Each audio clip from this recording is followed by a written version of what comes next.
Cuando contraté el COVID me espanté, pero cuando admitieron a mi papá al hospital con la infección de COVID me espanté aún más.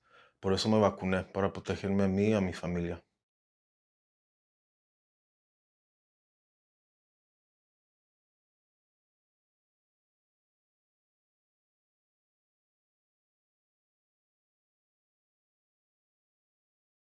We are so lucky to live in Mendocino County.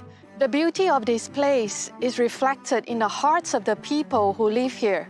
We may not all look alike or sound alike, but we are all one community. During this pandemic, we need to be kind to one another and keep each other safe.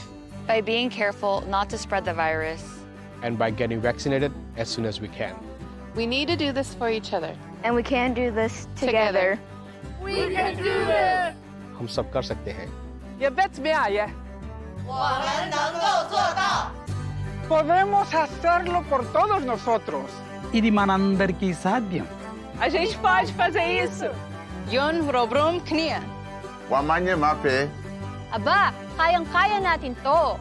Wir können das schaffen. Namaste. આપણે કરી શકીએ છીએ. Ehikino kako. हामी यो गर्न सक्छौं. या ये है all day.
At 9 a.m. Roll call. Supervisor McGordy. Here. Supervisor Mulhern. Here. Supervisor Hashak. Here. Supervisor Jurdy. Here. And Chair Williams. Here. Supervisor Haschek, would you be willing to lead us in the pledge? Certainly. I pledge allegiance to the flag of the United States of America and to the republic for which it stands, one nation, under God, indivisible, with liberty and justice for all.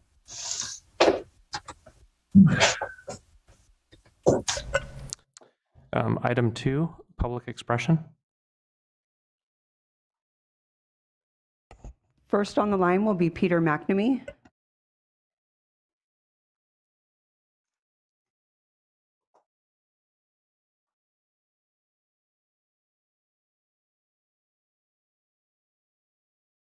Thank you. I have some brief comments I'd like to make to the board, and I appreciate you giving me the time to do it. Can you hear me? Yes. Thank you. Well, first I'd like to say I'm calling in regard to the board's outstanding record this past year in regard to climate change mitigation. What a difference a year has made. Last spring, a group of your constituents came together under the banner of the Grassroots Institute to see what we could do to help you mitigate climate change here at the county level. We asked you to provide some leadership for change that we all know is needed, and we offered our assistance in pursuing that change.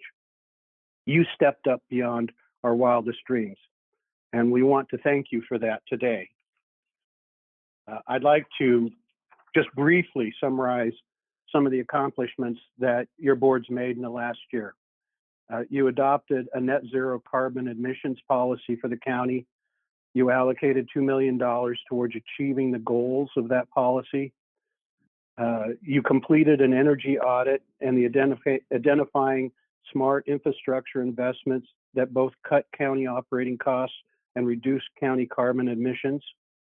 You authorized the purchase of 100% clean electricity from Sonoma Clean Power and made the first steps to pursuing the development of clean geothermal generated electricity here in Mendocino County. You adopted a conversion program to transition the county's vehicles to clean electric vehicles and to reduce county fleet costs. You adopted a goal of putting solar and battery storage systems in place on county library buildings. And I note that you're submitting an application to the state for funding for at least one of those library buildings on your agenda later today. I could go on and on because there has been so much progress in so many areas of county operations in regard to climate change, but our time is limited here today. So let me close by saying your constituents deeply, deeply appreciate your climate action mitigation this past year, and we commend you for the progress you are making and continue to make. I'll close by expressing our continuing commitment at the Grassroots Institute and Climate Action Mendocino to supporting the board's efforts on climate change, and we look forward to working with you towards building a brighter future for our community and our county.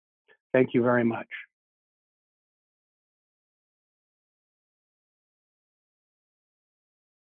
Next on the line will be Luke Kendall.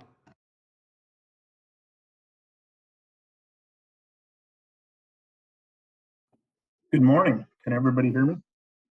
Yes. Okay, my name is Luke Kendall. I'm the new unit chief for the Mendocino unit. I just wanted to get to know each and every one of you guys and let you know that I'm new at the helm up at Howard Forest, and I wanted to be able to give you guys my contact information. I did last week send out an email to you folks with my email contact, and I wanted to give you my phone number if you guys needed that. Are you guys ready for those? Yeah, we're ready. You keep in mind you're giving it out to the entire county. Yep, I'm giving this is the Howard Forest main phone number. It's 707-459-7400. So if you guys have anything that you need to pass on to me, I would be happy to take that. And I just wanted to introduce myself and let you guys know that I'm up there. And if there's anything that comes along, let me know. I'll give you a quick rundown of what we're doing for fire season on April 4th. We just hired 1 engine per battalion. And on May 16th, we will go 1 engine per station. And then we should be at peak staffing on May 30th. Thank you guys for your time. Chief Kendall, thank you for the introduction, and we look forward to working with you. Thank you. Next on the line will be Ron Edwards. Supervisor Haschek? Yeah, I had a comment for Chief Kendall, if he's still on the line. I just wanted to thank him for his participation in the town hall we had the other night that Well and Willits put on about fire, are you ready? And his participation was very much appreciated. I know it's inconvenient for him at the time, but he showed up and gave a great presentation about what CAL FIRE is doing in Mendocino County. So I appreciate that. Thank you. Next on the line will be Ron Edwards.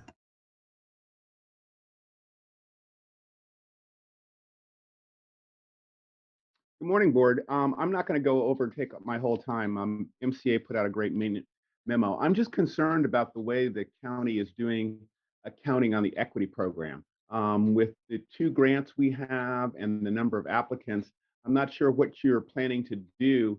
Are you going to cut some people off and not give a grant because the number of applicants versus the money allotted per applicant, the math just doesn't work out. So I'm just really concerned about the math that's being done, particularly as the county faces shortages. Thank you.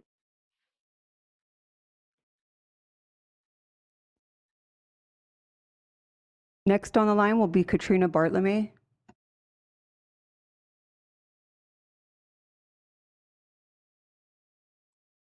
Good morning. This is Katrina Bartlemy, Assessor, County Clerk, Recorder, Registrar of Voters. My office has been busy with the upcoming June election. We have a few hot races, as most of you know, locally in Mendocino County. We have the 3rd and 5th District Supervisor race and the County Superintendent of Schools race. Ballots go out on May 9th to our residents. I would like to remind our candidates and the public that there is no electioneering within 100 feet of a polling place, and our office here at the Admin Center is considered a polling location. This year, Zoom and Teams meetings are also included in electioneering. I'm asking our candidates and the public to please refrain from wearing campaign buttons or any type of campaign clothing or signs visible if you participate in these Zoom calls or, with our board chambers reopening, if you come into the building and participate in a meeting there. So if anybody has any questions, we encourage you to call our office at 707-234-6819 or come in and ask us, and we'd be happy to answer any of your questions. Do any of the supervisors have any questions for me regarding this? Not seeing any hands, but thank you for the reminder. You're welcome. Thank you very much. Bye-bye. Next on the line will be Michael Katz.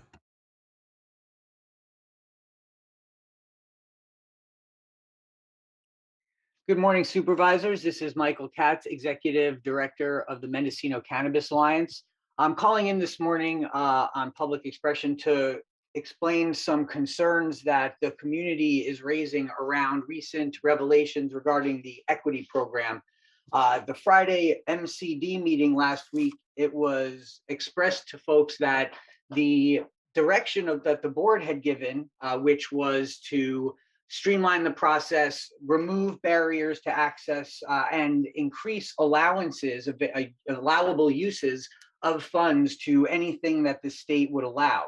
And we were informed on Friday that while the state did in fact allow all of the allowances that we were recommending, the department is choosing not to make them accessible to existing operators until the earliest applications will be accepted is September of this year. And understanding the challenging processes that the program has had with getting funds out, we believe that this might delay access to these revisions until potentially as late as next year.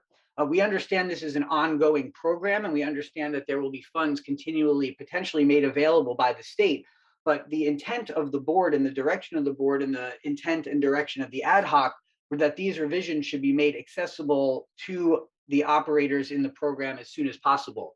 It's very confusing why the department would choose to create a brand new application process in September, as opposed to implementing a contract revision, which County Council has indicated is definitely possible and would be a much more streamlined way, in our opinion, to get these benefits to operators who have been struggling through this program to receive funding, some since as long ago as last March.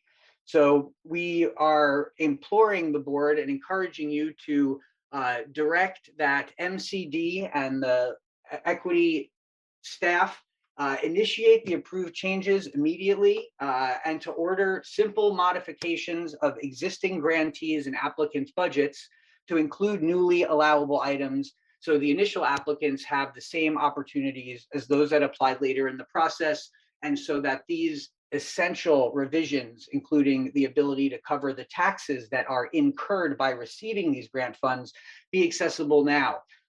Further, the program is intending to increase direct grant amounts, which on the surface of it sounds like a desirable thing, but is very confusing when considering the fact that we don't have enough grant funds at this time to cover the maximum direct grant allowance for all applicants. So there are some challenges in the program, and we encourage the board and the ad hoc to dig in and make some appropriate direction. Thank you.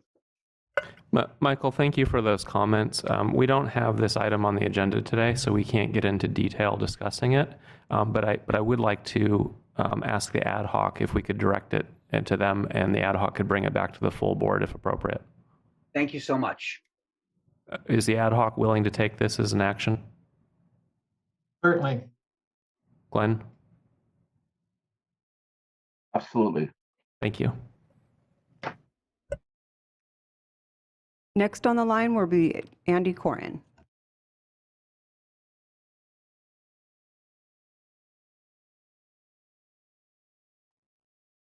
Can you hear me now? Yes, we can. Thank you, Chair Williams, Supervisors, and CEO Antle. This is the start of National Public Health Week, and we're thankful for a lull in the COVID pandemic, which made us all, for the last 2 years, in some ways, public health workers. Beginning this week, our public health team will share messages on public health issues, including the public health workforce, healthcare as a human right, the World Health Day theme, the crisis of racial disparities, closing the health equity gap, community collaboration and resilience, climate change, and redefining public health to include social and economic well-being. We have seen during this pandemic how social determinants of health define at least 60% of our health outcomes, how our Hispanic and Native populations suffer disproportionately, and how we have all had to struggle as a rural community with fewer resources. We've been challenged in the past 2 years of COVID by an underfunded and understaffed health department, but we've also seen other workers and volunteers from around our county step up and meet those challenges, with Mendocino County now having the highest vaccine rates in rural Northern California. We are facing increased challenges of mental health and high rates of suicide and overdose. And we have just begun to feel the effects of climate change as wildfires and drought become a more regular part of our lives. With the support of this board, public health continues to collaborate in Mendocino County, building our connections through funding for promotores and the community health workforce. With partners in community-based organizations, the faith community, agriculture and small business, medical and education institutions, we build resilience in our community, and that community is what public health is. Thank you.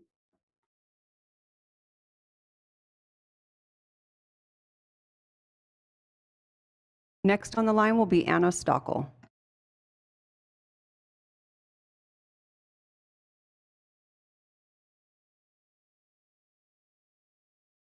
Good morning.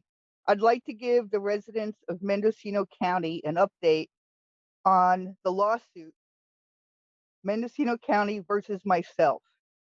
I just want everybody to know what's going on here.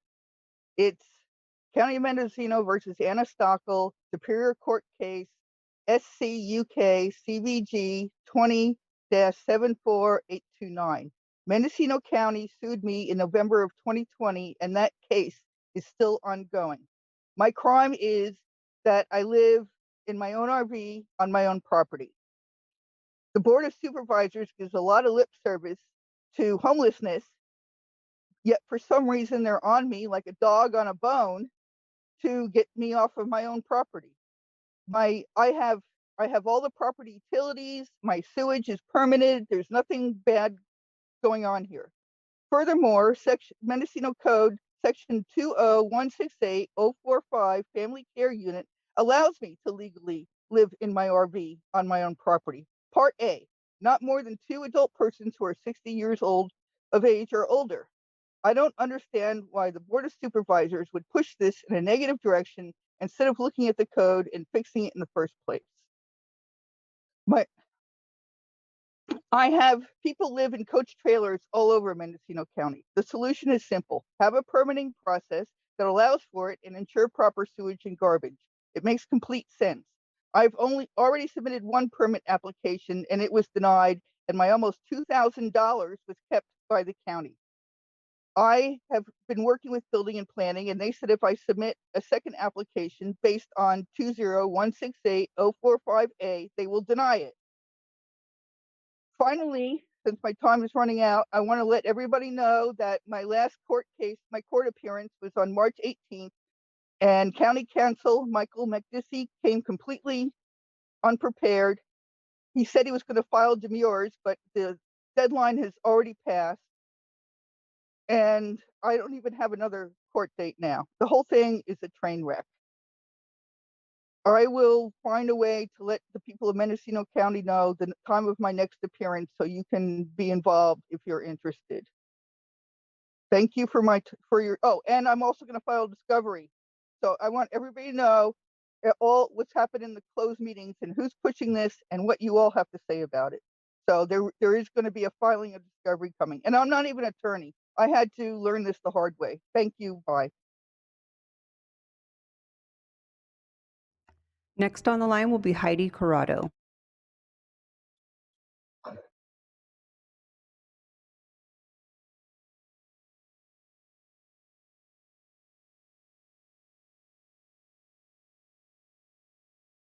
Good morning, Chair Williams, Supervisors, and CEO Ansel. Can you hear me?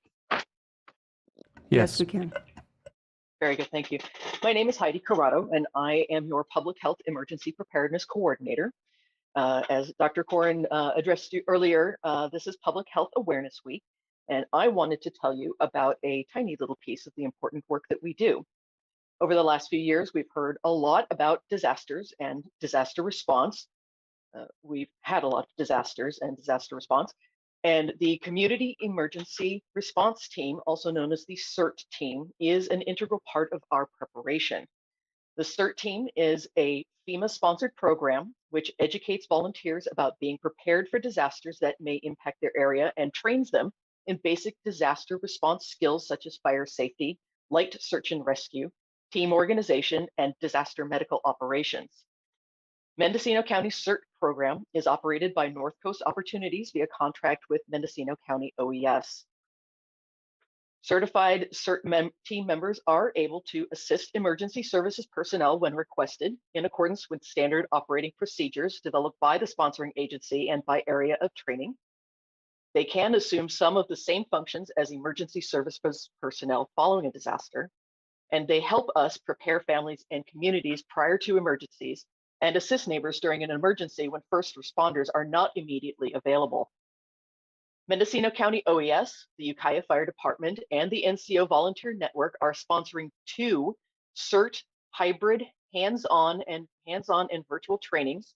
One is on the 30th of this month, and another one in Casper on May 21st. Interested individuals should register at www.mendocert.com or call NCO at 707-462-1959. Thank you very much for your attention this morning. And that concludes public expression. Item 3, consent calendar. Has proper notice been established? Proper notice has been established. We're going to do public comment first before we pull items. First on the line will be Mary Rose Kozowski. For item 3E.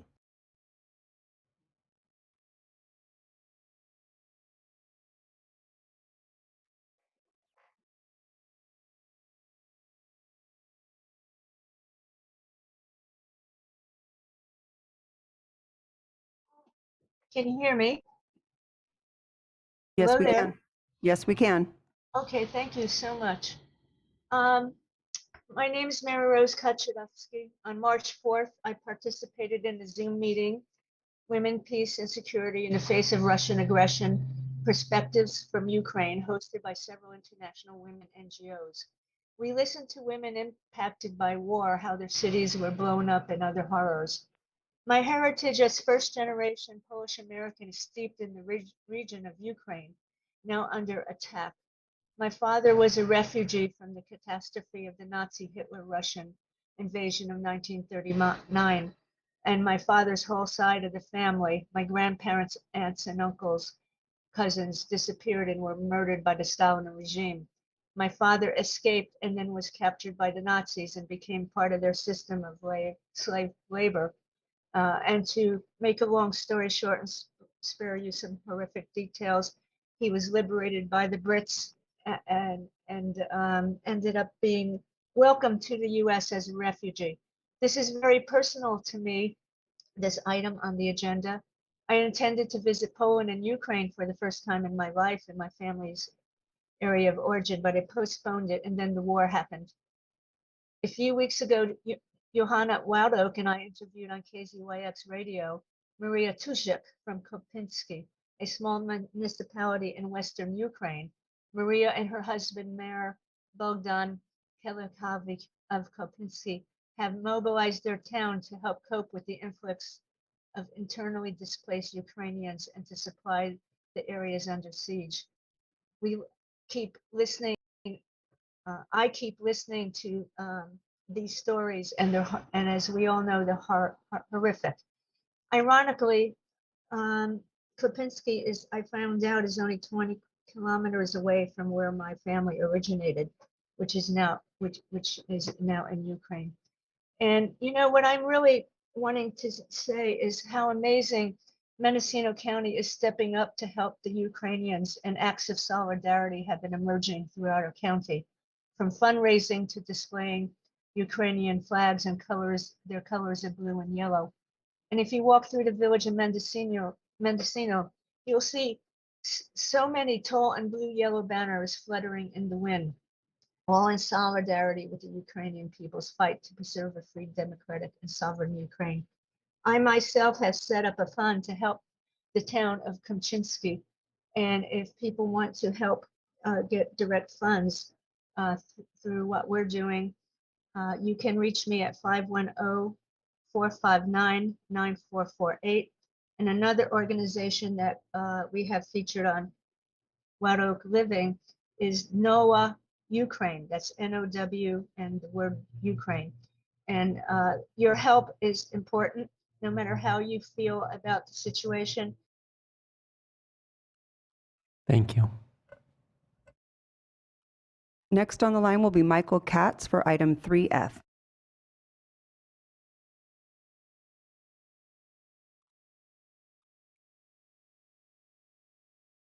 Good morning, supervisors. This is Michael Katz, Executive Director of Mendocino Cannabis Alliance.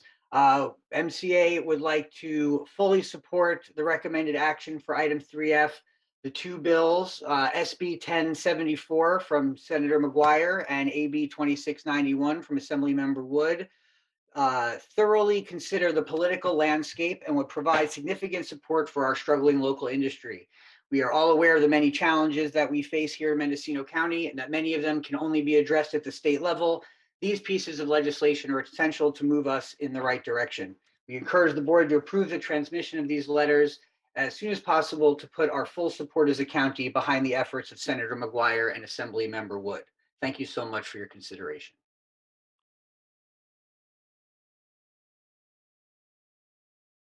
Next on the line will be Carrie Shattuck for item 3I.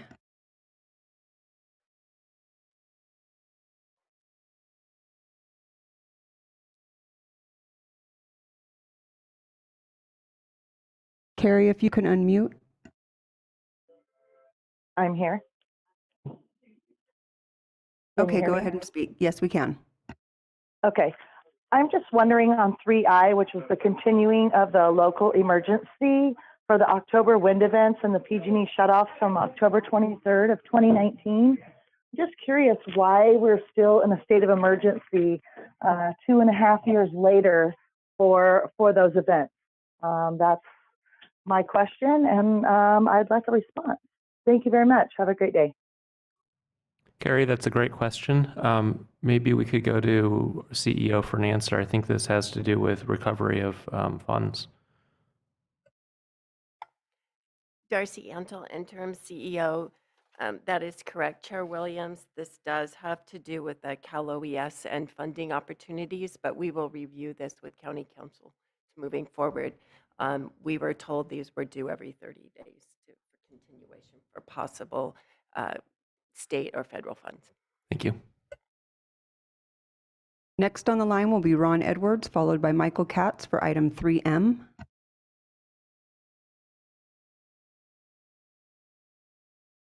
Good morning once again, board. I am really concerned about, and I'll start out as it's really been nice to have these Zoom meetings to be able to participate. And as we have gone on to this about 2 years, it has been mentioned and mentioned and mentioned about the raised hand feature.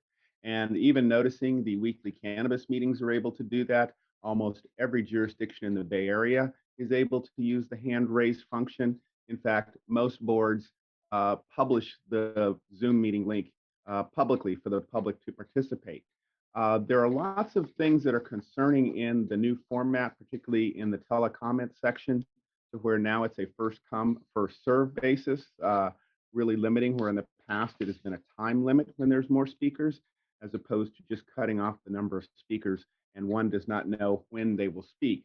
And it's very interesting because I tend to take the time to read the agenda items to update the agenda because a lot of things aren't posted until the last minute. So if I were to make comments or apply to speak, I need to list every single item. And I think that that's kind of a waste of the time to just say, I don't have a comment at this time. So the raised hand feature would make that much simpler. And then as I dove into the agenda, I look at item 4K, which is coming up today. I'm just referencing it, not asking for discussion, where the board is asking the state for more flexibility for board members to have meetings. So it appears to me that we are limiting the opportunities for the public to comment, yet at the same time asking the state. And we have never heard a response. I have asked this question. This must be the 10th time about the raise the hand feature, why it's available for other county meetings, but not the Board of Supervisors chambers. And I'm really wondering if each and every board member agrees with this, because I haven't heard any of you raise this, except for Supervisor Haschek did bring this up. But by not hearing anything, I'm just assuming that the other board members agree that we should not allow the public access to raise hands. And by having to apply to speak by 8 a.m., there would be no opportunity to email in and ask for an opportunity to speak on an item. So I'm wondering when we're going to really get modern and use this Zoom feature like every other meeting at the county that's public. Thank you. So we can't get into detail, but a brief response. The short of it is our clerk staff has been severely short for a long time and just went through an incredibly difficult period of overnight learning how to run online meetings and now moving into how to run hybrid meetings. So I think the raise hand feature has been requested. There has been a discussion about it internally. We're trying to figure out how to run efficient hybrid meetings. And the first will be on the 19th when the full board is back and we're open. Do any other supervisors want to comment? So not hearing any. Ron, if you want to take this online, I'm happy to hear more ideas from you and we'll see what we can do. Next on the line will be Michael Katz. Good morning, board. This is Michael Katz, Executive Director of the Mendocino Cannabis Alliance. Along similar lines, just wanting to ensure that as we transition into a hybrid process, that all of the tools are available for people to be able to engage, especially considering the earlier caller complimenting the board on its commitment to climate change, maintaining Zoom and enabling people to access the meetings in that way and provide their responses instead of sometimes having to drive maybe several hours to make 1 3-minute comment. That's certainly something that is climate friendly and takes broader concerns into account. So yeah, we as an organization do agree that the most opportunities for people to engage should be provided. We understand that there are staffing limitations, and we would too be happy to work on solutions for bridging that gap and finding the proper balance. We just appreciate and support the institution of public comment and believe that that is essential to the well-running of any government. So thank you for your consideration, and we're here to support this process.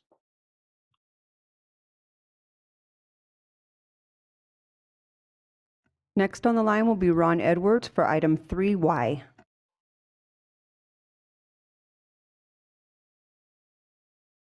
Yeah, on this, I'm just confused on this item that I thought that this was settled with the county, and it seems to keep costing more and more money on this. And I'm just wondering if the county can come up with a more efficient way to handle these departed personnel issues, or quite frankly, any lawsuit, if we can streamline that in some way to save funds, because it seems that we're spending quite a bit of money on these items. This one now, I believe, is up to $400,000. So anything that the board can do to make these less costly would be appreciated. Thank you.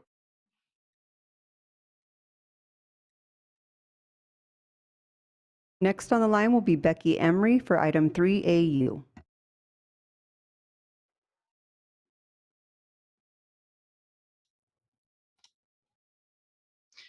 Good morning, members of the board, Chair Williams, CEO Antle. My name is Becky Emery, and I serve as your Social Services Director. Today, you're supporting multiple proclamations, recognizing the work of others, as well as challenges in our community and around the world. In recognizing April as Child Abuse Prevention and Sexual Assault Awareness Month in Mendocino County, you are supporting our children and families, recognizing the work of our staff and encouraging others to help protect our children and strengthen our community. Our goal in social services, family and children's services, is to work with families to strengthen and support our families. Reports of abuse significantly decreased during COVID-19, leaving children at risk.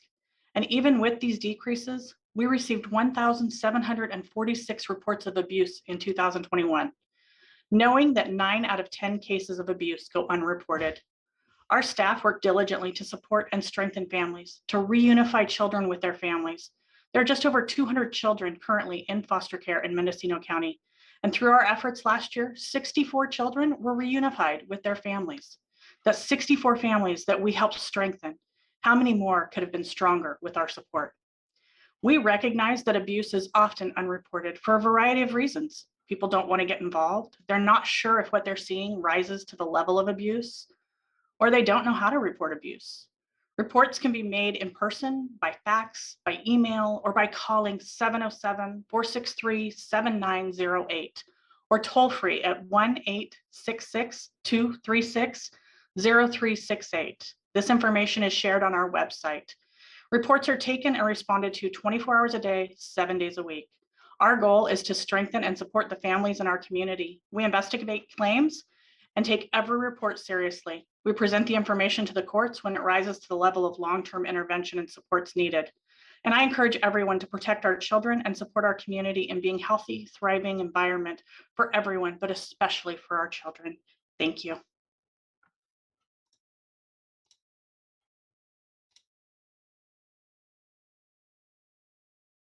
Next will be a voicemail for item 3F.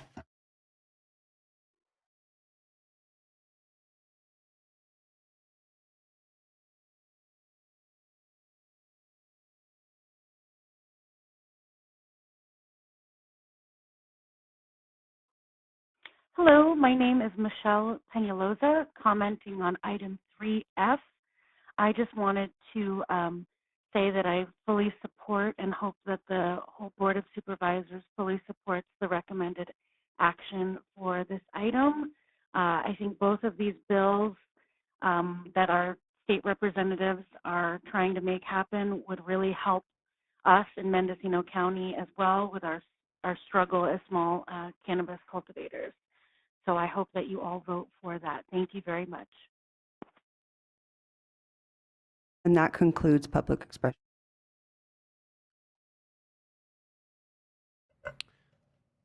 Supervisors, would you like to pull any items for comment or separate consideration?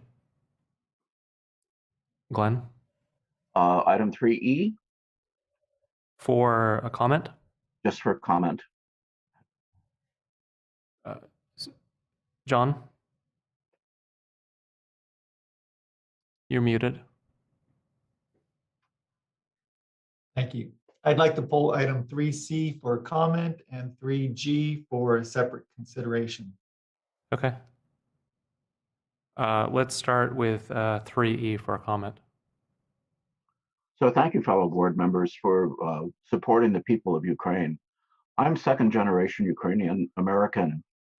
This item is a small token of support for people being subjected to the horrors of yet another vicious person who has created a vain glory war.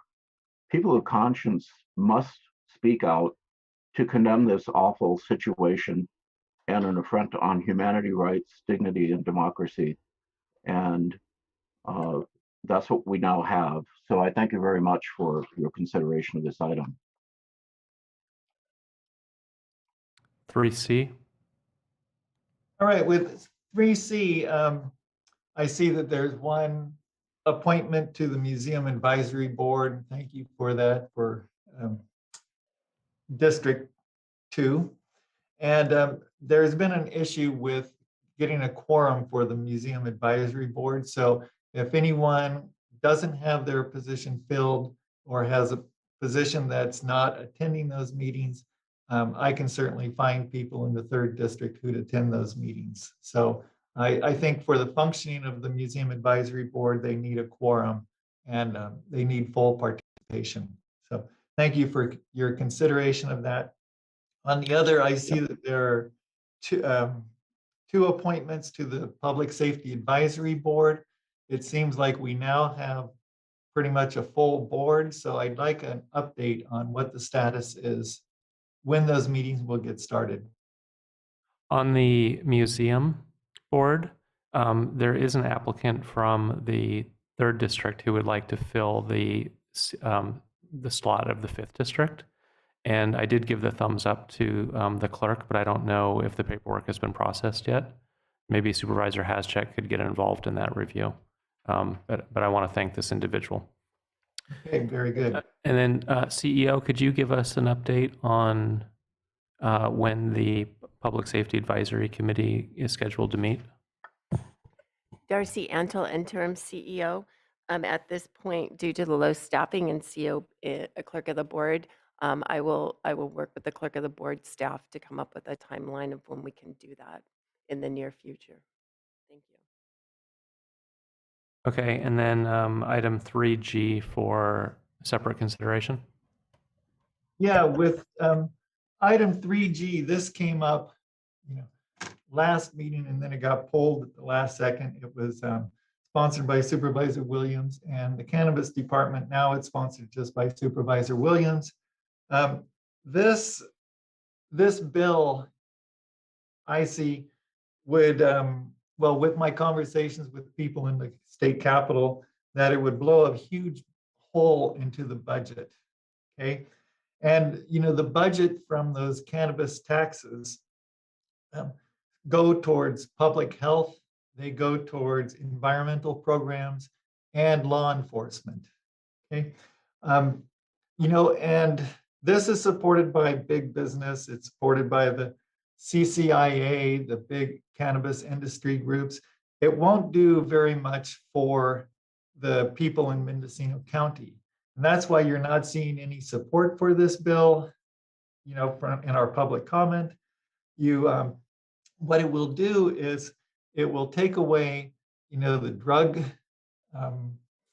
programs, substance abuse programs, the environmental programs. It would devastate by cutting over 67% of the budget. It would cut those environmental programs that are doing cleanup in cannabis, cannabis cleanup, and then the law enforcement, it would cut into the ability of CDFW and other groups to look for illegal water diversion. And so overall, this would be devastating. According to our legislative platform, we are to advocate for state legislation and funding to combat illegal trespass cultivation of cannabis on public and private lands, support adequate funding to address illegal water diversion, water pollution, erosion, poisoning of wildlife, and other environmental damage. So if this bill passes without the appropriate funding, it would devastate these programs. We need to focus on what Senator McGuire's bill does in SB 1074, and we need to support Assemblymember Wood's bill, AB 2691, which would allow for direct sales. Those are the things that Mendocino County cannabis people need to survive. We don't need to devastate the environmental programs, the public health, and the law enforcement programs that this other bill would do. So my recommendation at this time is that we table this support letter until we know what the funding will be and how those programs will be kept intact. Thank you. So I guess I'd like to put it to a vote. I read the bill, and it seems to align well with our legislative platform, which this board passed. As far as funding, our state has surplus, and I don't see that this bill cuts any of those programs you described. How the state balances the budget is for our state representatives to work out. But I think the bill does address a number of the problems that our legislative platform advocates in favor of. Glenn? So yeah, I would like to have a little more discussion on this because we obviously have, two different opinions from two important people on the board. And I just wonder if we can pull this and, if we can revisit this at another meeting. Would you like to continue it to the next meeting, and between now and then supervisors can read the bill? Yes, I think that'd be a good idea. John, does that work for you? Well, certainly, I think that this is going to be a long process for the budget. And I don't think that those answers that you think are there, and I don't think they'll be there by the next meeting. But certainly, I think everyone should be aware of what this bill would do. Okay, so let's, we've pulled 3G from the consent calendar. Let's continue it to next meeting. And supervisors, please read it between now and then and come prepared. Glenn? So it would be great also to have maybe a briefing from county council on their understanding of the bill at some point, or at least a memo to us. Do you want it from county council or from the cannabis program? Or the legislative platform update? Well, who would be most knowledgeable? My recommendation is for Deputy CEO Judy Morris to give an update under legislative platform. Okay, that's fine with me. And county council can assist.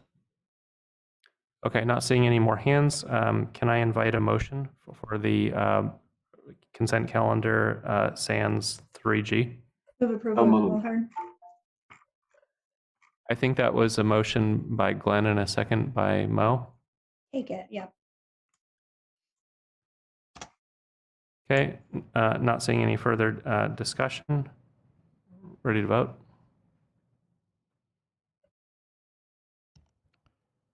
Supervisor McGorty? Yes. Supervisor Mulhern? Yes. Supervisor Jurdy? Yes. Chair Williams? Yes. And Supervisor Hashak? Yes. Motion carries unanimously. We're on to item 4A.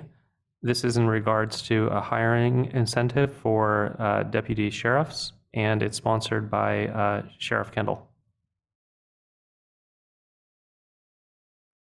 Sheriff, would you like to introduce?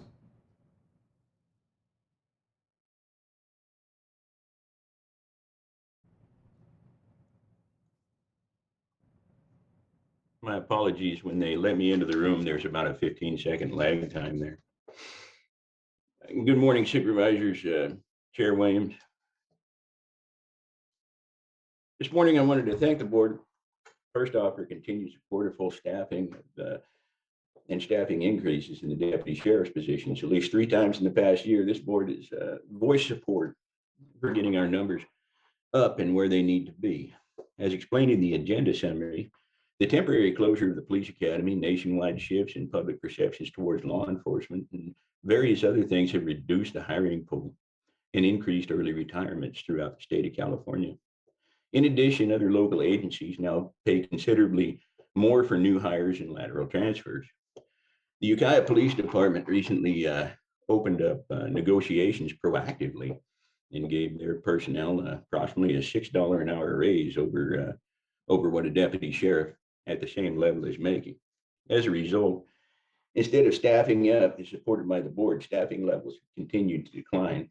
We recently lost a young deputy that we put through the police academy to the Ukiah Police Department, and when we interviewed him on his exit interview, it was based completely on the hiring bonuses and his spouse, who got a rather large bonus for recruiting him. As I've said before, in my 30 years here in Mendocino County, or a little over 30 years, I've only seen one other time when our staffing levels have been this low. Salary negotiations may help in the future, but will not conclude in time to stabilize or reverse the current situation we're in. Without the proposed hiring incentives, one-time payments of $7,000 per self-financed police academy graduates and $20,000 for lateral transfers from other agencies, staffing levels will continue to decline. There's a recent board precedent for both one-time payments and target incentive payments. During the last two previous rounds of salary negotiations, the board agreed to make one-time payments to all county employees. The advantage of the one-time payment is that it does not include the additional payroll costs that attach and does not increase ongoing employee payroll expenses. Supervisor Jurdy will probably recall that these payments were not part of salary negotiations, but were made despite the opposition of union representatives, unions representing the employees, subject only to the county fulfilling its meet and confer obligations. Deputy sheriff positions are the epitome of critical positions here in Mendocino County. Without the proposed one-time targeting incentive payments for new hires and lateral transfers, I'm concerned we'll see staffing numbers erode further. These one-time targeted incentive payments are necessary to protect public health and safety. Without these payments, I'm concerned that we'll see severe impacts to public safety. We've seen in the past targeted payments to locations that were hard to hire for. I believe public health nurses and some folks over in HHSA and behavioral health as well. When we look throughout our expenditures last year, in our corrections division, we worked deputies an average of 27% over and above what their yearly work is, 27% more time spent working, 21.65 hours per pay period. In our patrol division, it looks like we worked approximately 19 hours per pay period per deputy, which puts us up 24%. Our staffing levels, let's see if I can find my notes on that one. Currently, we're 15 corrections deputies down, and we have 3 out on light duty and other things. We're 10 patrol deputies down, with 6 out with long-term injuries. And so that puts us in that 25% range. Humboldt County, Colusa County, Sutter County, Mendocino County, all of our Northern California agencies are suffering anywhere from 6 to 26% vacancy rates. Mendocino County sitting just in the vacancy rate, not with the additional injuries out. We're sitting at 15% in patrol, and it looks like about 24% in the jail. We have several agencies in Northern California that are paying some pretty healthy hiring bonuses right now. And a lot of these folks who are stepping out of the police academy are looking at these hiring bonuses. The city of Redding is paying $40,000 for a lateral. The city of Alameda is paying $30,000 for a lateral. Kern County is $25,000 for a lateral, plus $5,000 relocation stipend. Ukiah Police Department is paying $20,000 for a lateral and $8,000 for a relocation stipend. The city of Hayward is at $20,000. They're giving $2,000 for a referral. Humboldt County is $12,000 for a lateral hiring and $9,000 for corrections officers. So all of these things are basically incentives to get people in the door. When these young folks are graduating the police academy and they're looking at all of the job offers out there, I'm afraid that we're not stacking up as well. Mendocino County, the sheriff's office, we are pretty much the premier agency within the county of Mendocino. Our detectives are solving cases at a rate that I'm pretty certain that there are sheriffs and police chiefs that wish they had our people because of the alarming rate that we get things done. And these guys are completely overworked. Right now, we're down to bare bones minimum in our marijuana unit, bare bones minimum in our hard drugs unit, bare bones minimum in our investigations unit where we work homicides, rapes, and robberies. We also have some pretty big concerns about what will occur during this year's fire season. With a lot of the climate change things that we're seeing, all of us who grew up around here, we've never seen a time like this before. The demands on public safety have grown in a fashion that we are no longer just investigating crimes. We're also out working, doing alert and warning and going door to door. When we had the Hopkins fire, the broiler fire, the fire out by Citywell there, 100% of the staff, including my captain and lieutenants, were out knocking on doors because that is where our staffing levels are. So I think that these one-time hiring incentives will be the way to go to help us to stay competitive. And I would ask that you would give this some pretty serious consideration today. Thank you. Thank you, Sheriff. Supervisor Haschak. Yes, thank you, Sheriff Kendall. I certainly support this. Just for a little reference, if a person goes through the academy, then how much does it cost the county to send someone through the academy?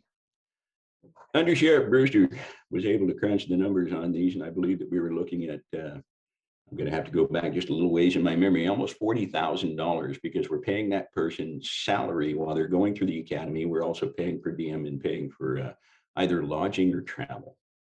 And then, of course, we're paying for the price of the police academy as well as their equipment. And so when a person graduates the academy, if we pay them $7,000, we've saved ourselves, is that roughly 80%? Right, and then, with the lateral transfer, a person's already gone through the academy and has all the training, is ready, pretty much ready to go. Right, so that would be, at least a 50% savings. Yes. Right. And the other issue is when we hire a lateral, we have access to their background, we have access to their work product, we have access to what kind of a peace officer these folks have been. Plus, we get those folks and they are ready to serve in 60 days. They are no longer on training. We have one very excellent deputy sheriff that we sent through the police academy last year. He started I believe in December. No, excuse me. He started in January. He went to the police academy and he was not finished with training through the academy field training. We didn't get one full day out of him until December of that year. So that was roughly 11 months. And he's an excellent deputy who took well to the training, but it still took us 11 months. Now, I love to be able to send our locals to the police academy, but from a dollar and cents point of view, we're much better off hiring laterals than what we are sending folks through.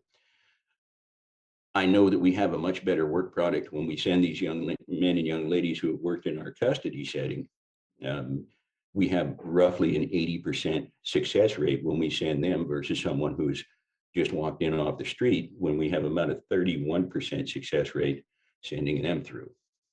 Well, thank you. Thank you for bringing this forward. I think that staffing our law enforcement and sheriff's office is critical.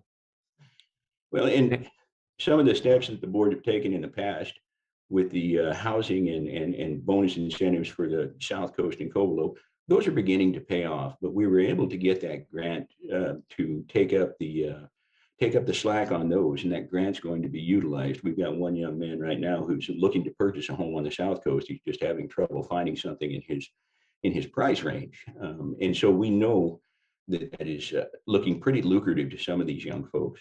And, you know, I think if we stick with this, we're going to continue to build our numbers and we will be ready to face the year. Thank you. Dan? Sheriff Kendall, thanks for bringing this proposal forward. And you've spoken to the board about this in the past. You've also spoken in radio interviews about it. So I think it's not like some secret plan that you've come up with. You know, you've developed it over some time. I don't see in our agenda packet a letter from, like, say, the Deputy Sheriff's Association. And I'm just curious, what have you heard from the deputies who are already working for your department? Are they, if we approve this, are they going to be then saying this is creating morale problems? Because what about the rest of us who are already here? The new guy is getting $20,000 for moving to our department, but we're not getting anything. And so what do you expect we will be hearing from the Deputy Sheriff's Association or the deputies if we approve this? The Deputy Sheriff's Association and the Law Enforcement Managers Association went into a meet and confer with us on this item. Under Sheriff Brewster reported to me that they were not upset about it because it would help them to be able to get their days off instead of working, you know, 21 to 24 hours of overtime. Hey, we need to pause here for a moment. County Counsel wants to interject. I apologize. Yeah, my apologies. I do want to make sure procedurally we get on the right track. So we do need the meet and confer to be through the board authorized, the board's labor negotiator. Whatever discussions may have happened so far, we do need a formal meet and confer. So if the board is interested in pursuing this, my recommendation would be to go ahead and refer this to the board's labor negotiator, provide the direction there, and then make sure that we fully satisfied our obligations. I do just want to be a little bit careful about the possibility for any direct bargaining issues or any procedural issues potentially under the MMBA. So if the board is interested in going this direction, that would be the route that I would recommend referring it. Thank you. And Sheriff, I'm sorry to cut you off there. I want to make sure we follow proper procedure. Thank you, Chair Williams. Yeah, we did meet and confer on this. And maybe you could follow up with County Counsel outside of this meeting as far as procedure. Certainly. Glenn? Well, I think you're going down the line of discussion, Sheriff Kendall, that I was interested in, is that by adding more people to your staff, are we going to make an impact on overtime and actually get your guys to where they're more rested and prepared for their job by having extra staff on board? And I think that that's another portion of what came up during the meet and confer was that these young folks, we've got a lot of young folks who absolutely love working here, but they also have obligations and duties at home. We are also mothers and fathers and sons and daughters, husbands and wives. And you begin to experience pressure at home. And trust me, after 30 years in this job, when my wife says, hey, you need to be home on Sunday, by golly, I make it a point. But at times, the needs of the job come into competition with the needs of the family. And we work very hard to make sure that the needs of the family are met, because if we can't meet those, then we aren't keeping our employees healthy. There's a lot of things that come into play on these things. There's a sense of duty. There's a lot of different things that these young folks go through. But at the end of the day, when it comes to time with the family and time with the children, you will not get that back. And so we do our best to make sure that they do have that time. And that's a concern of mine, is that Mendocino County is a good place to work, that people have a lot of job satisfaction because they are in a supported place where people care about them and are going to try to help them. And the other question I had is, as far as incentive goes, what's the schedule on paying out? Is there any guarantee that people will stay after they get their bonus or for signing, or how does it work?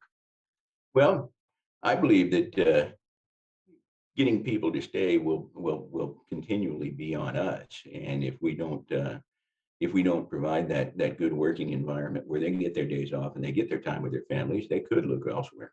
However, the sheriff's office will be a much more lucrative place to work and a better environment to work in when we can get these folks hired up and people get their days off. We've had a lot of people leave other agencies to make less money with us, simply because they wanted to work here. And, you know, I think that that's an excellent thing, but we have to look lucrative to those folks who have never worked here before when they graduate the police academies and whatnot. We have to look lucrative to those folks who are looking to leave areas that are not as supported as what we are in Mendocino County. And that price is going to be, there's a price to pay for it. So I think that if we can start down this road, and the other thing is when we get our ranks filled, it won't be costing us anything anymore because we won't have to hire. Mo. Thank you. That led into my question was about what the timeline was for the bonus payout, and especially being concerned about retention after new folks receive this. And then my other question, Sheriff, was regarding the funding source. It's proposed to use ARPA funds, which of course we know is our one-time funds. So do you have any sense of timeline to be able to report back to the board? For instance, if this, I wonder if we could have this be a pilot program and call it a pilot program and then have a report back to the board within 6 months or 12 months, maybe even further, to let us know, yes, we've hired X number of positions and this is how well it's going. Would you consider it to be a pilot program? Absolutely, and I think that they put the reverse gear in vehicles for a reason. If we start down the wrong road, we can't dig our heels in and say, you know, this isn't working, and therefore we'll continue with it. No, I think it would be better if we look at it in a 6 month to a year period and see if that improves things for us. Because it's just like everything else. We're paying attention to what the other departments in the area in Northern California are doing. But I think that we've got a lot more to offer than a lot of the other departments in the area in Northern California. We've just got to be kind of set up on the same starting blocks as them. Sheriff, I want to thank you for this plan. It's concrete, and bottom line, I support you and I support this plan. I do have a few questions about it. Any thoughts on how we can mitigate the impact on the cities with the lateral transfers? Well, we have not been recruiting from the cities. If somebody comes over and knocks at my door, I spend 15 minutes attempting to talk them out of it, because here is my concern on that. If all cities are not healthy, then the sheriff's office is not healthy, because if one collapses, then I take on their work. We've had some folks who came to work for us because we have more opportunities, but I'm in a meeting once a month with all of the police chiefs, and we're all trying to work together on these things. We're going to be working with Al Punto.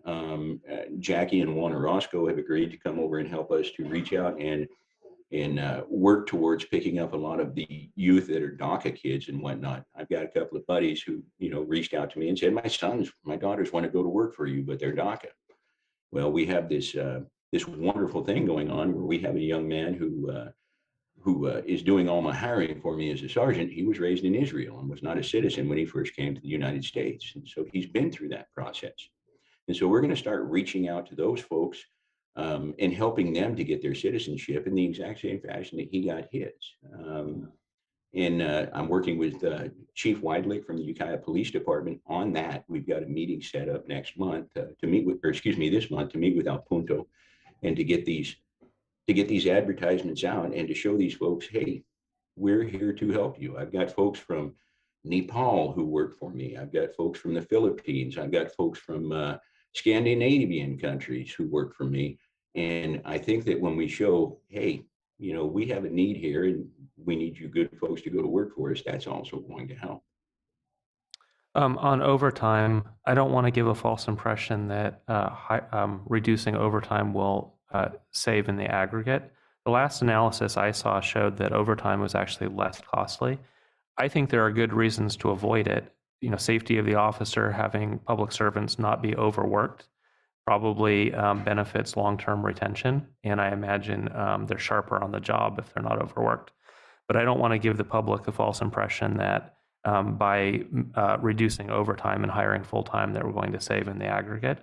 I think you simply need more funding for your program.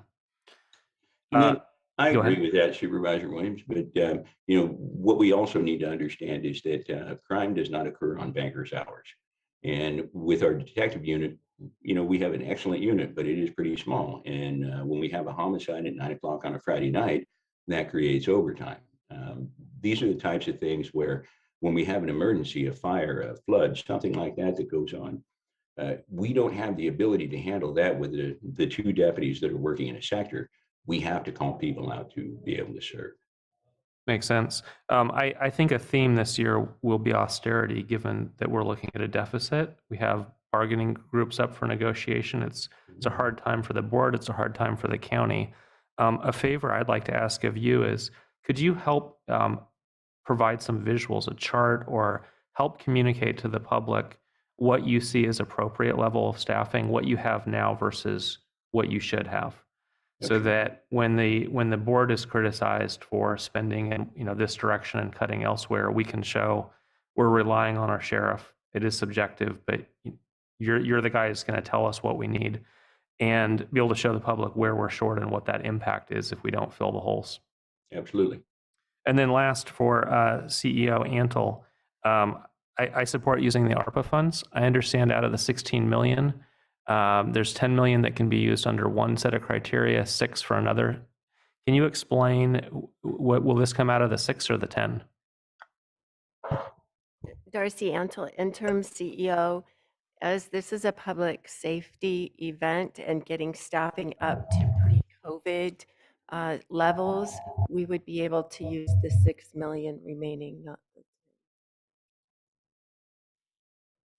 And when you're done discussion, I just want to make sure I have the direction clear.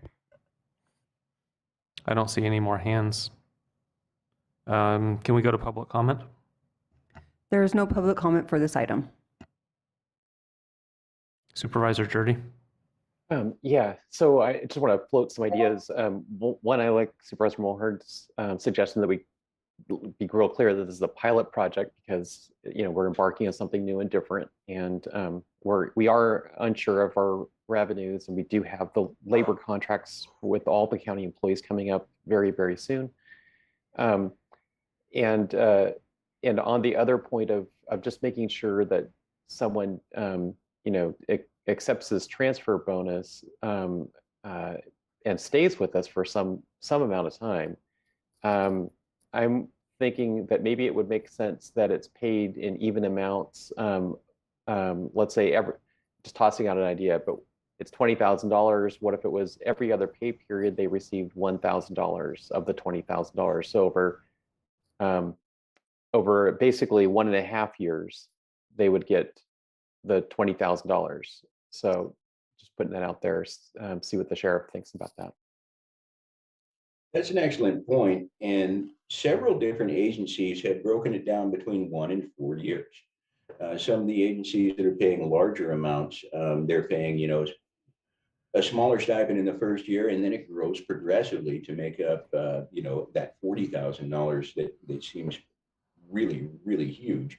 But what they're doing is they're breaking it down over several years. And one of the things that I've looked into was that they're actually paying for the experience that person is gaining and garnering as they work for that agency. And because that person is becoming more and more valuable to that agency every day that he works in a community, every day that he learns who lives, in various locations and what the needs are. And we all understand that the needs in Walla are completely different than the needs in Covelo. And having worked in all of these areas during my career, there is a little bit of a learning curve when you get there about what is important for this community versus this community over here. So there's several things that we can do as we work our way into this. And I think that it may require a little more discussion, because we don't want to see the train and trot that we have seen in Mendocino County in the past. Now, recently, we had one young man who was going to apply for the Sonoma County Sheriff's Office, who decided to stay with us because the opportunities were greater. And things like that, I think that we're building a very resilient crew here. It's just, we've got to get more people in the door right now to be able to continue on building those crews. Can I invite a motion?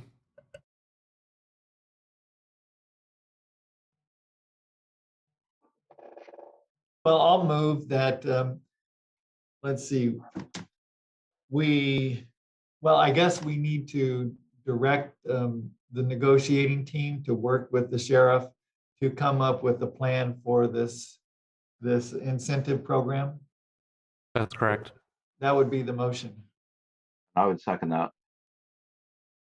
Any discussion? Mr. Chair, Go ahead. I do want to include that that would be a pilot project and that we would have a report back to the board. Want to make sure that's Do you want included to in do the you want motion. to do you want to set a timeline on that motion? 6 months, a year? I think the sheriff had agreed that we could have a report back in 6 months and in 12 months to see how it's going, and we can go from there. Sheriff, does that work for you? I think that would be prudent. Okay, I think we're ready to vote.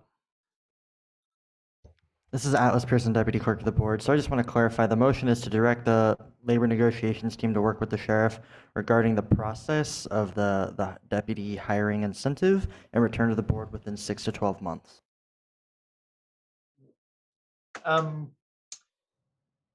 Well, it's to get this program, moving and to implement it, and then to report back in 6 to 12 months. County Council? Thank you, Mr. Chair. I was just going to say, I think Supervisor Hashap captured it. My understanding was the intent was to direct the negotiating team to work on implementing this program, and then part of the program would include reporting back in 6 and 12 months. I think the motion captured it.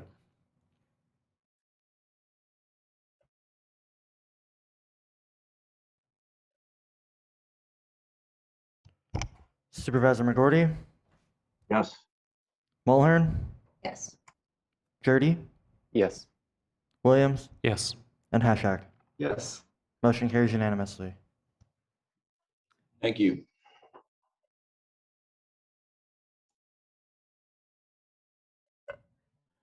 We're on to item 5A, and given that I'm the sponsor, I'm going to pass the gavel to Vice Chair McGorty. Thank you, Mr. Chairman. Item 5A is discussion and possible action, including approval of direction to staff to estimate costs of contractor to assist assessor in tax rolls catch-up and reserve necessary funds from American Recovery Plan Act allocation. My sponsor is Supervisor Williams. So on our agendas lately, we've been talking about spending. And what's unique here is I think there's an opportunity to work on the revenue side of the problem. It's become apparent to me that a significantly large number of homes in Mendocino County may not be on the tax rolls, meaning we're picking up pennies for vacant land rather than fully developed homes. And we have a really outstanding assessor, but I know she hasn't had proper staffing in a number of years, has a huge multi-year backlog, and there may be a lot of developed parcels outside of her backlog, not even on the radar. And so the ask here is not for specific action today, but rather direction from the board to have our staff work with the assessor to better estimate what it would cost. And this is really in the lane of the assessor. I don't think we should tell her how to run the assessor's office. So she may tell us that she wants extra help, she wants an outside consultant, or maybe wants to staff up her office. But I think previously this board indicated that the ARPA funds should be prioritized for uses that would have a return on investments. This may be an opportunity where we spend 1 to 2 million and we see 10 million a year ongoing revenue. I don't think we're going to find a better return on investment. And I also feel a moral obligation to ensure that taxpayers are getting the services and infrastructure that they deserve. And if a large number of homes are not being taxed, we're diluting the taxpayers who are contributing and giving them less than their share of services. I think we may have Katrina in the call now. I'm on. How do you feel about this plan? Well, our whole objective is to find as many what we call discoverables within the county. And we've started doing some of it, but we could definitely, use some help. We're like everyone else, we're shorthanded. Right now we just received a recruitment for a couple appraiser aides.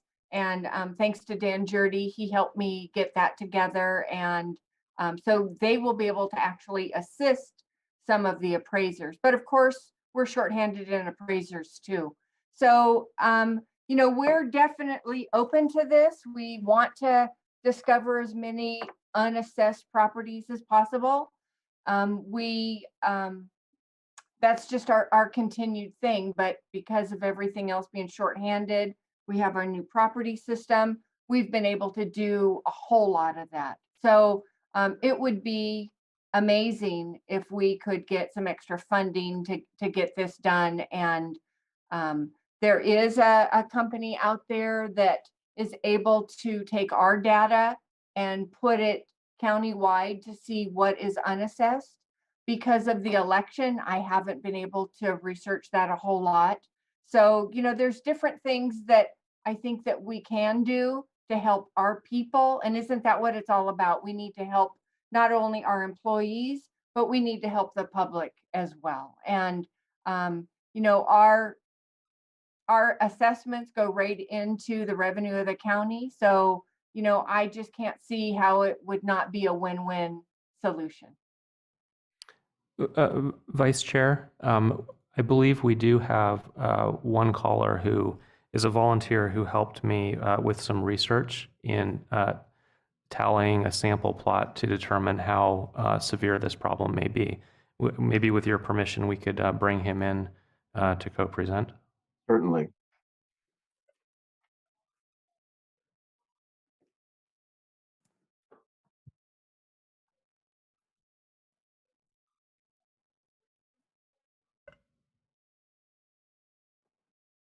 Sir, are you on the line? Hi, yes, Red Hawk Pallison here. I wasn't sure if had been addressed yet. Yeah, why don't you go ahead and explain the research you did and your findings? Okay, hi, my name is Red Hawk Pallison. I'm speaking in support of item 5A. Chair Williams, members of the board, I would like to share some information, what I've come up with.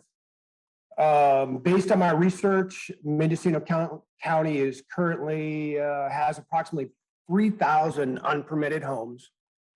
Using current tax rates, this means that there's about $15 million annually lost revenue for the county. I used resources available to any member of the public to arrive at my numbers. Even if my numbers that I estimated are off by 50%, this would still mean a $7.5 million loss in revenue. What got me to look into this was when the 2020 census data came out last year, and I noticed only a fraction of the people on our road, it only showed just a fraction of the number. There should be about 30, there showed 2. Looking into it further, I realized that to participate in the census, you needed a recognized physical address.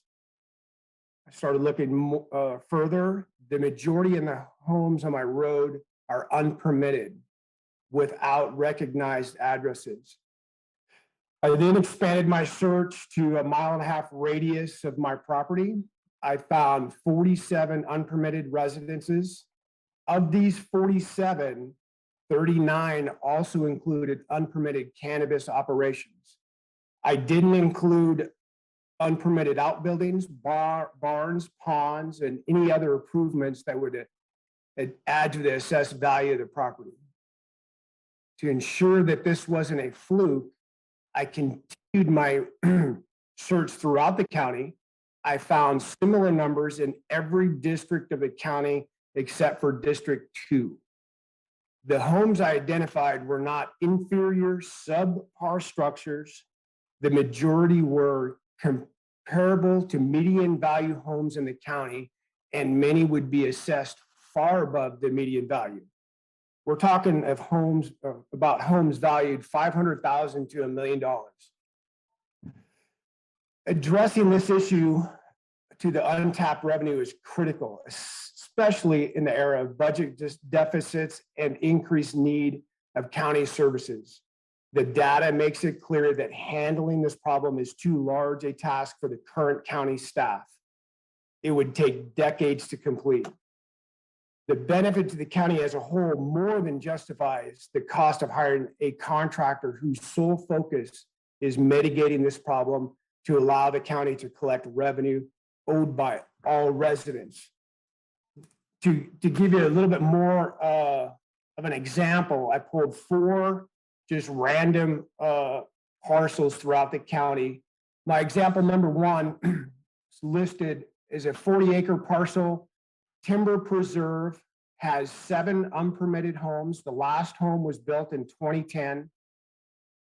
2 unpermitted ponds, significant unpermitted cannabis operation. The assessed value of that property of 2021 was $69,000. That's $690 to the county. My second example, 40-acre parcel listed as recreational. There's 2 unpermitted homes. Last home was built in 2014, 3 unpermitted ponds. The assessed value is $46,000. That's $460 of revenue collected to the county. And the third example, 56 acres listed as agricultural, 3 unpermitted homes, 2 unpermitted ponds. The difference in this example, it has a permitted septic, but there's no unpermitted homes attached to that septic. The assessed value is $163,000, is $16,030 to the county. And my last example is a half acre. It's a residential neighborhood, has 1 permitted home, and its assessed value is $501,000. It's $5,010 to the county. So of my 4 examples, there's 1 that is fully permitted. It shows the assessed value. The other 3 show all the unpermitted homes that are not being appropriately taxed. So if anybody has questions, I'll do my best to answer anything that I can. Thank you. And to conclude the presentation, I want to clarify that the scope of this item is not about permitting. And there may be structures that are not permitted, but are assessed. And I believe there's a firewall around the assessor's office. And so they may receive data, perform assessments, and cause taxation that doesn't trigger awareness by code enforcement. This adds to the complexity of determining just how many homes may be untaxed, irrespective of whether they were permitted. I think that's all I have. So before we go to questions from board members, are there any questions specifically for Mr. Paulson? Glenn, I see you have hands up from John and Dan. Supervisor Haschak. Thank you, Vice Chair McGordy. Yeah, so if we're doing this survey of all the parcels that aren't assessed at this point, it seems like we should also be looking at the permitting. And I don't understand this firewall, but if we've got these properties out there that don't have permits, aren't being assessed, then it seems like we should be clearing that up all at once.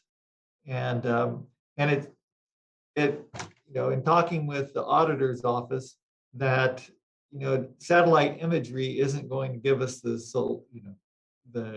all the answers that we need to solve these problems. So I guess we would need a lot of staff going out there, kind of door to door, gate to gate, or whatever it is, to find out what's really going on. Anyway, I wonder if that's been considered at all. Supervisor Williams?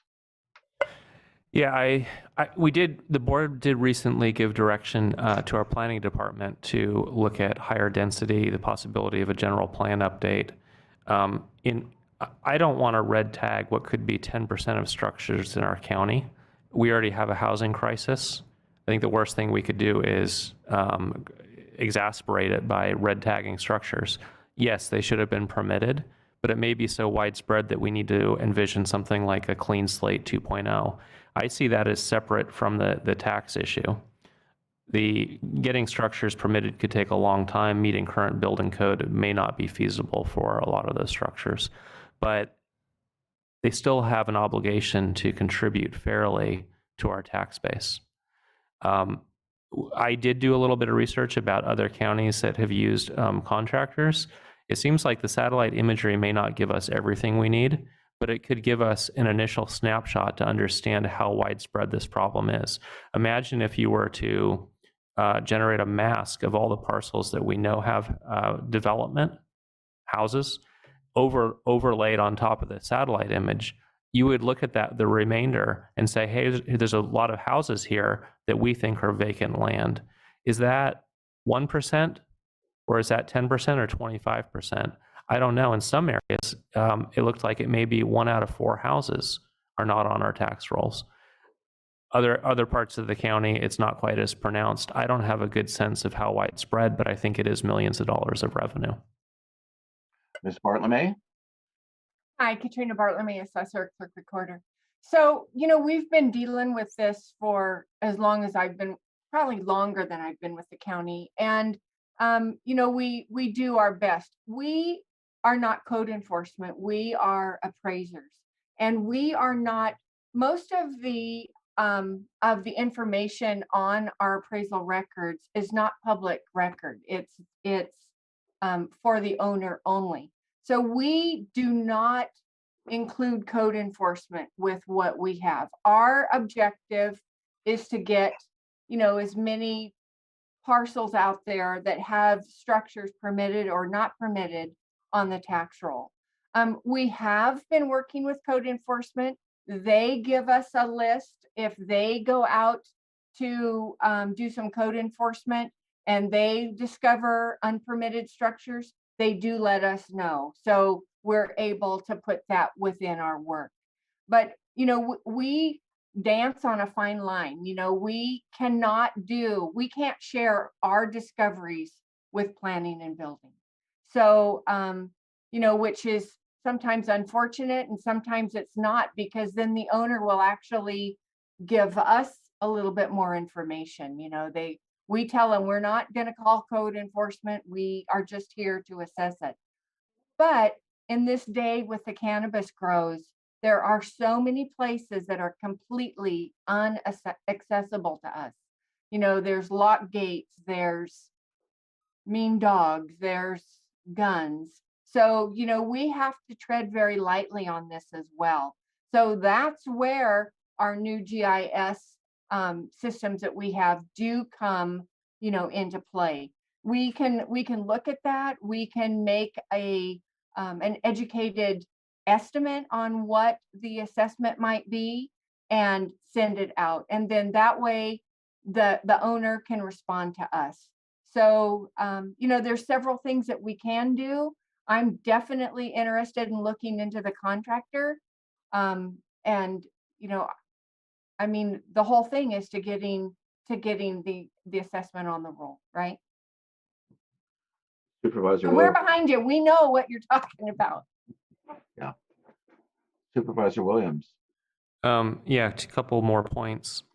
I think there are some parcels, this is in response to Supervisor Hascheck's idea about also addressing the permitting issue.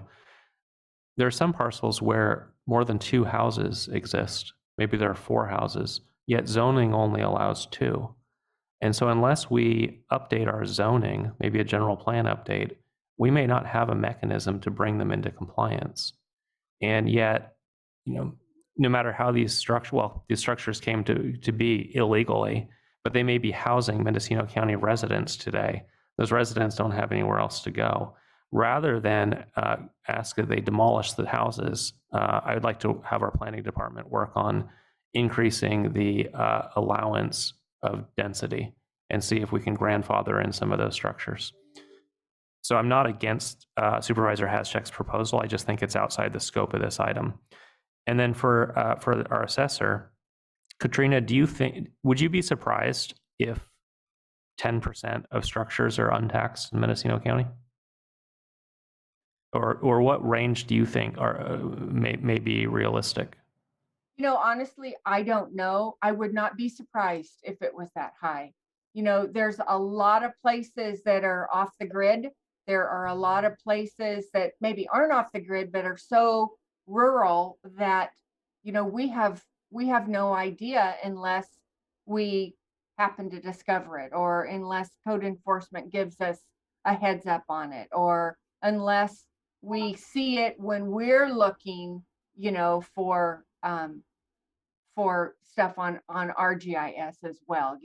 If something's been brought to our attention, the first thing we do is look at the GIS and see what's up there. So we have been able to find some business property revenue through that with the different cannabis grows, the infrastructure and the nicer quality grow houses or hoop houses. So, we've started on it, but we're only at the very beginning of it. Supervisor Haschek. Yeah, when I talked to the assessor, Bart LeMay, about this, that it seemed like the consultant would charge after they found whatever number of houses or buildings, and then the increased assessment for the county, and then they would take a percentage of that. Is that how the consultant would work? And if so, then it doesn't seem like the county would have to front any money in this situation if we went that route. I don't think we really, Katrina Bartlemy, assessor, I don't think we really know until we have some time to actually contact different contractors and find out what it is. That's what I've heard, that it's a percentage of maybe the first year's assessment. But, until we really have time to do this, it's kind of up in the air. Mr. Williams, do you have any other knowledge of that? Yeah, so You muted yourself. From my research, it appears that is a common scenario. It's also possible for the county to just pay upfront for the research. So what the action that I'm looking for today is a commitment to the assessor to reserve some funds. And I didn't want to ask her to do extensive work putting a plan together, not knowing if the board would support funding it. And so rather than get into the specifics about how we would pay for it, what it would cost, how extensive, I'm looking for general direction to have our executive office continue working with the assessor to bring back a more formal plan. Supervisor Jordy. Thank you. Thank you, Supervisor Williams, for bringing the item forward, and Clerk Assessor Katrina Bartley for investigating this. I think this is a helpful tool along with the appraiser aid classification. I hope that her department's successful in recruiting for that position, because I think that's a feeder position into people becoming full-fledged appraisers over time. One point I wanted to make sure that the audience was aware of, we all pay our property tax to the county, but about 35 cents, if you don't live in a city, about 35 cents stays with the county, and over half of it goes to the schools. So when people are paying their property taxes, they're largely supporting their local schools, they're supporting their fire districts, or in addition to supporting the county. So I just want to make sure people are aware of that. And then when we have neighbors who aren't paying property tax, they're not supporting those other services. So anyway, I would be happy to move the recommended action. Second. It's been moved and seconded. Is there further discussion? Supervisor Haschak. Yeah, I just like to make sure that the direction is that the assessor's office can pursue whatever path they believe is the most appropriate for what they need to do to make this happen. So whether it's going with a consultant or doing it in-house, I want that flexibility there for the assessor's office. And following up on that, Ms. Bartlemy, so how down are you on staff? I mean, how many positions are open in your office right now? Well, I just got a message that for our appraiser aides, we had 1 applicant. So, that's kind of disheartening, because I thought that was, as with Dan Judy, I thought that was going to be a nice beginning position for someone to come into. We are down right now 1, 2, 3 appraisers and 1 auditor appraiser. So actually senior auditor appraiser, as well as clerical staff. So, we need that clerical staff to support our appraisers as well. So we're down in that department 5 to 6 employees. Plus over here, in the clerk recorder's office, we're down employees. So, we're taxed just like everyone else is. Mm-hmm. So it makes it hard for you just to do your day-to-day work without taking on a big special project like this, is I guess my point.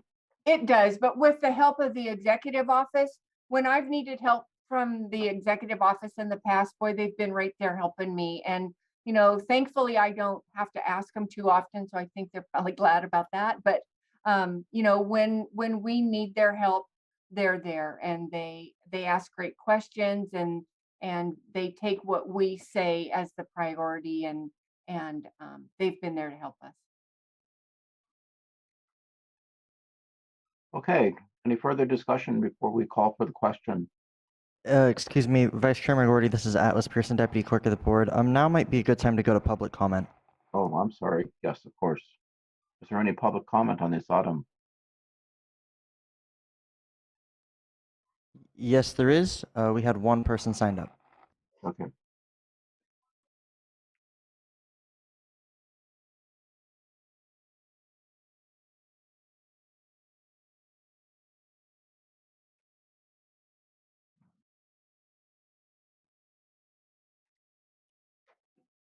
First on the line is Ron Edwards.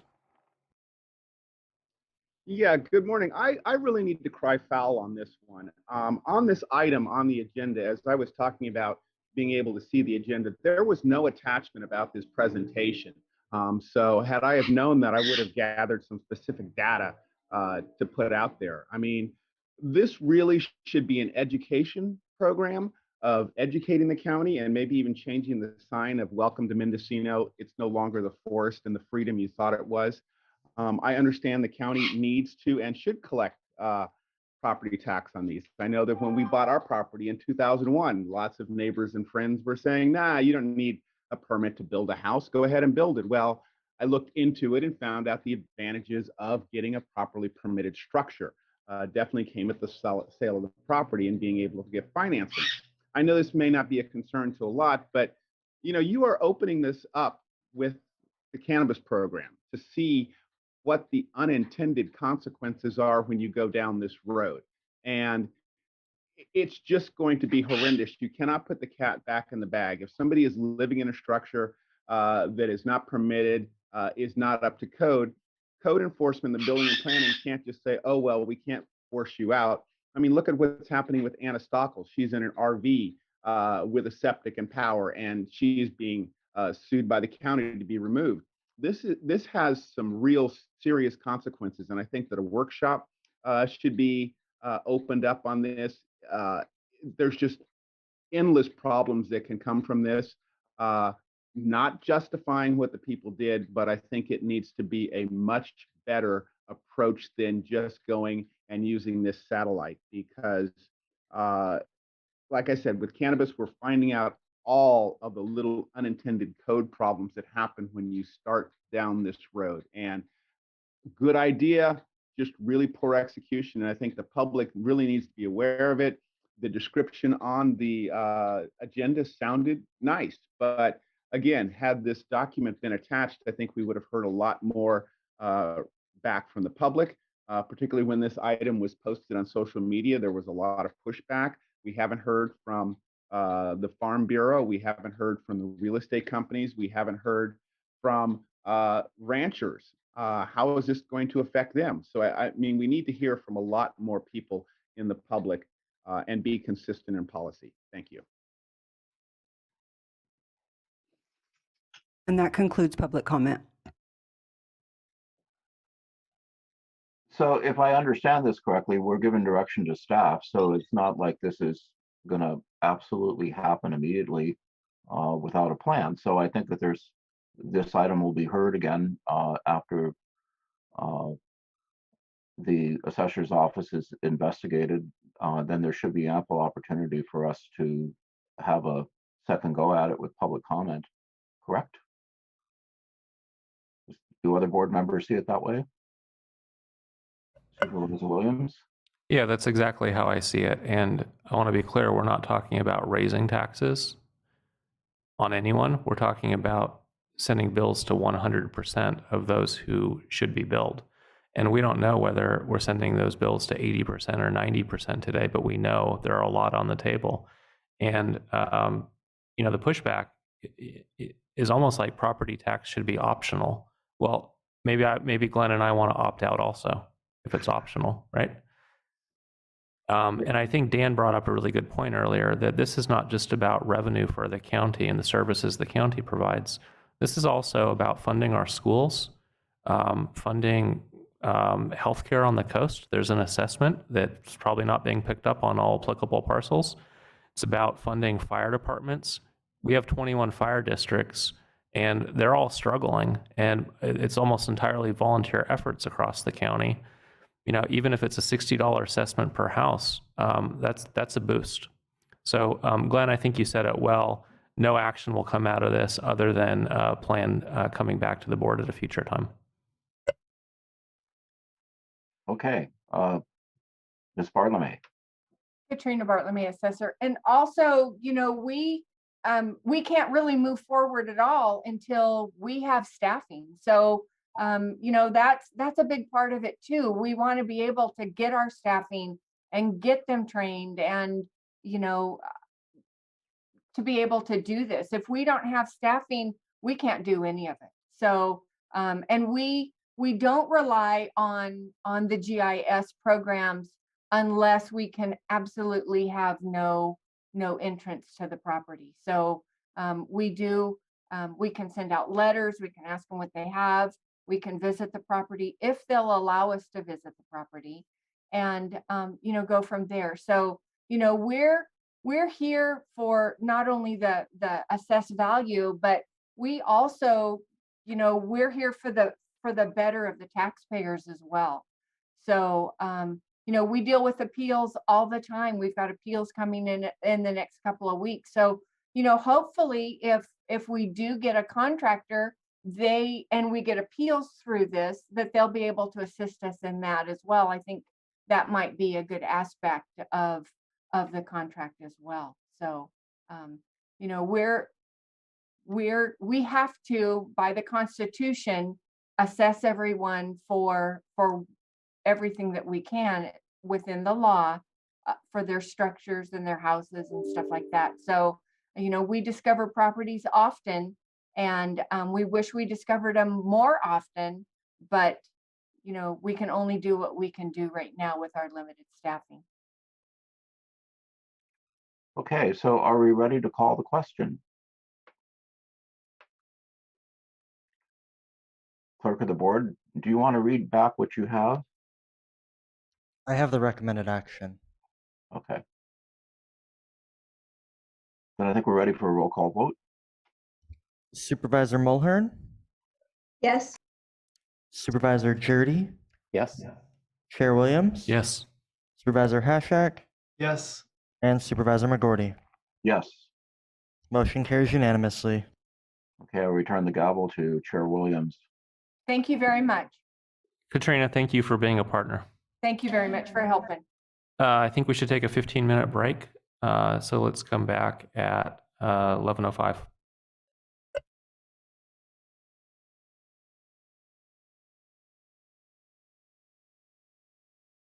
We are in the race of our lives.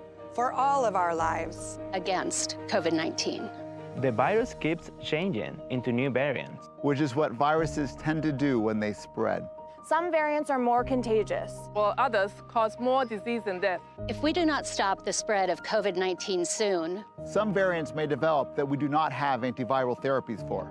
Some could make our vaccines less effective or not effective at all. This would set us back to where we were last year. When we were worried that our hospitals would be overwhelmed. When schools closed and children had to shelter in place. And when we could not see friends and family for fear of spreading COVID-19. So it's so important that we take all necessary precautions to protect everyone, especially the most vulnerable among us. We need to vaccinate as many people as quickly as possible. To save as many lives as we can. Together, we can win this race. For our patients. For our elders. For ourselves. For you. For us. For our community. Por nuestra comunidad.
Yo me vacuné porque amo a mi familia y amo a mi comunidad.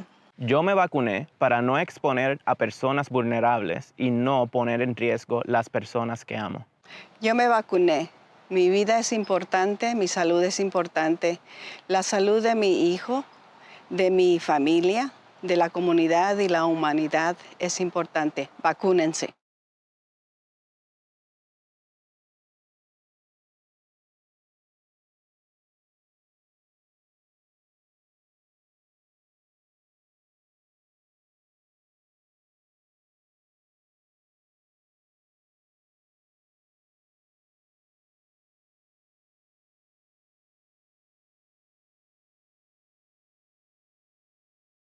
When I got vaccinated for a different reason than I'm telling you to get vaccinated for. I got vaccinated in December because I was terrified I would get sick and I would get my father or my wife or one of my patients sick. In May, I'm telling you, vaccinate so we can get back to normal life. We all want to get to barbecues and parties and to travel. If we go back to regular life without vaccines, we're guaranteed to get COVID. These vaccines are amazingly safe. COVID is not. So get vaccinated so we can start the best summer ever.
I got vaccinated for the people who can't.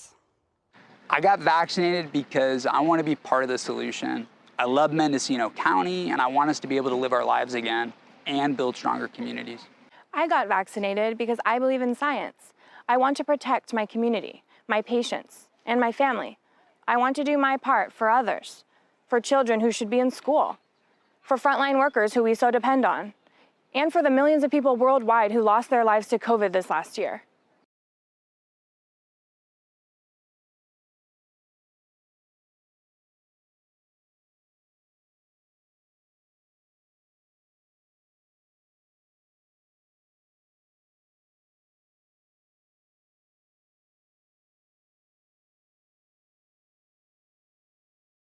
I got vaccinated because my children can't get vaccinated. Because I love my family and I love my community. To see my mom. It was her birthday coming up, and so I just wanted to be safe and protect her.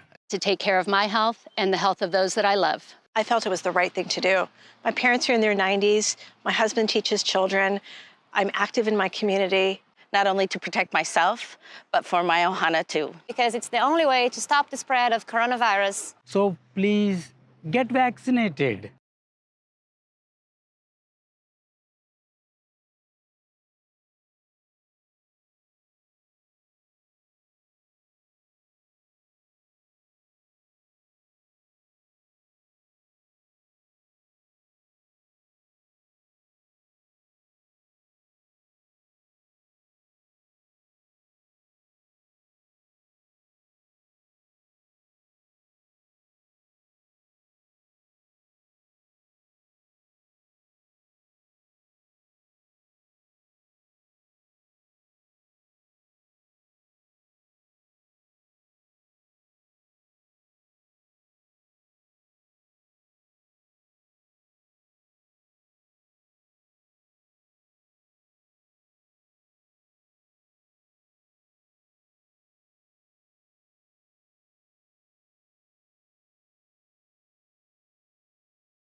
Los latinos componemos el 25% de los habitantes del condado.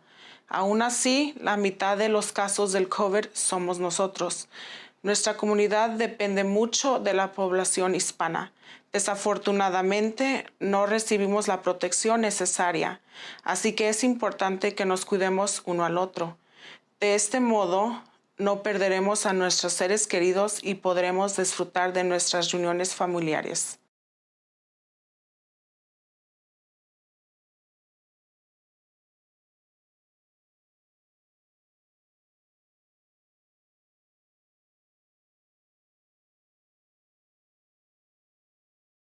We are our ancestors' children, and we carry their intergenerational traumas attached to trusting the government and vaccinations. I can say I lived through a pandemic by choosing to get vaccinated. I chose to get vaccinated because I had to be a good leader and example for my people. I also got vaccinated to protect my daughter, who has a compromised immune system. I urge you to get vaccinated to become a protector of our elders and Native community.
4B, this is a public hearing. We're going to open the public hearing. Clerk, can you note correspondence and telephone calls received? Yeah, all written correspondence by way of e-comment is accessible to the public, and we have received no telephone calls. And do any supervisors have correspondence to note? I don't see any. I have spoken with the applicants. Okay. Okay. And just to clarify, proper notice has been established. So there will be a staff presentation to cover a summary of the report. All staff comments are received first. Board of Supervisor questions regarding staff report will be presented at this time. And then we're going to go to public input, public comment. Staff will make final remarks, and then the Board of Supervisors will present questions to staff or the public. And then we will close the public hearing, and the matter will come before the Board of Supervisors, where no further public comment will be permitted. Everyone ready? Okay, the public hearing is now open. And staff, would you proceed with your summary? Thank you, Chair Williams. Julia Krog, Director, Planning and Building Services. The rezoning application before you today is a correction to a rezone, case number R2-2007, which rezoned 15 additional acres to multifamily residential R3 zoning at location 3, which was previously known as assessor parcel numbers 184-11019 and 184-11020. Those properties are now known by assessor parcel numbers 184-11028 and 29. And the rezone correction today is asking to correct the zoning of those properties from the multifamily residential R3 to suburban residential. Just for a brief history, the board had originally approved the rezoning 2-2007 on December 11th, 2007. So this, at that time, there was this error done to the ordinance, which was ordinance number 4195, and only in regards to location 3. So in the instance of APN 184-11019, only 2.8 acres of the total 18-acre parcel were meant to be rezoned to multifamily residential. The planning team at the time had incorrectly identified that the entirety of assessor parcel number 184-11020 would also be rezoned to R3, when all of the mapping associated with the project demonstrates that it was really only meant to be a portion.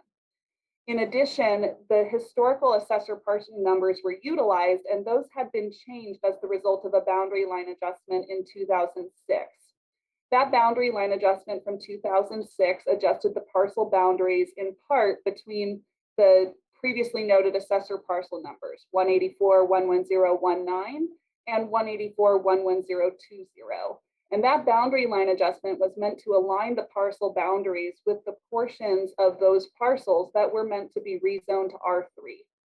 The boundary line adjustment established 2 new assessor parcel numbers for the revised configuration, and those are the parcels that should have been, well, at least one of them should have been rezoned to R3 rather than the 2 historic APNs.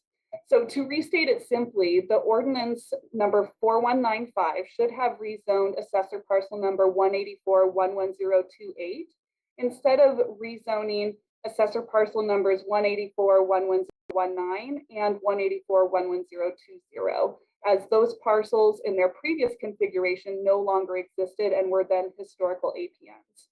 The result was incorrect rezoning of 15 additional acres to R3. The Planning Commission reviewed this on March 3rd, 2022, and adopted a resolution making its report and recommendation to the board. And as detailed in the resolution, the Planning Commission recommends that the board adopt the addendum to the mitigated negative declaration and grant the rezoning request. Staff has prepared for today an ordinance for consideration of the board, as well as a resolution for adoption of the addendum to the mitigated negative declaration. I am happy to answer any questions that the board may have, and that concludes my presentation. Is there any public input or public comment? No, there is not. Any final remarks from staff? No. Does Board of Supervisors have any questions for staff? Yes. Go ahead, Glenn. So what is the implication in changing this in terms of what people could do with the actual parcels? It's actually not a significant change. It's going to be changing the zoning to suburban residential, which has similar allowable uses. The multifamily zoning was never properly analyzed through CEQA as well for those additional 15 acres. So really this correction is just returning it to what it was intended to be at the time of that ordinance adoption. It's more of a correction than anything else and does not affect the the existing entitlement on the site is for the previously approved Gardens Gate subdivision, and it does not affect that entitlement whatsoever. So how did it come to be a mistake that wasn't noticed at the time? That's a really great question. It came up when we were reviewing the subdivision modification application that's currently on file. And so when we started looking at it, we looked back to the previous ordinance and discovered that there was this error that had gone unnoticed for the last 15 years. So it was something that we thought was worthy of cleaning up, especially because we know that that was never fully analyzed pursuant to CEQA, and make sure that this correction was completed. So, thank you. Okay, I don't see any more hands. The public hearing is now. I have a hand up. Go ahead, Supervisor Haschek. Yes, I'd just like to clarify that I was mistaken. I didn't talk to applicants on this issue. It was 4F. So I'll hold that till next time. I wanted to clear the record. Thank you for that. Can we close the hearing? Okay, the public hearing is now closed. The matter is before the Board of Supervisors. Public comment is no longer permitted, and I'm inviting a motion. I move the proposed action. Is there a second? Second, Mulhern. Okay, any discussion? No hands, we're ready to vote. Supervisor McGorty? Yes. Supervisor Haschak? Yes. Supervisor Mulhern? Yes. Chair Williams? Yes. And Supervisor Jurdy? Yes. Motion carries unanimously. Okay, item 4C, this is discussion and possible action to introduce and waive first reading of an ordinance to amend Chapter 6.20 of the Mendocino County Code regarding licensure of tobacco retailers, and it's sponsored by Public Health and County Council. Who would like to present? Public Health will present.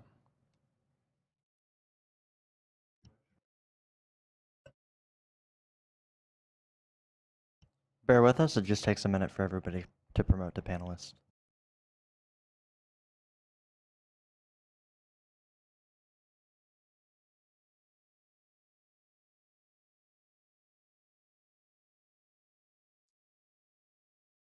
Chair Williams, Charlotte Scott, Assistant County Counsel. I believe I can start the presentation for public health, since that you would likely like a summary of the ordinance amendment changes, and then I can defer to public health for any additional comment if that works for the board and the program. Sounds great. All right, so public health, the community wellness unit, which houses the tobacco prevention program, reached out to County Council to request looking into some revisions to the tobacco retail ordinance, which is Mendocino County Code 6.20. And as you may recall, in mid to late 2020, led by Supervisor Haschak, we did add a prohibition in our tobacco retail ordinance for the sale of flavored tobacco products. And in that definition at the time, it exempted cigarettes. And this was reflective of the ordinances we had seen, model ordinances over the years preceding that. In the meantime, many jurisdictions in the state, in the nation, cities, counties, et cetera, have expanded their prohibition of flavored tobacco products to include cigarettes. Namely, there is federal law and FDA regulations that already prohibit the sale of flavored cigarettes except for tobacco and menthol flavor. And so at this point, the program is interested in expanding our prohibition to include cigarettes, to remove that the phrase in our definition that excludes cigarettes, so that it will also include a prohibition of the sale of menthol cigarettes. And so when they reached out to me about this, small but significant change, I did some research just to see if there were any legal impediments to the revision, and there are not. From my survey of existing current case law and state and federal law, the federal statutes do not preempt local jurisdictions from prohibiting the sale of tobacco products, and that could include a flavored tobacco ban.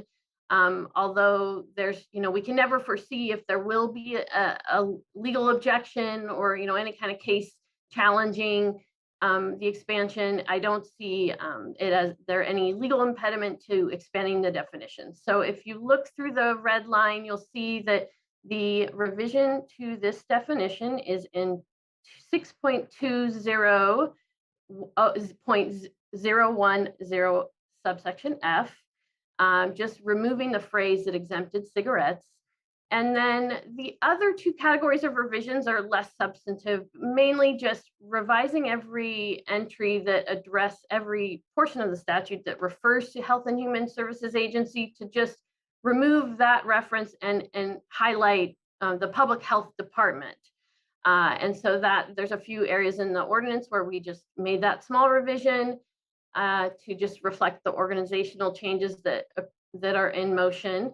And then the third area was looking at the definition. There's a definition in a few areas where we address youth decoys in the compliance check area. And that's because at one point, the minimum age for the sale of cigarettes was minors. And now in recent years, in the last few years, the state law has revised that to include the minimum age being 21. And so I understand from the department, from the programs, that the state prevention programs have moved away from focusing only on youth and minors and involving compliance checks that address young adults. And so we revised the section that says youth and replace that with young adult to reflect that the momentum of the state prevention programs and the kind of the focus of the program when they're doing their compliance checks. And so with that, and you'll also see in the red line some whereas language. This is not language that is codified in the statute, but in the ordinance, it's mainly to show some of the statistics that reflect that youth are impacted by the sale of menthol cigarettes. And so that's the summary of the red line changes, and I defer to the program if they have any additional information and to any questions you might have. Does the program want to comment, or you want to move on to public comment? We can move on to public comment, and then Yeah, we okay. can include anything, address anything that comes up. I think we have a good understanding, but we may come back to you with questions. Let's go to public comment. First on the line will be Jay McCubry.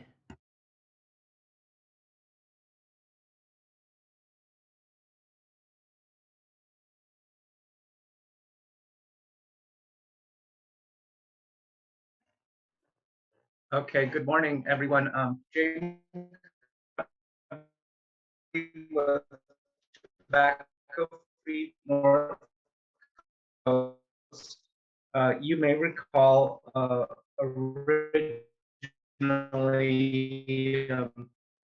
almost a couple years, we conducted those youth tobacco purchase surveys in unincorporated areas and county, and found a sales rate of our flavored tobacco, menthol and grape and cherry.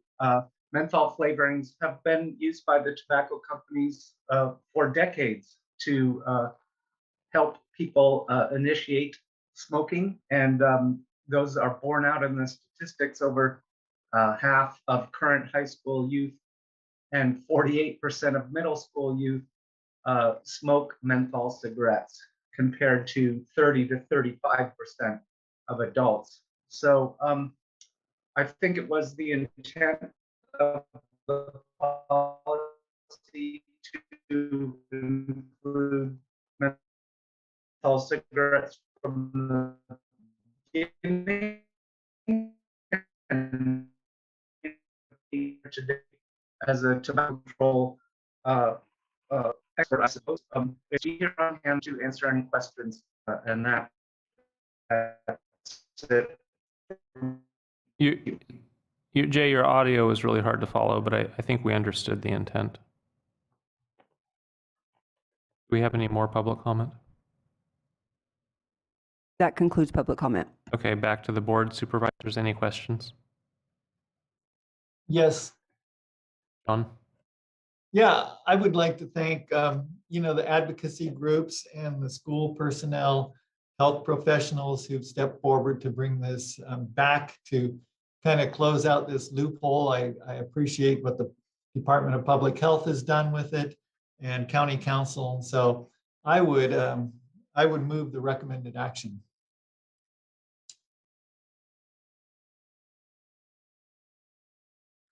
Happy to second it. Okay, first and a second for discussion. Mo? I was not on the board when the original TRL went through in 2020, and I have expressed and will continue to express my concern that we are not focusing enough on the reasons why people choose to smoke in the first place, and teaching our youth that anxiety, depression, all types of mental health issues cannot be solved by using substances, including cigarettes, including chewing tobacco, which we also do not focus enough on as a community. So I'll continue to express all of those concerns, as well as the fact that you can order tobacco products online, and that neighboring counties or jurisdictions do not have this same ban. And without a united front, people can simply go to another location to purchase products. I think it's incredibly important that we continue to have the conversation even after the ordinances are created. And I understand that the prevention dollars have specific focuses, but I think as a community that we can do better at talking, especially to our youth, about the reasons that they're choosing to use tobacco products in the first place. And also there is a federal menthol ban that is anticipated is coming down the pipeline. Hopefully that'll help solve some of the problem about crossing jurisdictional lines. So I just wanted to get those comments on the record. I think it's important that we continue to have the conversation. Dan? Yeah, I'm happy to see the ban on flavored cigarettes, because it's clearly intended to get children and youth to become addicted to cigarettes. But I do have a question, because my recollection from several years ago meeting with the health department was that there's a loophole in the state law that says that if something has a fraction of tobacco leaf in the paper that wraps the cigarette, or they'll call it a cigar, that the stores can sell single cigars. And so they put just a fraction of tobacco in the wrap, sell them as single cigars, which of course are really aimed at teenagers, because they can just go in and buy a single cigar. So does the county's current or proposed ban ban the sale of single cigars? And I realize this is maybe almost at this point becoming old technology, because vaping is really replacing this. Anyway, so I just wanted to make sure that we're closing that loophole as well. Bobby, do you want to address that? Bobby Ducharme of the Public Health Community Wellness Program. Unmute. Go ahead. I'm the program administrator of Community Wellness. I'm not so sure, Supervisor Jurdy, about that particular issue, about the leaf in the paper. So I will have to get back to you on that. But in terms of the ability of limiting the youth to buying cigarettes and these kinds of things, this is what we're after in this one. Thank you. Glenn? So I'm really supportive of anything that gets people to stop smoking and using tobacco. The human toll of the wreckage that I've seen in my own life of relatives and friends and people in the general community who have caught debilitating diseases from its use is pretty discouraging. But I also agree with Supervisor Mulheron that nicotine is a drug that people use for a variety of reasons, and it's a powerful one. And I don't think we recognize that enough. And if we knew more about nicotine before it became legal years and years ago, it probably never would have become legal. So it's anything we can do to kind of slow it down and get people to be healthier in Mendocino County, I think is a good thing. Supervisor Mulheron's right too. In the day of the internet and Amazon, I'm sure anybody who wants to load up on cigarettes can just order it online. But nonetheless, I think that sometimes you have to make a statement for health and for our community. And it's something that when I ran for office, I vowed to do, is to try to keep us healthy and safe. So this is a case in point. Thank you. Deputy County Counsel Scott. Thank you. Assistant. Thank you, Charlotte Scott, Assistant County Counsel. In looking through our ordinance, to answer Supervisor Jarity's question, it's my belief from reviewing our definition of tobacco product that it does intend to cover the type of products you're discussing, which is in subsection K1, any product containing, made, or derived from tobacco or nicotine that is intended for human consumption, whether smoked, heated, chewed, absorbed, dissolved, inhaled, snorted, sniffed, or ingested by any other means, including but not limited to cigarettes, cigars, little cigars, chewing tobacco, pipe tobacco, snuff. And there's also other definitions. I believe that would cover the type of products you're talking about, but I'm not as familiar as maybe the prevention program is with sort of the wrappings and the like. But I do think that's the intent of our current ordinance. And then, of course, flavored tobacco product expands that definition to address any of those products that impart a characterizing flavor. So I just wanted to offer that. Don? Yeah, just going off of what Supervisor McGordy said is that, we are making a statement here. We are trying to protect our youth and send a signal. And I think that both the city of Willits and the city of Ukiah are considering these kind of bans too. And I think that the board should encourage those jurisdictions to follow the county's lead. Go ahead and ban those kind of flavored tobacco products aimed at children. And, Mendocino County, certainly people can, I guess, buy it off the internet or go to Lake County or other places. But the goal is to, have it so people can't have easy access to it. And, at some point, the government's going to have to control what's going on the internet.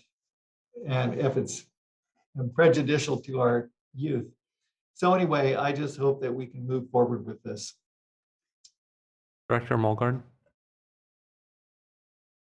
Actually, Supervisor Haschek just answered. I just wanted to make sure that Supervisor Mulhern knew that we were indeed working through our coalition and our staff with the other municipalities within Mendocino County. So at least we can control that, and we are going to those 4 municipalities as well. Assistant County Counsel Scott. Thank you. I also meant to answer or respond to Supervisor Mulheron and her comment about the momentum of federal law. There's also a state law ban that was signed into law by Governor Newsom in 2021.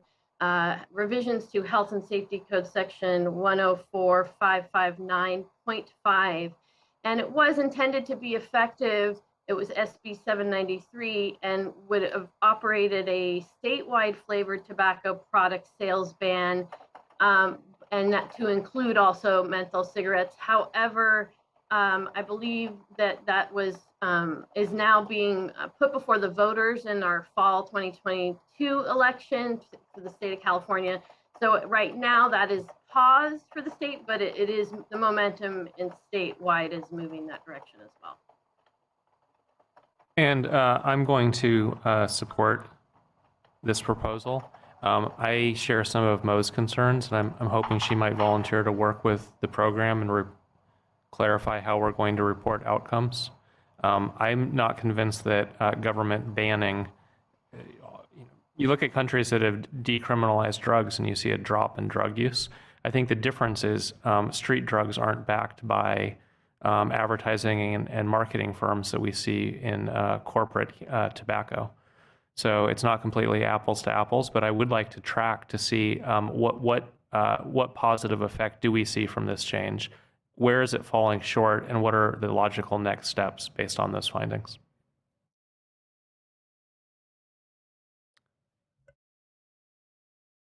And we have no further public comment. Can I invite a motion? Oh, I'm sorry. There's a motion on the floor. I have to say, the hybrid is very distracting. I wish you were all here. Motion on the floor, ready for a vote. Supervisor Mulhern, Yes. Supervisor Jurdy, Yes. Chair Williams, Yes. Supervisor Hashak, Yes. and Supervisor McGorty. Yes. The motion carries unanimously. Okay, item 4D. This is a presentation by Department of Transportation regarding road dust suppression program versus incremental chip seal in the Laydenville area. Is our Director of Transportation online?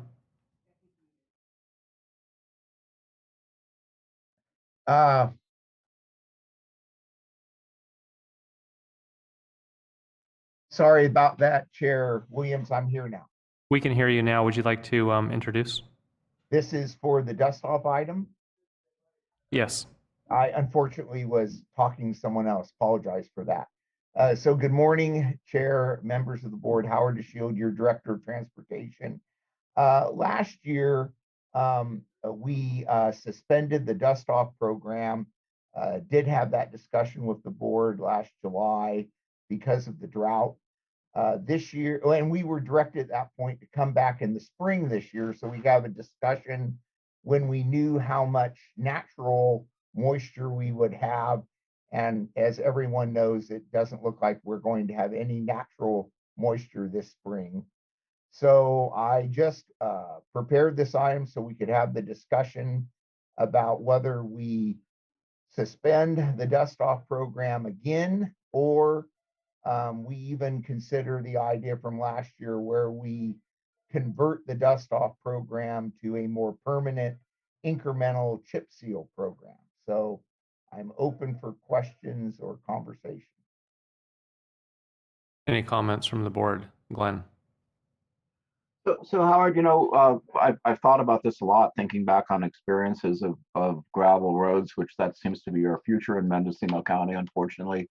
And in places like Vermont, where they have much situation as us, they have a small population and a lot of infrastructure to look after.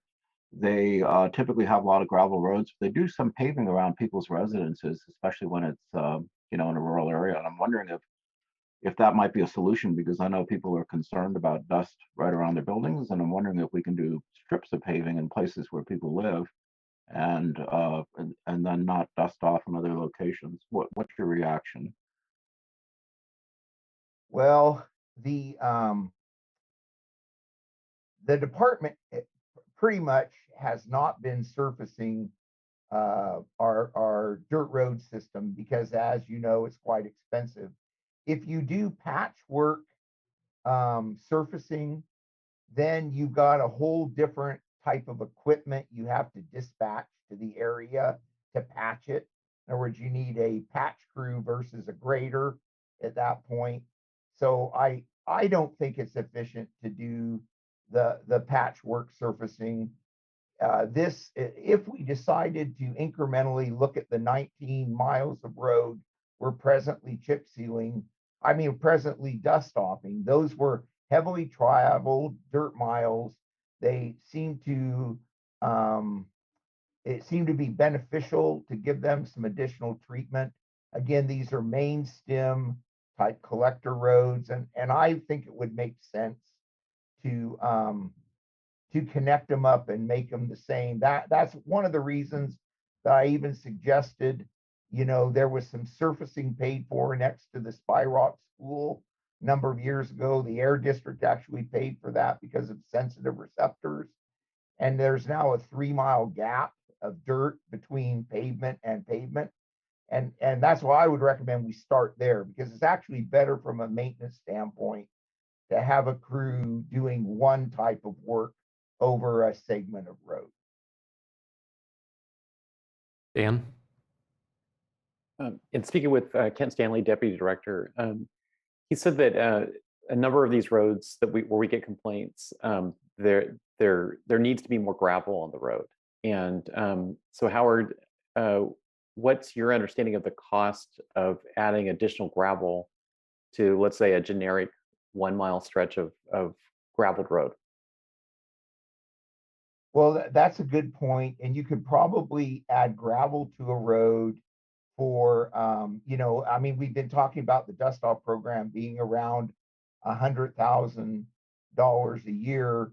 We could probably add sufficient gravel to segments of road that would equal, say 5 miles, and not just add it, but you have to grade and roll and work it in, all the things that would go with getting some miles of road ready for a chip seal. You could probably over 5 years use that part of that, say $250,000 of that, what would be 5 years at $500,000 resource. And then you could take at the end of that 5 years, you could apply a double chip seal to 5 or 6 miles that you would incrementally prepare. So I would say that would be the cost.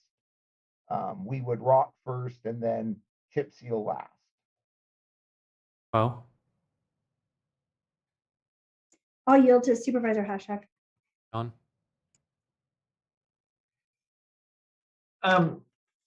So we have 19 miles that have been getting dust off.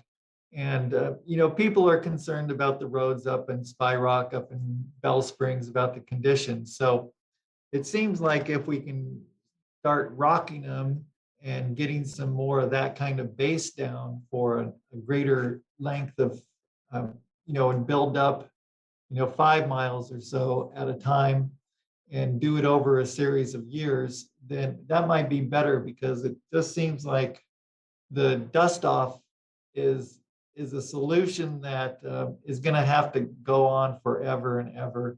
And I don't know how effective it is. So I would entertain some other kind, what you're proposing, Howard, in regards to kind of incrementally leading towards chip sealing. Okay, more questions, it looks like. Oh, And my question for the department was whether or not we had complaints about not doing the dust off, and then also if there were any fish and wildlife concerns from the dust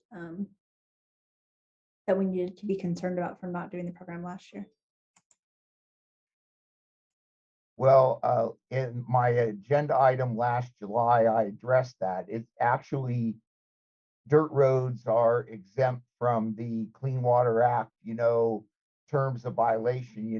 These are existing dirt roads. We have 344 miles of them. So 19 not getting dust off didn't have any more implications to the environment than the other 330 miles. So I didn't get complaints over that. I did get complaints. Obviously, people like the dust off who live on the roads that get it. But I as last year, I reject the environmental argument. Howard, is there any possibility of using CSA3 in a benefit zone to locally fund chip seal for the entire segment?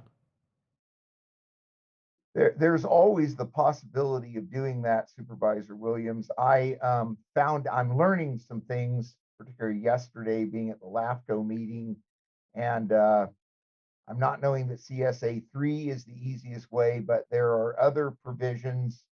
There's a permanent road division provisions in the Streets and Highways Code that the legal counsel for the CSA or for LAFCO brought up. It's basically all there is a 218 election where people would have to vote, 67% who lived on a road to contribute some additional funding to do just about any kind of benefit they would want to vote on. So I don't know if CSA 3 will work. I don't know where we're at with that right now, but there are ways that people can vote a special assessment to do a special benefit. So yes, there would be a way to do that. Irrespective of the mechanism for assessing, would it be feasible to come up with a number per parcel so that, I mean, if it's 1,000 a parcel, my guess is people won't want to support it. If it's 100, I'd rather spend $100 on chip seal than $100 of repairs to my suspension. How do we get close to a rough number? Well, it depends a lot on who you would determine has a benefit. For instance, if we decided that we were going to do this program over the next 5 years and treat Spy Rock Road all the way up to the turnoff with the private road known as Register Guest. Again, Spy Rock is the main collector, and then all the people who live off these various smaller feeders, they would have a good main stem. It wouldn't be fair to just assess the people who adjoin the county road. You'd have to somehow pull that out. So I guess I could do a parcel count if you wanted me to, and I could, I'm talking about $500,000 program to do this specific Spy Rock as, say, a prototype example. I could try to spread that over everyone who travels that first 6 miles and has a private road off of it. Yes, I could do that. I could rough something out. John, this is your district. How would you like us to support you? Well, it's also Dan's district. And all I was going to say was that there were a lot of complaints that came to me about not using dust off last year from both Spy Rock, Minor Road and Bell Springs. I think that, some of these roads are in very poor condition and we need to figure out a way of moving forward. So I appreciate this conversation. But I do think that maybe if we went for increased rock for an extended period or extended length of road and kind of lay down the foundation for chip sealing, that might be the way to move forward. John, can we confirm that that's fact, that we wouldn't be putting down gravel that would then be removed for the chip seal? Would it be an incremental improvement that we would continue to build upon? Or is it better to decide up front on the long-term solution? Yeah, that's a question for Howard. Well, if the board directed that we go that direction, the rock has to go down first, because once you chip seal, you can't add more rock. So that's the way you would do it. You would get an economical stretch ready, and 5 years is probably a good pick because our 20-year corrective maintenance program is inland 5 years from now.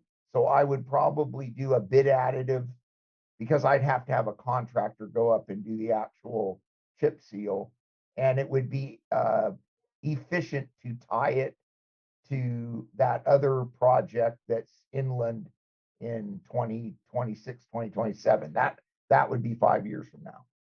Dan? Yeah, I was just going to add that the complaints I get are both Spy Rock and Bell Springs. And I actually thought that that dust-off had been applied in previous years to Bell Springs as well. I believe that former Supervisor Pinches lives on off of Bell Springs, and I'm pretty sure that it was always applied to Bell Springs as well. So I would like to see, you know, something on the magnitude of like no less than 6 miles a year will get additional rock on Spy Rock and Bell Springs, and then it's up to the department to figure out how they would, you know, strategically implement that over the next several years.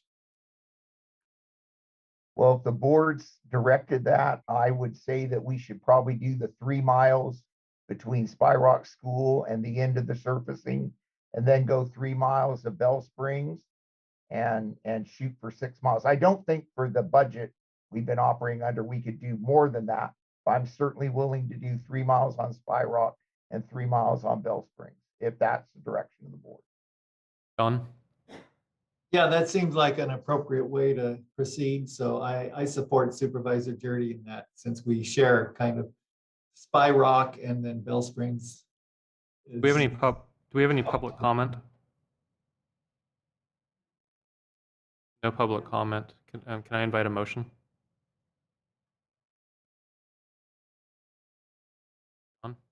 Well, I would move what Supervisor Jurdy just said, and Howard DeShiel had agreed to.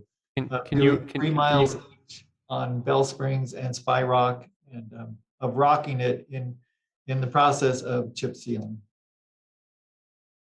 Can clerk, do you have that? No. I need somebody to restate the motion clearly.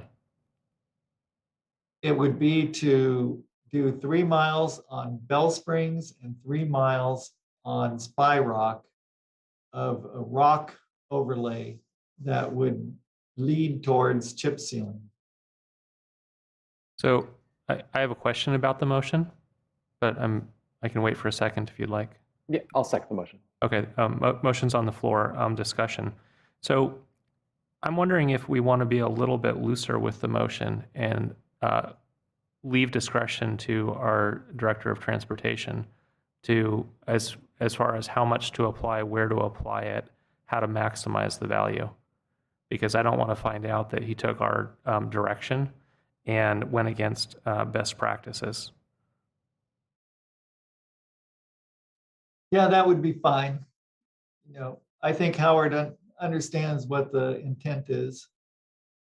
I guess what I'm saying is I think Howard's judgment is better than my judgment, so I want to be careful to not tell him specifically what to do. I think he can probably come up with the ideal plan if we tell him how much he can spend.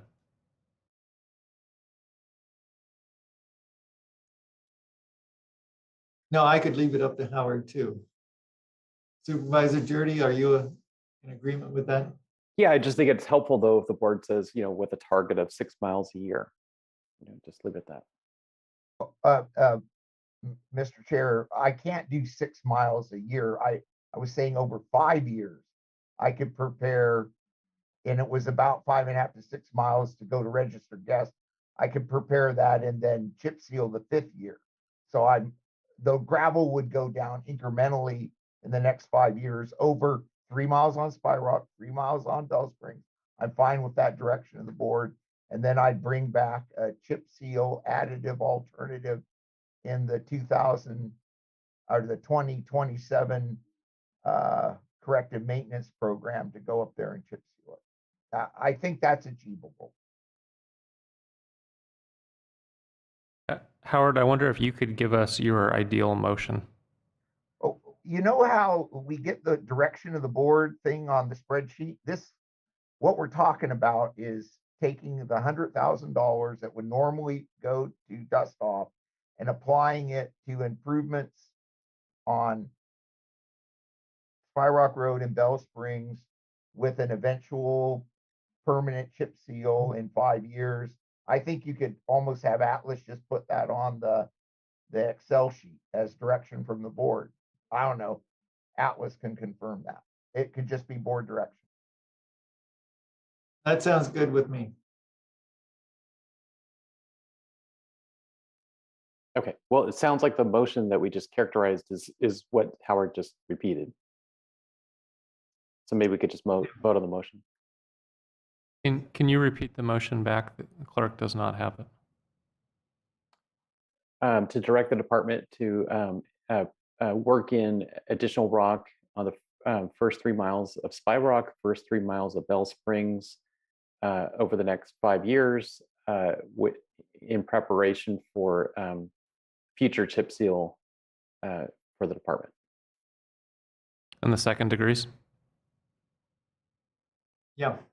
Okay.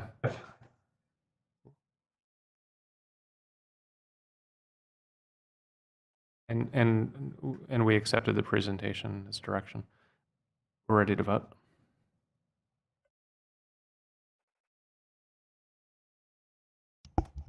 Supervisor Mulhern, Yes. Chair Williams, Yes. Supervisor McGorty, Yes. Supervisor Hashak, Yes. Supervisor Jordy. Yes. Motion carries. Okay, item 5B.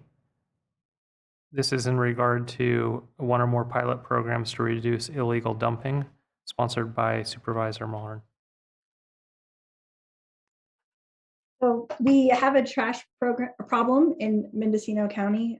One of the solutions that I've thought of and have been working on was taking care of the homeless trash. And over the last 90 days, I've spent $326 at the transfer station and 25 hours of picking up trash that individuals that are currently without housing have bagged and staged for me. So I feel like that pilot project is going really well, and I'd like to bring that back in the future. While I was reviewing and working on this problem, it was also very evident, and for anybody that lives outside of the city limits, we do also have an illegal trash dumping of household trash, where people may not have access to service and are leaving their trash in turnouts on Ore Springs or Old River Road or what have you.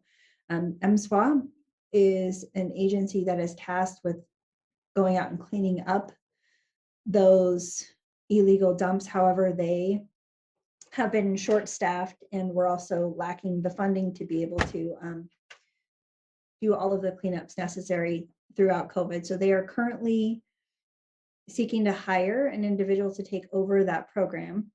And in the meantime, we've had many residents in our county that have wanted to come forward and help us keep our roads clean. We do have a county adopt a road program. There is some room for improvement in that, the liability waivers and the processes. And also, while doing research about adopt a road, I did learn that there is an opportunity for vouchers to be given to some low-income residents based on the type of program that they may be in that would help them pay for their transfer station fees. So what I have before the board was a PowerPoint presentation describing the situation, an agenda summary report describing 2 pilot projects to work on a voucher system and enhancing our Adopt a Road program. And I'm looking if anybody would like to join an ad hoc and help me work on this. Well, I would like to see that there be inland and coast representation. Doesn't have to be me. I'd support Supervisor Jordy if he'd like to step in. But I'm also willing to volunteer. Could also work with Supervisor Mulhern. We're both on Mendo Recycle or MSWA board, so Okay. Go ahead. So I'd like to appoint Supervisors Mulhern and Jordy to the trash ad hoc. And Mendo Recycle is really great. I love that it's possible for the public to go on the website and pinpoint where the trash is. I know that they're severely underfunded and can't keep up. So I'd hope the ad hoc would look at coming back with a recommendation on funding. Is there any public comment? There is no public comment on this item. Do we need a motion, or was appointment of the ad hoc sufficient? Glenn? So I wanted to share with the public the short PowerPoint that Supervisor Mulhern put together, if that's okay, because I think it adds to the conversation. Sure. Would you like to share your screen?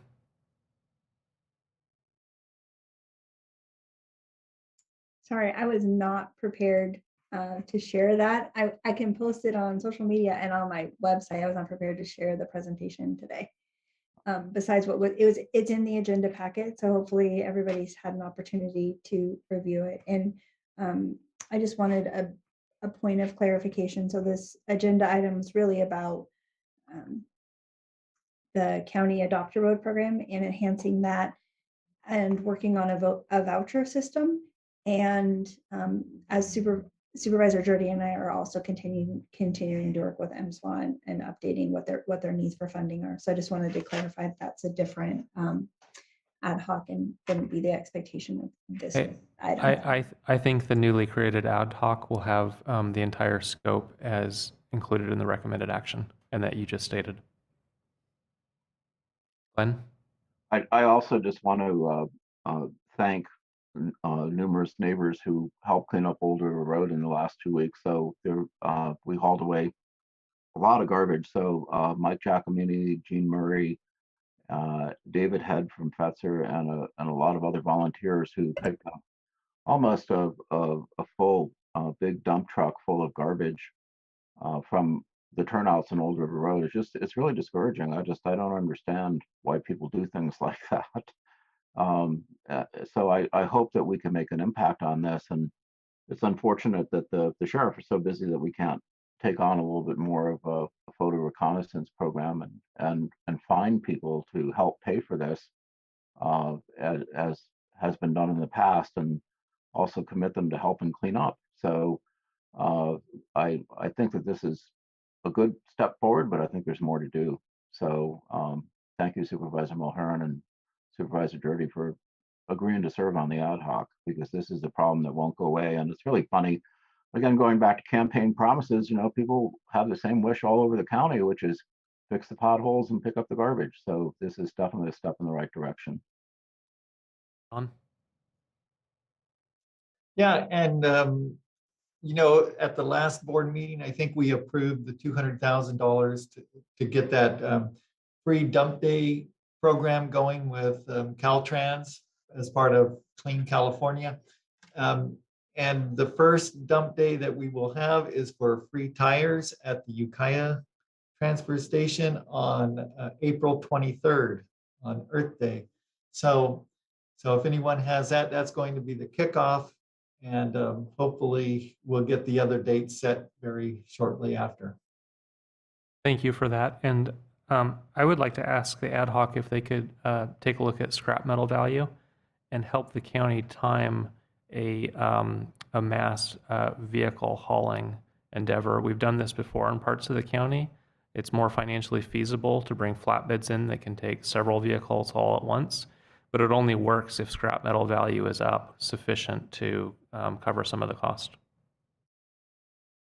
What we don't want to do is miss that opportunity, and I don't know where those metal values are today. Can we move on? Okay, last item before closed session working lunch is 4E, and this is a presentation of the 2021 Fall Supervisor Management Academy graduates, sponsored by Human Resources.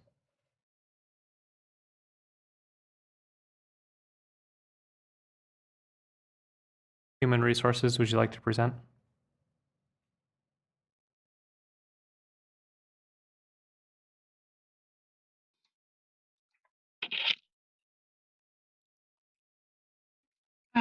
Good morning, Chair Jurdy, CEO, Antle, members of the board. This is Katie Ford with Human Resources. I'm a Human Resources Manager, and today I bring to you congratulations to our Supervisor and Management Academy graduates.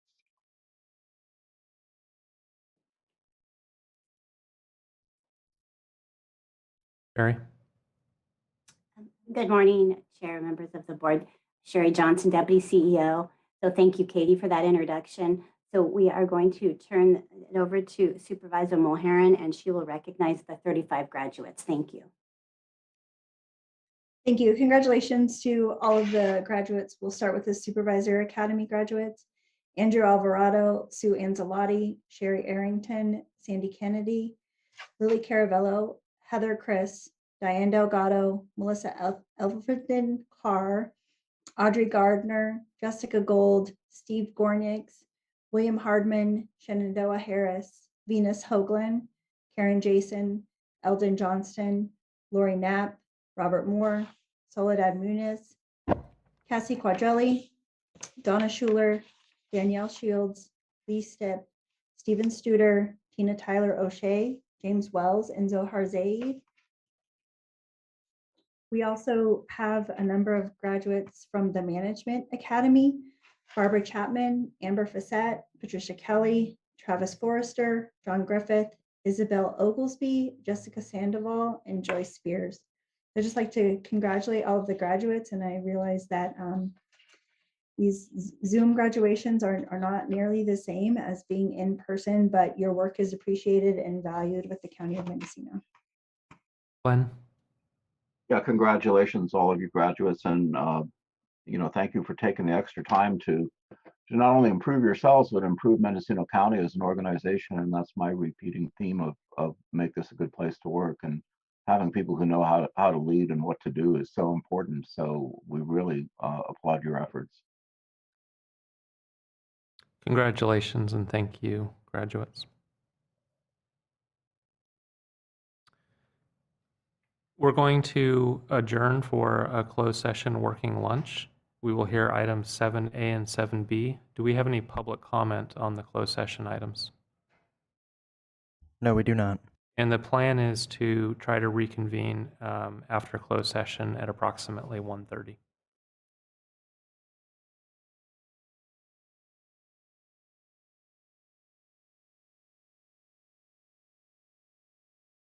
Cuando contraté el COVID me espanté, pero cuando admitieron a mi papá al hospital con la infección de COVID me espanté aún más.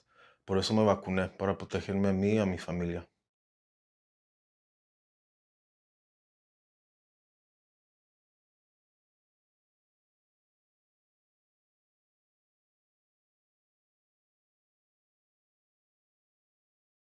We are so lucky to live in Mendocino County.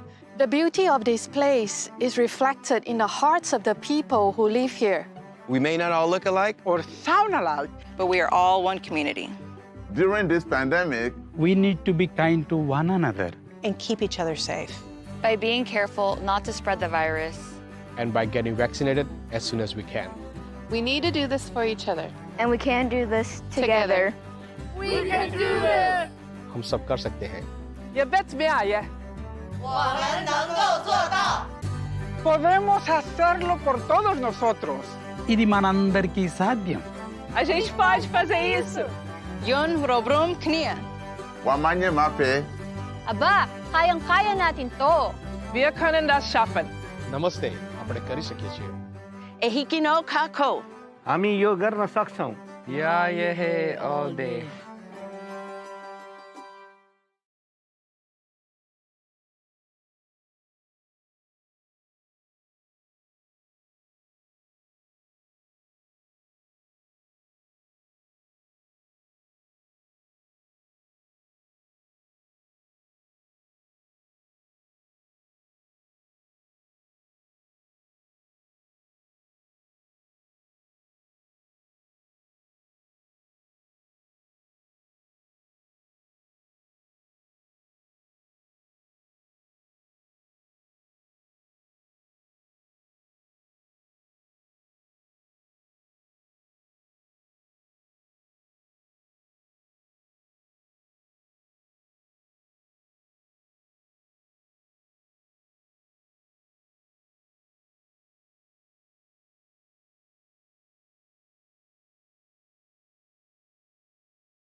I got vaccinated because my children can't get vaccinated. Because I love my family and I love my community. To see my mom. It was her birthday coming up, and so I just wanted to be safe and protect her.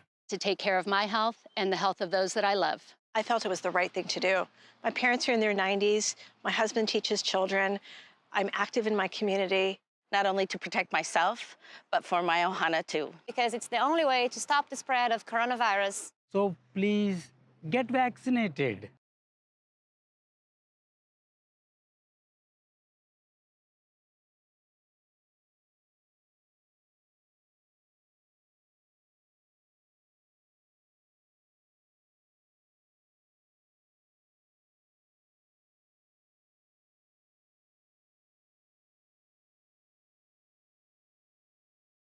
We are in the race of our lives. For all of our lives. Against COVID-19. The virus keeps changing into new variants, which is what viruses tend to do when they spread. Some variants are more contagious, while others cause more disease and death. If we do not stop the spread of COVID-19 soon, some variants may develop that we do not have antiviral therapies for. Some could make our vaccines less effective or not effective at all. This would set us back to where we were last year. when we were worried that our hospitals would be overwhelmed, when schools closed and children had to shelter in place, and when we could not see friends and family for fear of spreading COVID-19. So it's so important that we take all necessary precautions to protect everyone, especially the most vulnerable among us. We need to vaccinate as many people as quickly as possible to save as many lives as we can. Together, we can win this race. For our patients, for our elders, for ourselves, for you, for us, for our community, por nuestra comunidad.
Yo me vacuné porque amo a mi familia y amo a mi comunidad. Yo me vacuné para no exponer a personas vulnerables y no poner en riesgo las personas que amo. Yo me vacuné. Mi vida es importante, mi salud es importante. La salud de mi hijo, de mi familia, de la comunidad y la humanidad es importante. Vacúnense.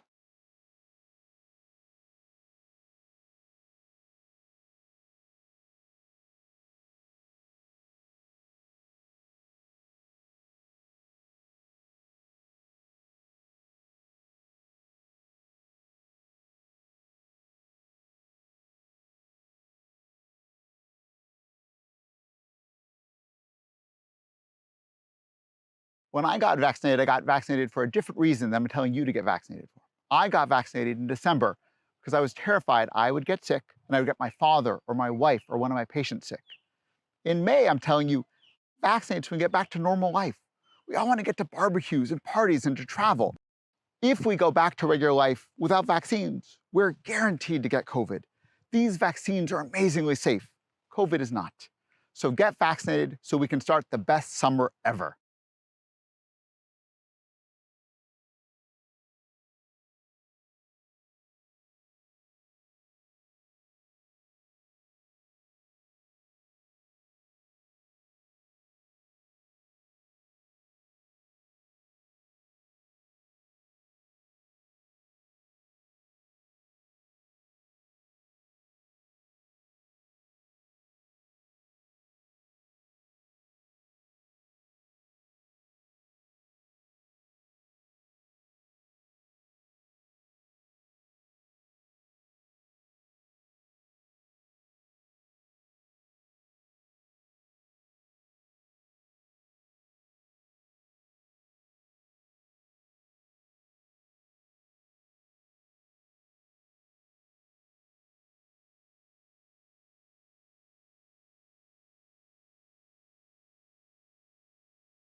I got vaccinated for the people who can't.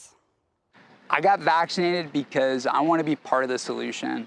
I love Mendocino County, and I want us to be able to live our lives again and build stronger communities. I got vaccinated because I believe in science. I want to protect my community, my patients, and my family. I want to do my part for others, for children who should be in school, for frontline workers who we so depend on, and for the millions of people worldwide who lost their lives to COVID this last year.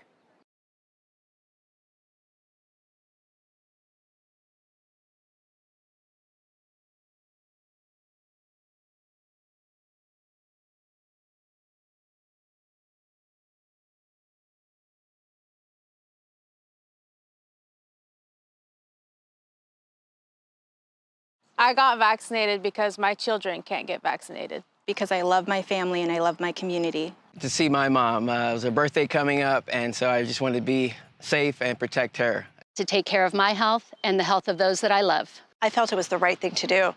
My parents are in their 90s. My husband teaches children. I'm active in my community.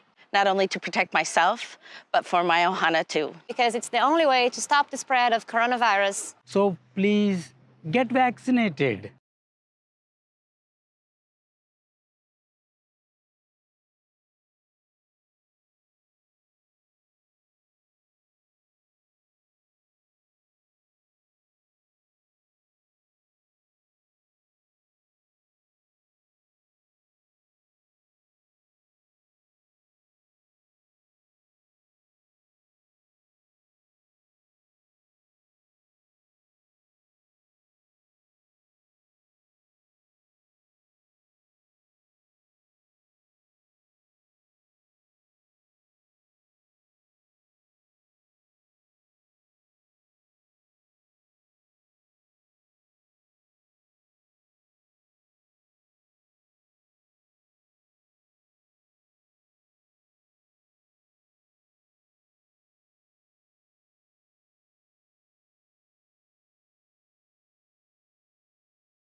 Los latinos componemos el 25% de los habitantes del condado. Aún así, la mitad de los casos del COVID somos nosotros. Nuestra comunidad depende mucho de la población hispana. Desafortunadamente, no recibimos la protección necesaria, así que es importante que nos cuidemos uno al otro. De este modo, no perderemos a nuestros seres queridos y podremos disfrutar de nuestras reuniones familiares.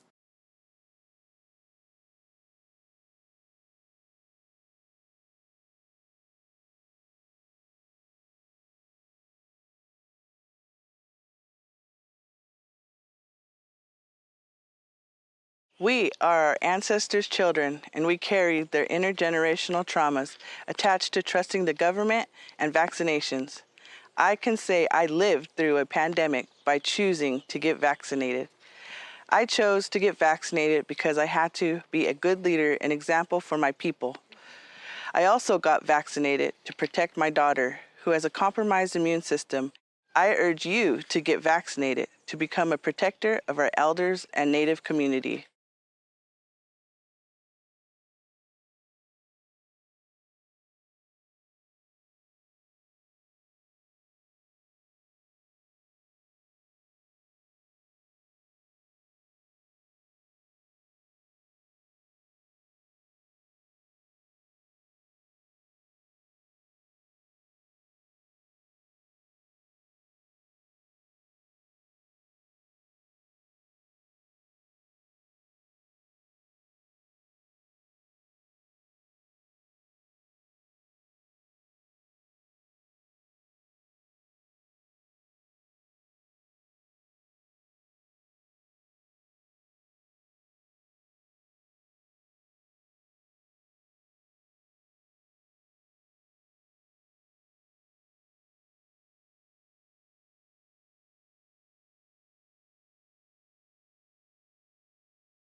Cuando contraté el COVID me espanté, pero cuando admitieron a mi papá al hospital con la infección de COVID me espanté aún más. Por eso me vacuné, para protegerme a mí y a mi familia.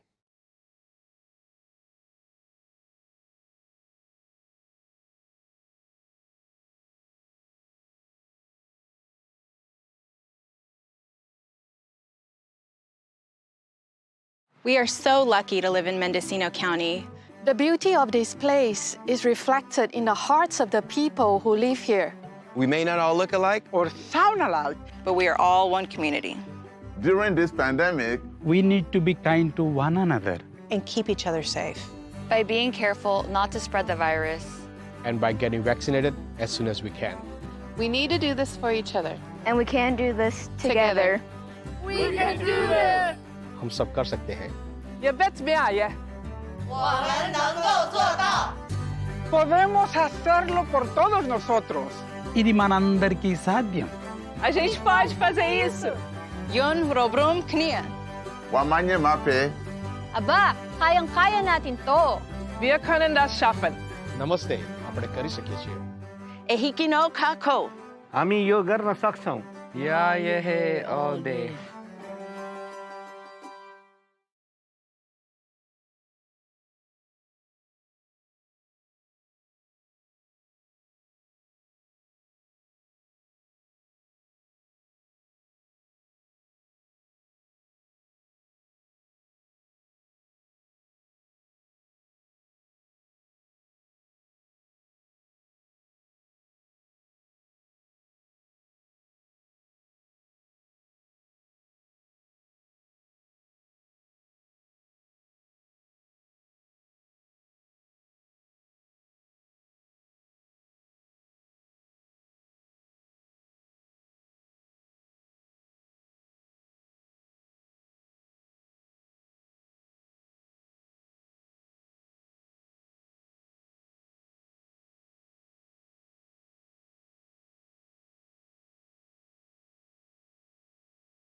I got vaccinated because my children can't get vaccinated. because I love my family and I love my community. To see my mom. It was her birthday coming up, and so I just wanted to be safe and protect her. To take care of my health and the health of those that I love.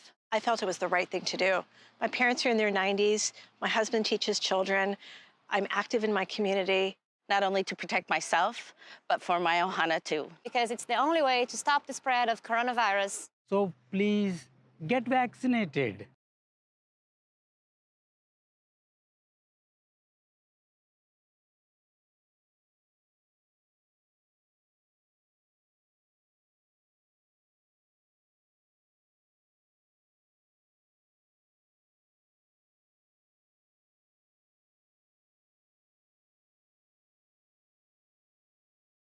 We are in the race of our lives.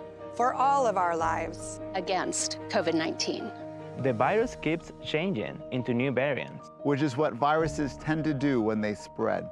Some variants are more contagious, while others cause more disease and death. If we do not stop the spread of COVID-19 soon, some variants may develop that we do not have antiviral therapies for. Some could make our vaccines less effective or not effective at all. This would set us back to where we were last year. When we were worried that our hospitals would be overwhelmed. When schools closed and children had to shelter in place. And when we could not see friends and family for fear of spreading COVID-19. So it's so important that we take all necessary precautions to protect everyone. Especially the most vulnerable among us. We need to vaccinate as many people as quickly as possible. To save as many lives as we can. Together, we can win this race. For our patients. For our elders. For ourselves. For you. For us. For our community. Por nuestra comunidad.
Yo me vacuné porque amo a mi familia y amo a mi comunidad. Yo me vacuné para no exponer a personas vulnerables y no poner en riesgo las personas que amo. Yo me vacuné. Mi vida es importante, mi salud es importante. La salud de mi hijo, de mi familia, de la comunidad y la humanidad es importante. Vacúnense.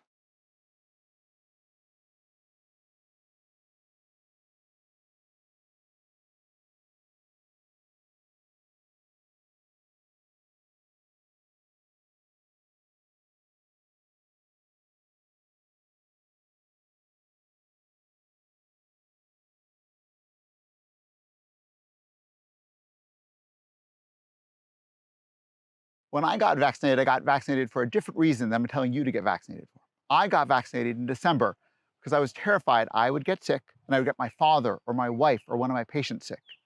In May, I'm telling you, vaccinate so we can get back to normal life. We all want to get to barbecues and parties and to travel. If we go back to regular life without vaccines, we're guaranteed to get COVID. These vaccines are amazingly safe. COVID is not. So get vaccinated so we can start the best summer ever.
I got vaccinated for the people who can't. I got vaccinated because I want to be part of the solution. I love Mendocino County, and I want us to be able to live our lives again and build stronger communities. I got vaccinated because I believe in science. I want to protect my community, my patients, and my family. I want to do my part for others, for children who should be in school, for frontline workers who we so depend on, and for the millions of people worldwide who lost their lives to COVID this last year.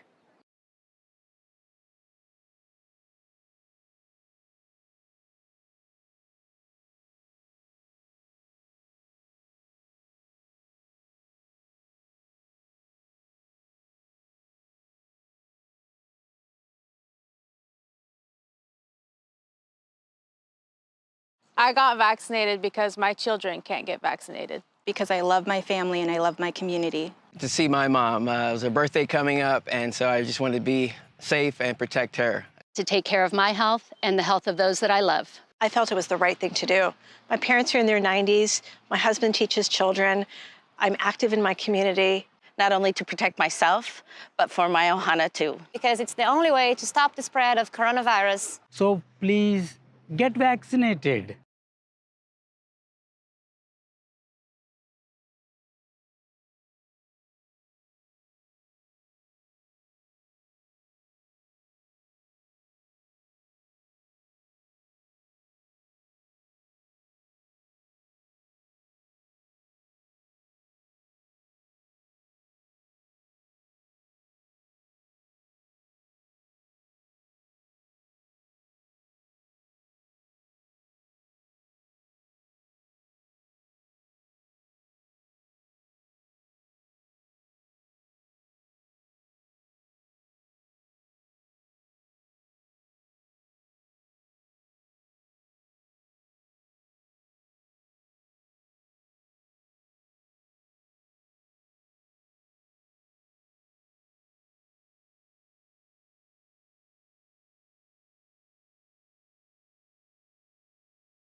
Los latinos componemos el 25% de los habitantes del condado. Aún así, la mitad de los casos del COVID somos nosotros.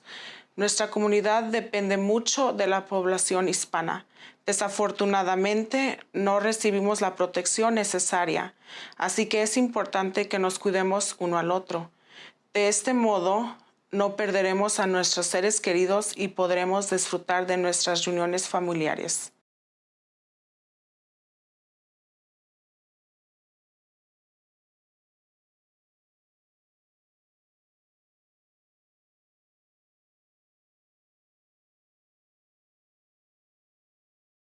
We are our ancestors' children, and we carry their intergenerational traumas attached to trusting the government and vaccinations. I can say I lived through a pandemic by choosing to get vaccinated. I chose to get vaccinated because I had to be a good leader and example for my people. I also got vaccinated to protect my daughter, who has a compromised immune system. I urge you to get vaccinated to become a protector of our elders and Native community.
Cuando contraté el COVID me espanté, pero cuando admitieron a mi papá al hospital con la infección de COVID me espanté aún más.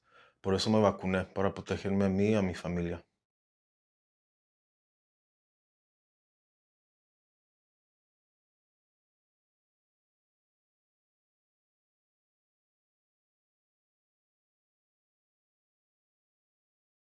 We are so lucky to live in Mendocino County. The beauty of this place is reflected in the hearts of the people who live here. We may not all look alike or sound alike, but we are all one community. During this pandemic, We need to be kind to one another. and keep each other safe. By being careful not to spread the virus. And by getting vaccinated as soon as we can.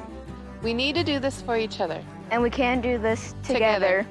We can do this! हम सब कर सकते हैं. You bet me, yeah. 我们能够做到 Podemos hacerlo por todos nosotros. ఇది మనందరికీ సాధ్యం. A gente pode fazer isso. Yun robrum knia. Wamanye Mape, Aba, kayang-kaya natin to. Wir können das schaffen. नमस्ते, આપણે કરી શકીએ છીએ.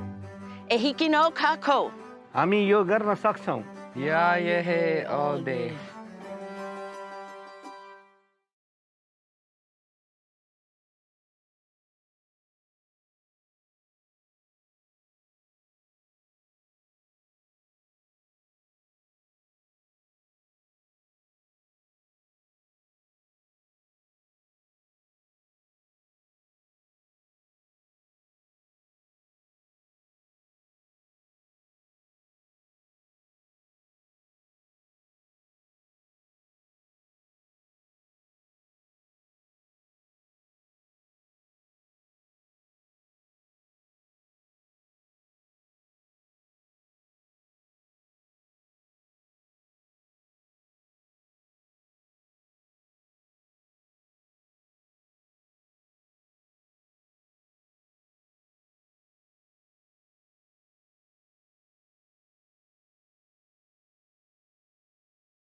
I got vaccinated because my children can't get vaccinated. because I love my family and I love my community. To see my mom. It was her birthday coming up, and so I just wanted to be safe and protect her.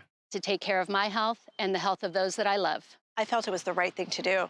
My parents are in their 90s. My husband teaches children. I'm active in my community. Not only to protect myself, but for my ohana too. Because it's the only way to stop the spread of coronavirus. So please get vaccinated.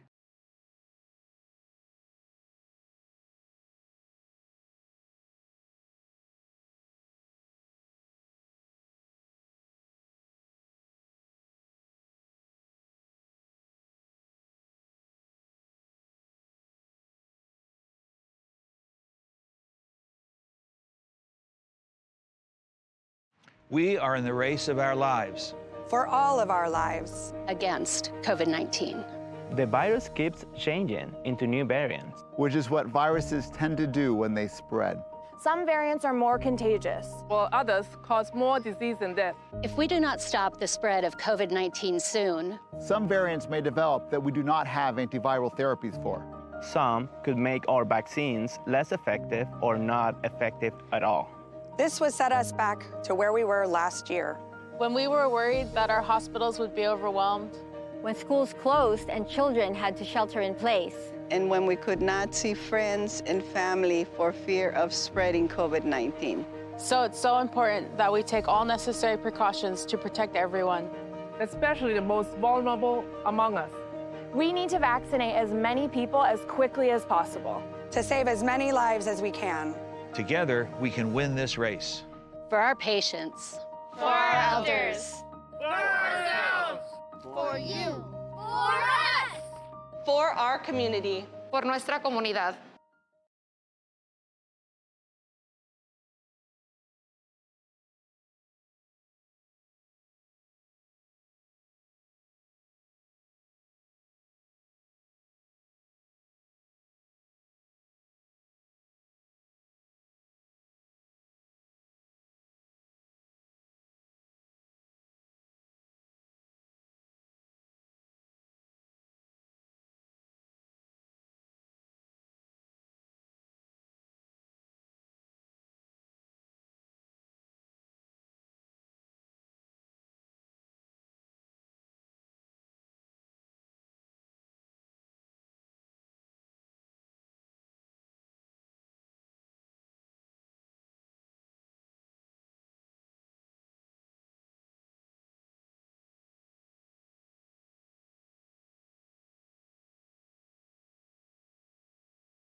Yo me vacuné porque amo a mi familia y amo a mi comunidad.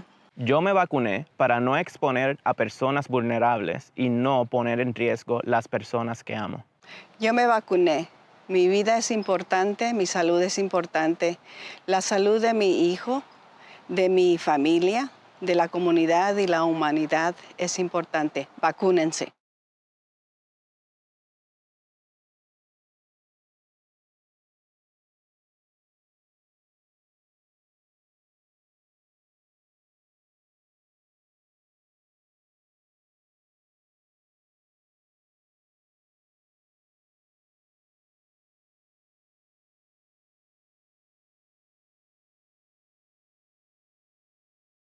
When I got vaccinated for a different reason than I'm telling you to get vaccinated for. I got vaccinated in December because I was terrified I would get sick and I would get my father or my wife or one of my patients sick. In May, I'm telling you, vaccinate so we can get back to normal life. We all want to get to barbecues and parties and to travel. If we go back to regular life without vaccines, we're guaranteed to get COVID. These vaccines are amazingly safe. COVID is not. So get vaccinated so we can start the best summer ever.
I got vaccinated for the people who can't.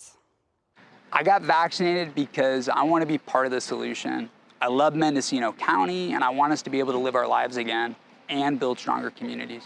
I got vaccinated because I believe in science. I want to protect my community, my patients, and my family. I want to do my part for others, for children who should be in school, for frontline workers who we so depend on, and for the millions of people worldwide who lost their lives to COVID this last year.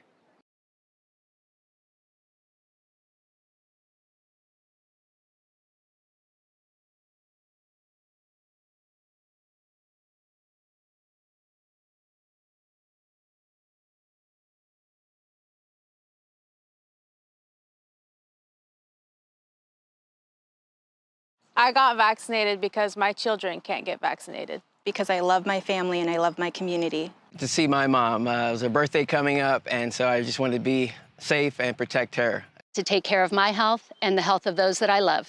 I felt it was the right thing to do. My parents are in their 90s. My husband teaches children. I'm active in my community. Not only to protect myself, but for my ohana too. Because it's the only way to stop the spread of coronavirus. So please get vaccinated.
Los latinos componemos el 25% de los habitantes del condado. Aún así, la mitad de los casos del COVID somos nosotros. Nuestra comunidad depende mucho de la población hispana. Desafortunadamente, no recibimos la protección necesaria, así que es importante que nos cuidemos uno al otro. De este modo, no perderemos a nuestros seres queridos y podremos disfrutar de nuestras reuniones familiares.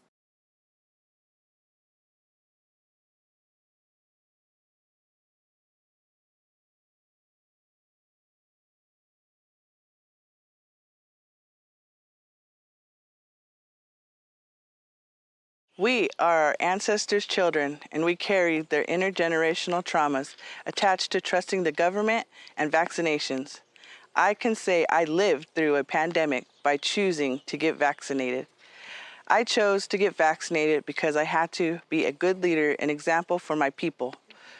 I also got vaccinated to protect my daughter, who has a compromised immune system. I urge you to get vaccinated to become a protector of our elders and Native community.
Cuando contraté el COVID me espanté, pero cuando admitieron a mi papá al hospital con la infección de COVID me espanté aún más.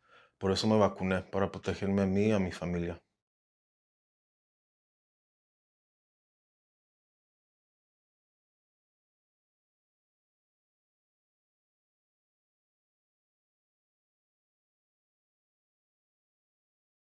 We are so lucky to live in Mendocino County.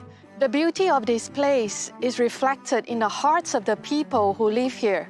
We may not all look alike or sound alike, but we are all one community. During this pandemic, we need to be kind to one another and keep each other safe. By being careful not to spread the virus. And by getting vaccinated as soon as we can. We need to do this for each other. And we can do this together. We can do this! हम सब कर सकते हैं. ये bet me आया. 我们能够做到. Podemos hacerlo por todos nosotros. ఇది మనందరికీ సాధ్యం. A gente pode fazer isso. Yun robrum knia. Wamanye mape. Aba, kayang-kaya natin to. Wir können das schaffen. Namaste. આપણે કરી શકીએ છીએ. Ehikino kako. हामी यो गर्न सक्छौं. Yeah, yeah, all day.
I got vaccinated because my children can't get vaccinated. because I love my family and I love my community. To see my mom. It was her birthday coming up, and so I just wanted to be safe and protect her. To take care of my health and the health of those that I love.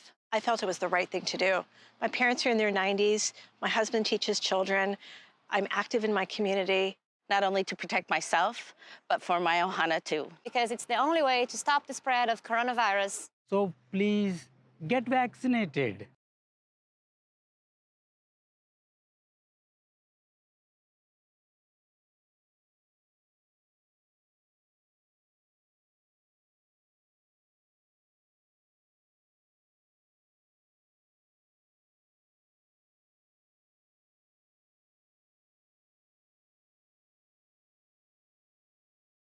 We are in the race of our lives. For all of our lives. Against COVID-19. The virus keeps changing into new variants, which is what viruses tend to do when they spread. Some variants are more contagious, while others cause more disease and death. If we do not stop the spread of COVID-19 soon, some variants may develop that we do not have antiviral therapies for. Some could make our vaccines less effective or not effective at all. This would set us back to where we were last year. When we were worried that our hospitals would be overwhelmed. When schools closed and children had to shelter in place. And when we could not see friends and family for fear of spreading COVID-19. So it's so important that we take all necessary precautions to protect everyone. Especially the most vulnerable among us. We need to vaccinate as many people as quickly as possible. To save as many lives as we can. Together, we can win this race. For our patients. For our elders. For ourselves. For you. For us. For our community. Por nuestra comunidad.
Yo me vacuné porque amo a mi familia y amo a mi comunidad. Yo me vacuné para no exponer a personas vulnerables y no poner en riesgo las personas que amo. Yo me vacuné. Mi vida es importante, mi salud es importante. La salud de mi hijo, de mi familia, de la comunidad y la humanidad es importante. Vacúnense.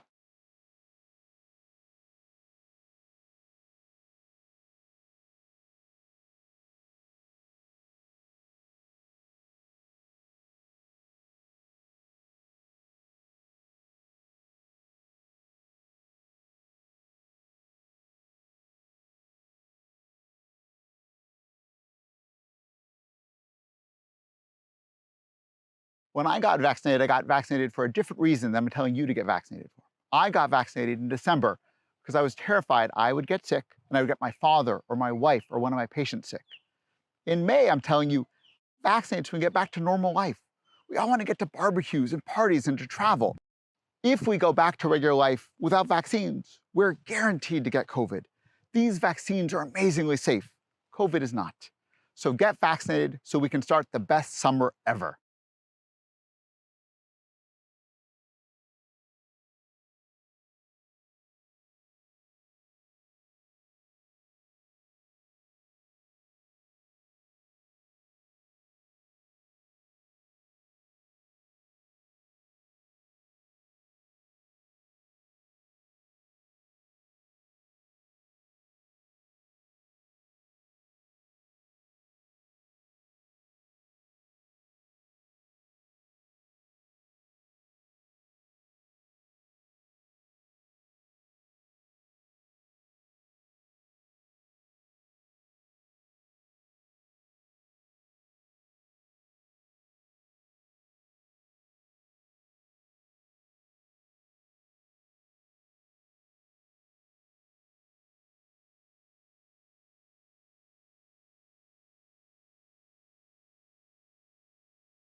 I got vaccinated for the people who can't. I got vaccinated because I want to be part of the solution. I love Mendocino County, and I want us to be able to live our lives again and build stronger communities. I got vaccinated because I believe in science. I want to protect my community, my patients, and my family. I want to do my part for others, for children who should be in school, for frontline workers who we so depend on, and for the millions of people worldwide who lost their lives to COVID this last year.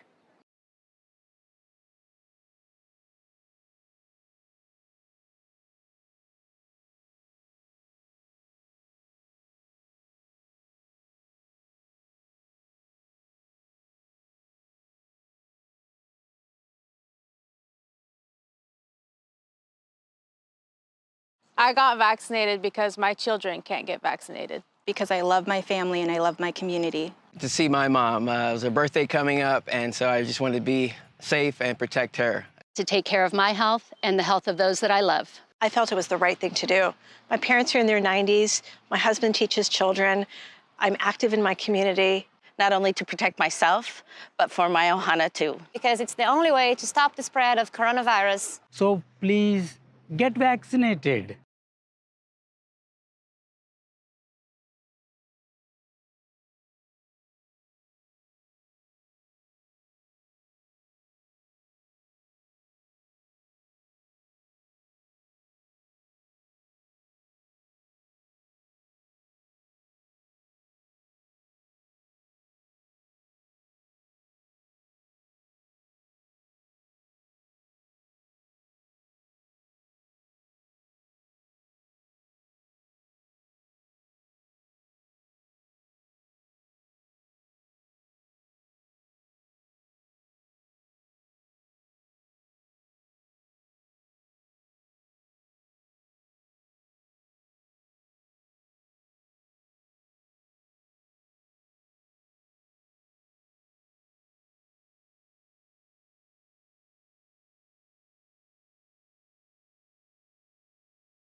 Los latinos componemos el 25% de los habitantes del condado. Aún así, la mitad de los casos del COVID somos nosotros.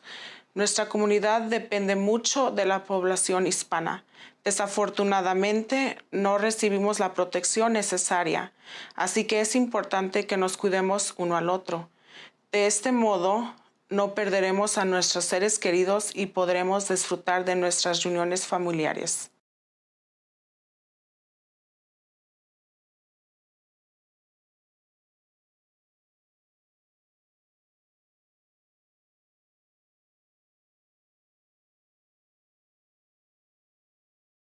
We are our ancestors' children, and we carry their intergenerational traumas attached to trusting the government and vaccinations.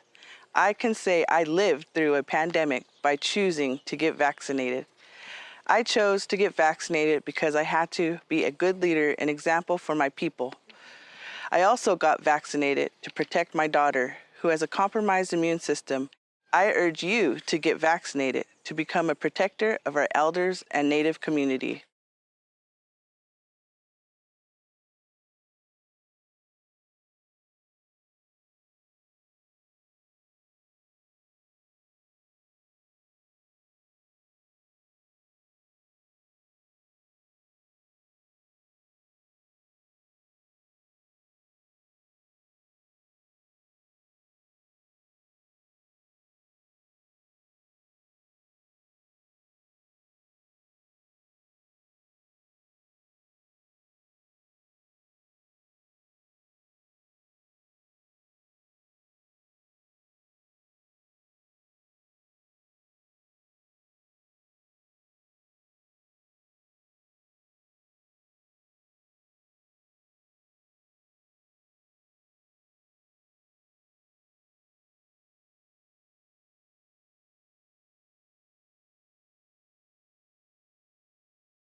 Cuando contraté el COVID me espanté, pero cuando admitieron a mi papá al hospital con la infección de COVID me espanté aún más. Por eso me vacuné, para protegerme a mí y a mi familia.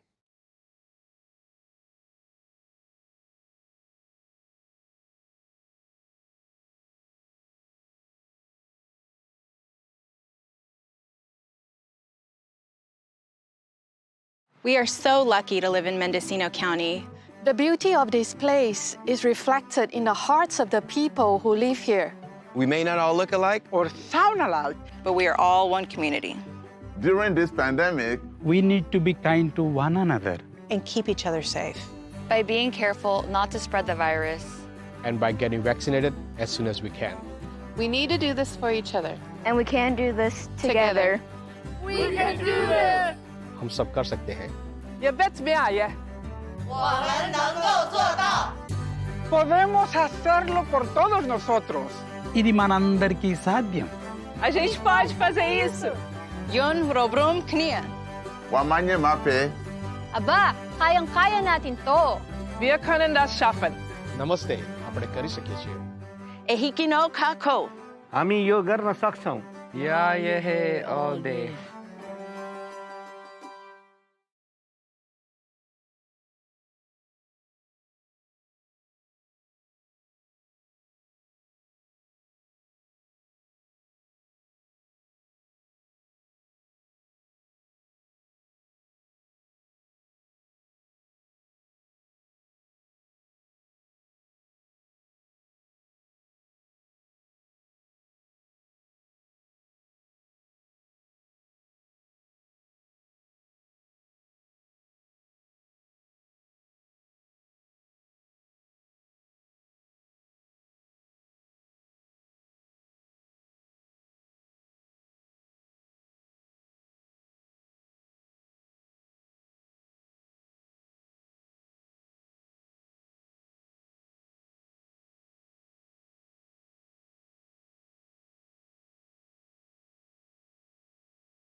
I got vaccinated because my children can't get vaccinated. because I love my family and I love my community. To see my mom. It was her birthday coming up, and so I just wanted to be safe and protect her.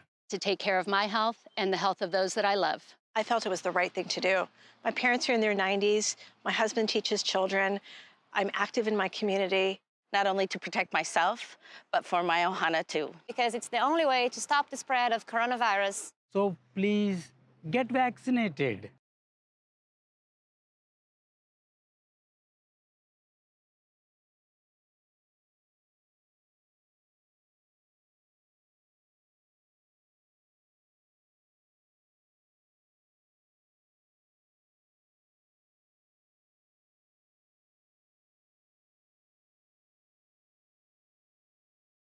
We are in the race of our lives.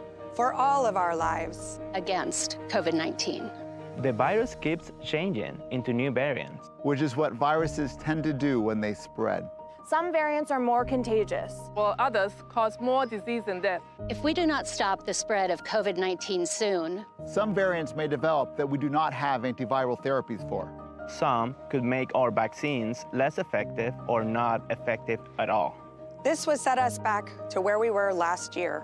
When we were worried that our hospitals would be overwhelmed. When schools closed and children had to shelter in place. And when we could not see friends and family for fear of spreading COVID-19.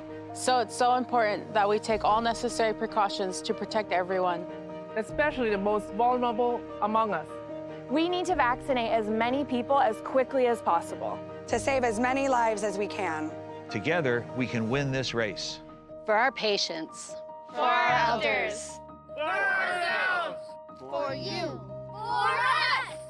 For our community. Por nuestra comunidad.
Yo me vacuné porque amo a mi familia y amo a mi comunidad. Yo me vacuné para no exponer a personas vulnerables y no poner en riesgo las personas que amo. Yo me vacuné. Mi vida es importante, mi salud es importante.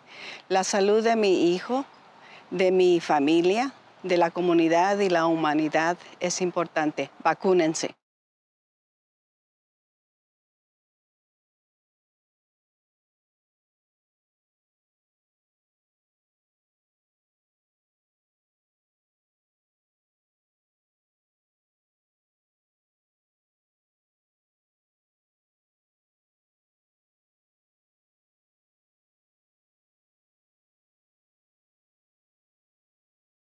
When I got vaccinated for a different reason than I'm telling you to get vaccinated for. I got vaccinated in December because I was terrified I would get sick and I would get my father or my wife or one of my patients sick. In May, I'm telling you, vaccinate so we can get back to normal life. We all want to get to barbecues and parties and to travel. If we go back to regular life without vaccines, we're guaranteed to get COVID. These vaccines are amazingly safe. COVID is not. So get vaccinated so we can start the best summer ever.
I got vaccinated for the people who can't.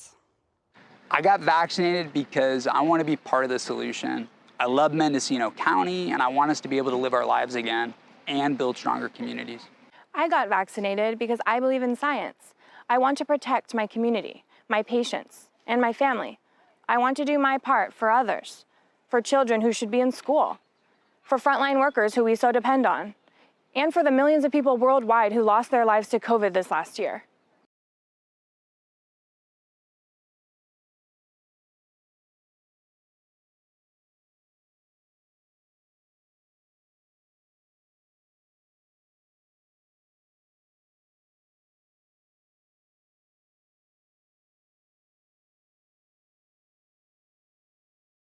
I got vaccinated because my children can't get vaccinated. Because I love my family and I love my community. To see my mom. It was her birthday coming up, and so I just wanted to be safe and protect her. To take care of my health and the health of those that I love. I felt it was the right thing to do. My parents are in their 90s. My husband teaches children.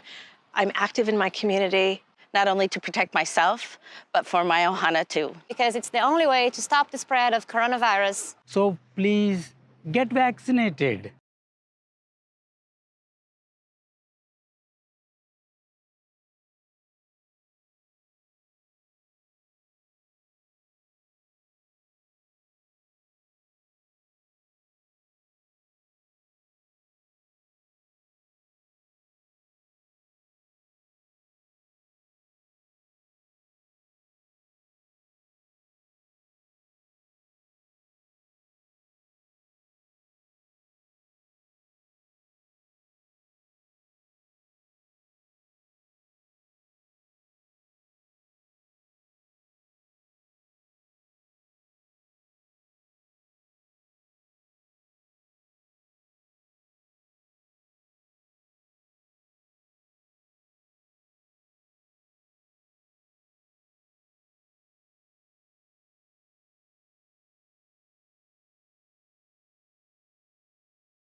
Los latinos componemos el 25% de los habitantes del condado.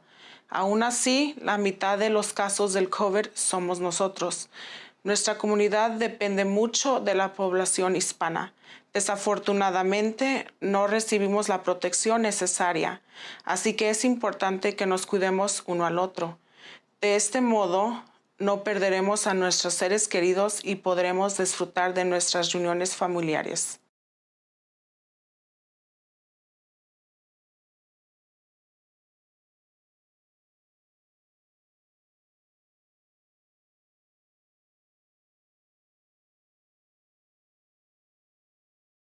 We are our ancestors' children, and we carry their intergenerational traumas attached to trusting the government and vaccinations. I can say I lived through a pandemic by choosing to get vaccinated. I chose to get vaccinated because I had to be a good leader and example for my people. I also got vaccinated to protect my daughter, who has a compromised immune system. I urge you to get vaccinated to become a protector of our elders and Native community.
Cuando contraté el COVID me espanté, pero cuando admitieron a mi papá al hospital con la infección de COVID me espanté aún más.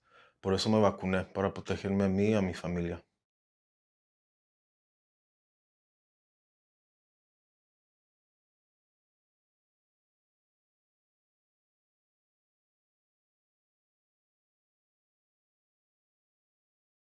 We are so lucky to live in Mendocino County. The beauty of this place is reflected in the hearts of the people who live here. We may not all look alike or sound alike, but we are all one community. During this pandemic, we need to be kind to one another. and keep each other safe. By being careful not to spread the virus. And by getting vaccinated as soon as we can. We need to do this for each other. And we can do this together. We can do this! हम सब कर सकते हैं. You bet me I. 我们能够做到. Podemos hacerlo por todos nosotros. ఇది మనందరికీ సాధ్యం. A gente pode fazer isso. Yun robrum knia. Wamanye mape. Aba, kayang-kaya natin to. Wir können das schaffen. Namaste. આપણે કરી શકીએ છીએ. Ehikino kako. हामी यो गर्न सक्छौं. Yeah, yeah, all day.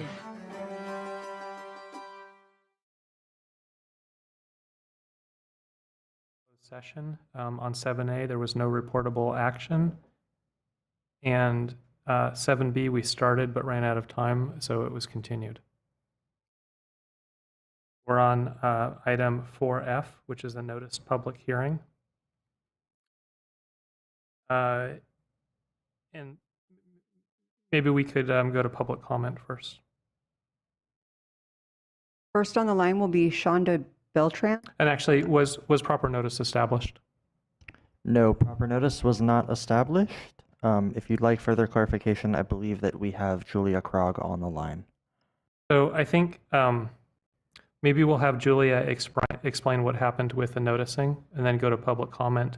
And then we're likely looking for a motion to continue.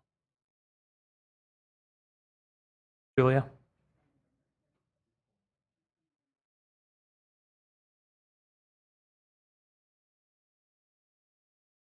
Thank you, Chair Williams. Sorry, there's always a little delay getting moved over here. So the issue with the noticing on today's meeting is that from the original hearing by the board on February 8th and the continuance to today's meeting, April 5th, that was really done so staff could conduct additional analysis. And we did prepare a memorandum for today's meeting as well as a negative declaration pursuant to CEQA.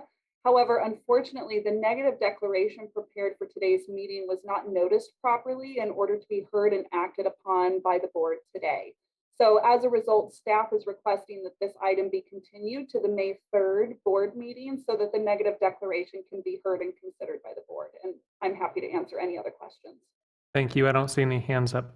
Let's go to public comment. First on the line will be Shonda Beltran.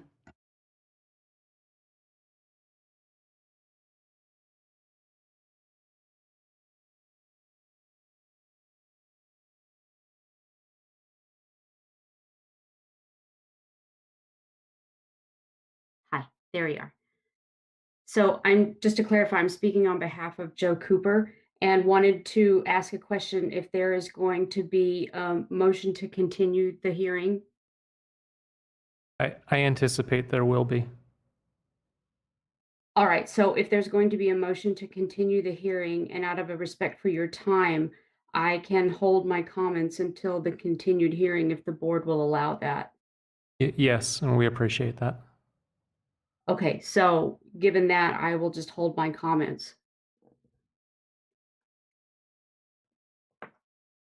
Next on the line will be Ron Edwards.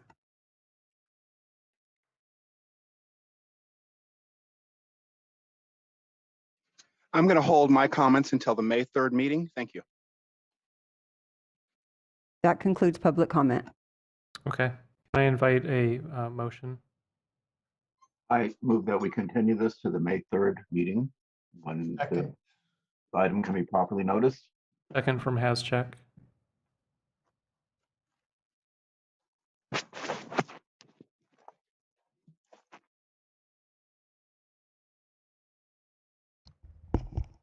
Supervisor Mulhern, Yes.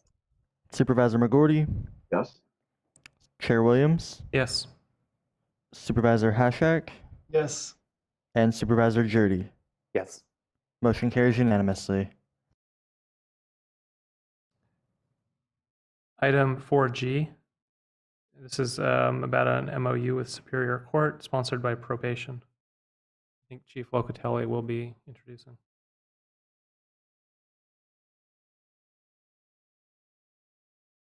Chief, you're on the call, but you're muted.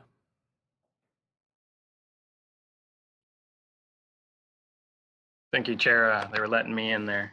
Good afternoon, Chair Williams, Supervisors, CEO Ansel, Council Curtis. I'm Eisen Locatelli, the Chief Probation Officer. I had a prepared slideshow that I'd like to throw up on the screen for you.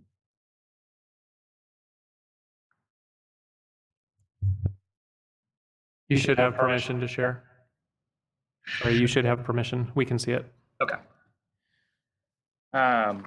So, as mentioned, it's an educational slideshow on pretrial. I wanted to show the board a past, present, and future program. Brief, Wooly walk you through this. Won't take up too much time. So some of the past history of Mendocino County, we had a supervised OR program in 2007, and you can see the funding essentially ran out in 2008. So that was monitored by probation. Reports were given to the court, and people were assessed and supervised in the community. Then in 2014, through CCP funding, the jail itself did an assessment using the Ohio tool on a risk assessment and provided that to the court. There was no type of monitoring of offenders released from the jail by the sheriff's office or probation with that system, and that only lasted until 2015.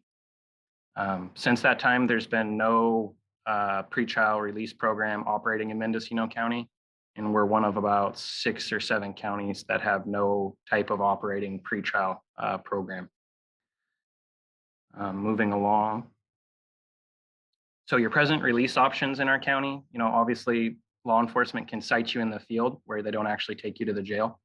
The sheriff's office themselves, while you're in the jail, can do a promise to appear and let you out to show up to court. You can post bail, most common way, or once you show up at arraignment in the court can release you on your own recognizance with terms and conditions. You're not monitored, you're not supervised, you're out on your own recognizance, and you're supposed to follow the terms set by the court as you go through your proceedings. Bringing you a little bit further up to speed, SB 10, if you remember that. Then, of course, Proposition 25, which shot down SB 10. SB 10 was a fully state-funded pretrial program. It was a very large undertaking. It had a lot of requirements. Once Prop 25 didn't pass, then there was no state funding associated with pretrial. The Humphrey decision, a Supreme Court decision, came out right after that. And essentially, it names those things on that side of the slide, that an affirmed arrestee may not be held in custody pending trial unless the court has made an individual determination. And it's about ability to pay. And then it goes into talking about the county would have to have a reasonable alternative. Well, in Mendocino County, there is really no reasonable alternative. It's either you're out on bail or you're in custody. There's no pretrial here. Moving along. The Mendocino County Pretrial Release Work Group formed. It was a collaborative process between the courts, probation, the sheriff's department, the district attorney, the public defender, alternate defender, the executive office, and at the time, I believe it was Chair Jurdy, not supervisor, when this process got underway.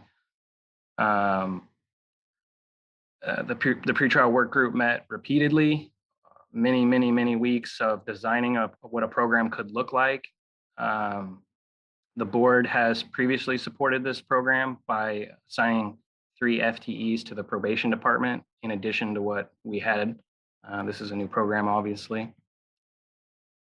This is a quick version for you to see what a PSA assessment tool is. This is the risk assessment that the work group decided upon. And instead of just giving us a risk assessment to return to court, which most pretrial programs, it's essentially what you're doing is trying to assess their return to court or not return to court. So if you're a higher risk to not return to court, then of course you're going to get a warrant and we're not going to be able to adjudicate your case very quickly. If you're a low risk to return to court, then why would you spend a lot of resources on trying to supervise or monitor them? Their likelihood to show up to court is good. So you wouldn't spend much resources there. This tool also gives us a likelihood that they're going to commit another crime while out on release. So we get 2 scores here, one about recidivism and one about likelihood to return to court. Based on those calculations, you can see there's another grid that gives us their release level. Based on those release levels, the court can assign whether they want to release them or if they're going to have them stay in custody and post bail. And then you can see some percentages based on the scores. We've individually tailored this to Mendocino County specific, what types of conditions the court can levy on somebody depending on if they're a level 1, a level 2, or a level 3, with 1 being the least problematic and 3 being the most problematic and the highest likelihood of not returning to court or committing another offense. SB 129 of particular interest to the board comes with some funding. It provides funding for implementation and operation of an ongoing program. This money comes directly from the state to the court. The court then can choose to pass it through to a county agency. And there's a list of who cannot be, and that would be the sheriff's office or anybody who makes charging decisions like the district attorney's office. In a county like ours, it essentially lands with probation.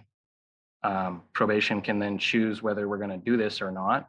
Of course, it's best practice to have a pretrial program. So if we do this, here's some of the funding that we can expect. Because we weren't a pilot program and we had no program in place, there's $206,000 available for implementation, one-time funds, startup costs, things like computers, ankle monitors, buildings, things of that nature, materials. And then there's a $200,000 allotment for things like ongoing costs, which would be personnel.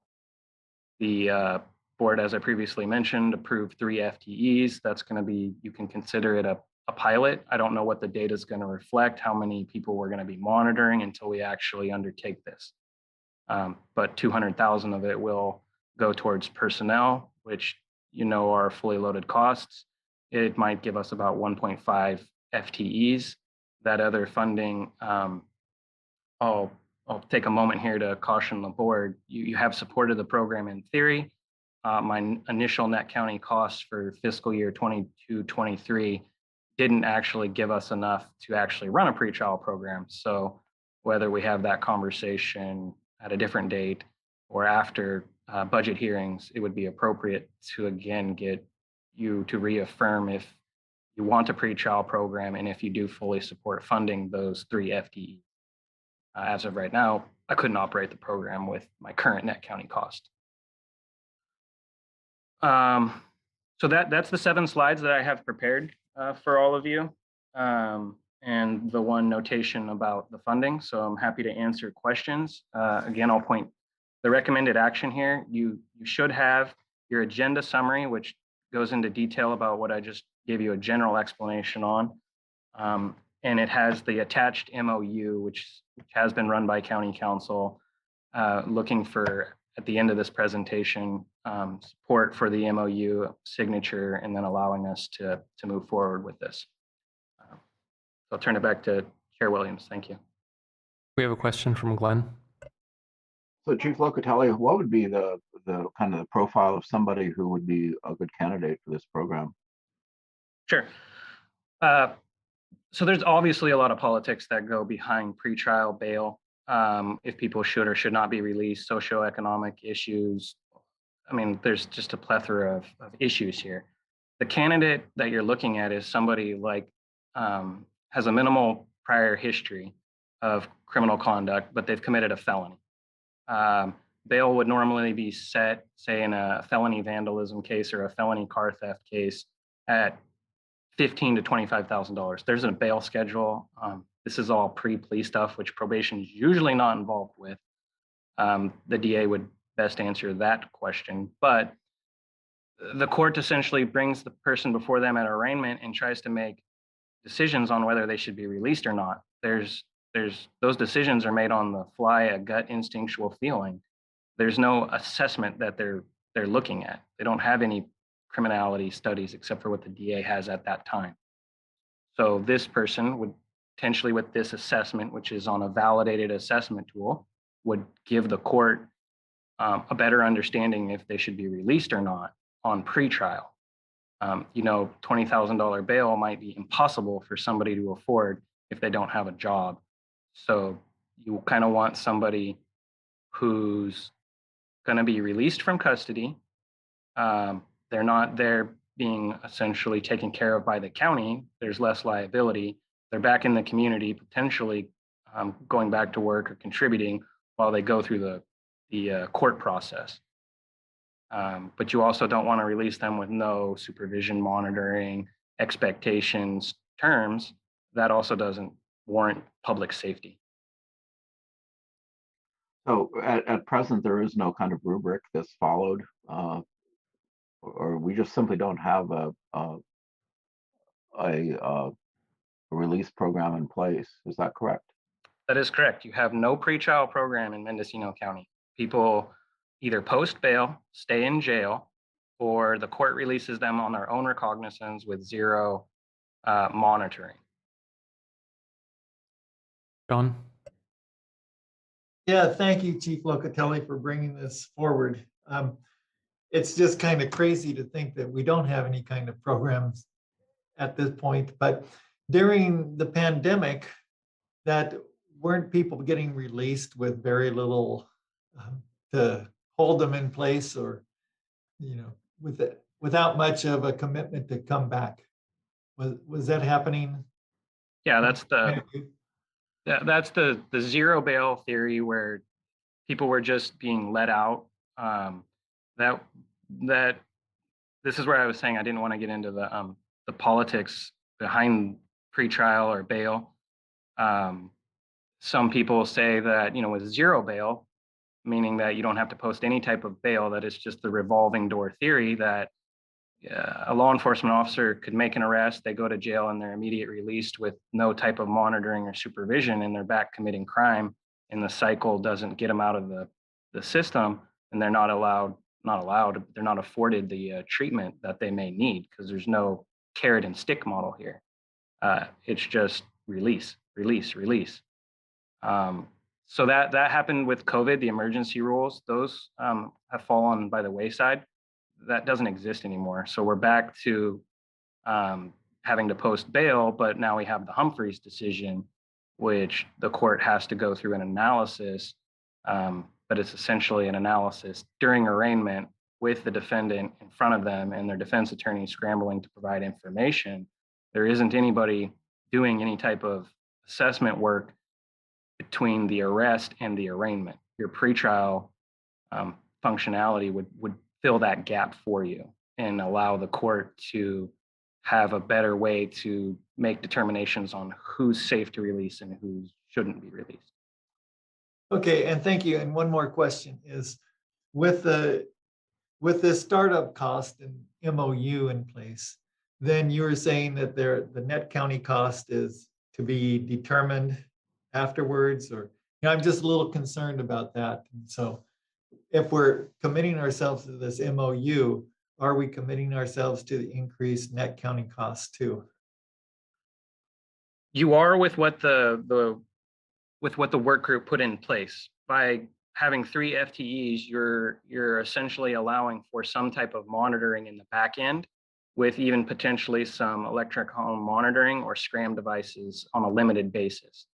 If you chose to only allow, if you chose not to put any general fund into the pot, then the only thing you would get is the 200,000, which would give you assessments with no monitoring, no electronic, with no supervision or monitoring from a probation officer, no device capability. Like I said, it covers about 1.5 FTEs, the state funding, which would get you back into essentially releasing people without any monitoring. So I wouldn't recommend that. I don't feel that's public safety. I think that's just releasing.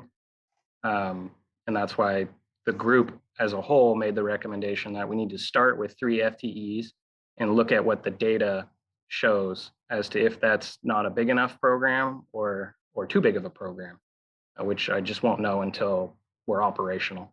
Okay, thank you. Dan?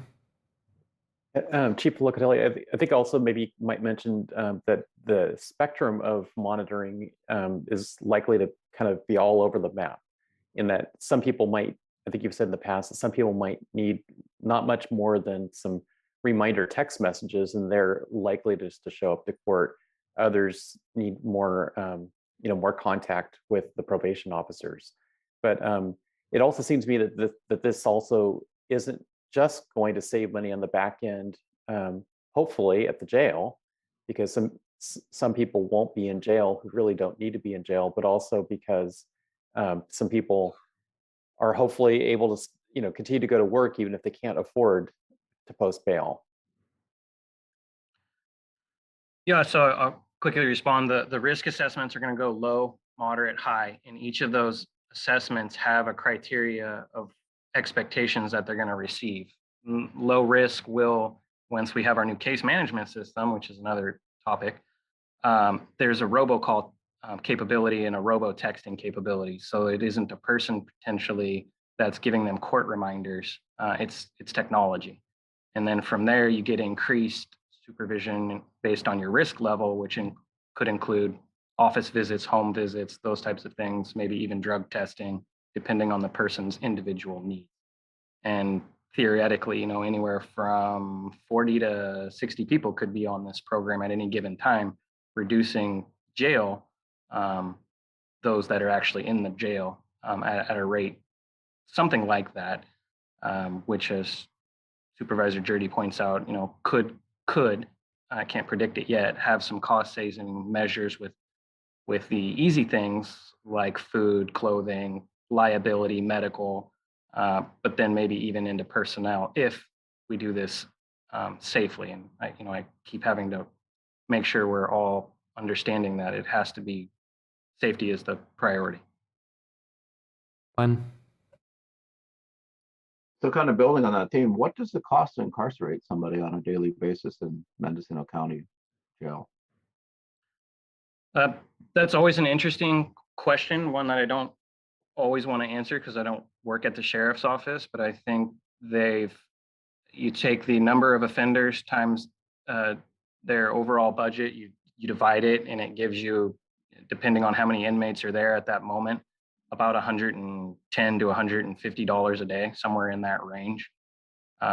It's economies of scale. I can answer that question easier for a juvenile hall, which I run. The less kids that you have in there, then the more dollars it is per day for the individuals who are in there, because there's just the same amount of personnel costs. You can only bring down the marginal costs. So that isn't the best way to try to calculate it. Like if I have 40 people less there, does that mean I get to multiply 40 times $140 a day? No, it doesn't work like that. There's costs for just having the building open and the staff in there. But there are marginal cost savings, and the biggest one is, liability and the medical expenses. Mm-hmm. Well, it sounds like a positive trade-off to me, and then hopefully somewhere along the line, maybe some people wisen up a little bit when they've had a close brush with incarceration and possibly are going to behave themselves and stay out of trouble.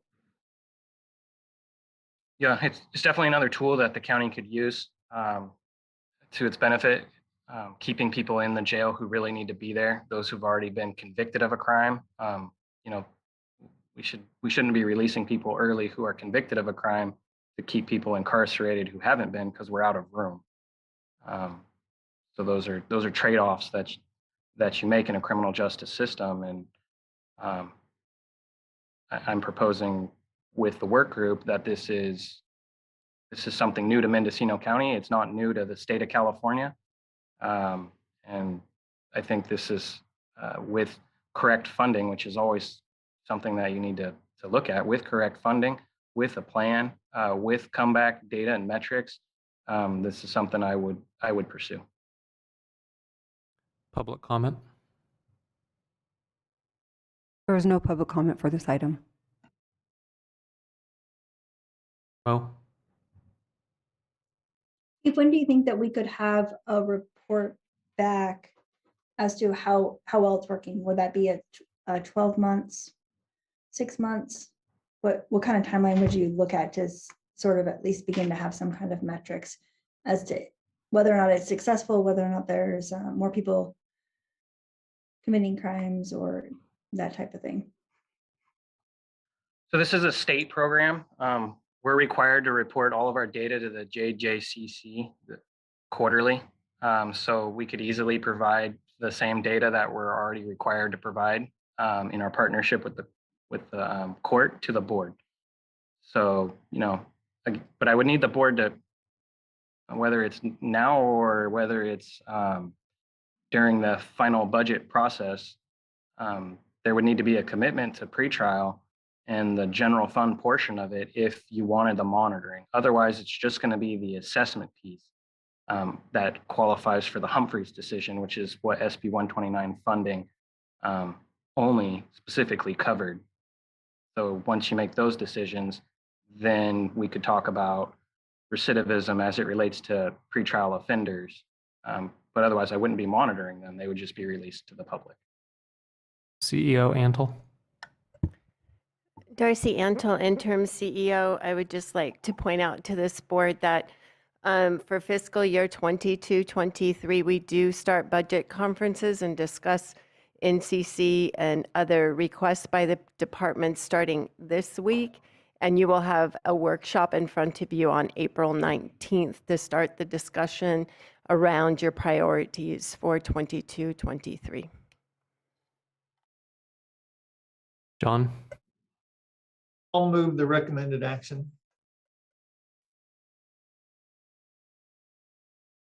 there a second? I'll second, Mulhern. Okay. Motion on the floor. Discussion, Glenn? Just, do you have ballpark idea on what this might be for net county costs? 3 FTEs is roughly, with the 200,000, you're looking at about 140 to 170 net county cost in addition to run the pretrial program. And that's utilizing some state funds for electronic monitoring and SCRAM. Those wouldn't be dependent solely on general fund.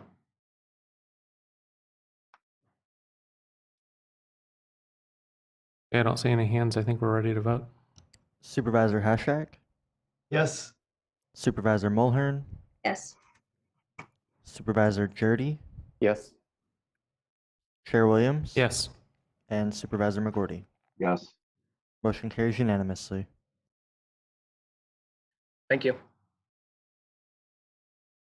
We're now on item 4H. This is a noticed public hearing regarding a appeal for road work on State Route 1 for mileposts 41.78 to 42.3.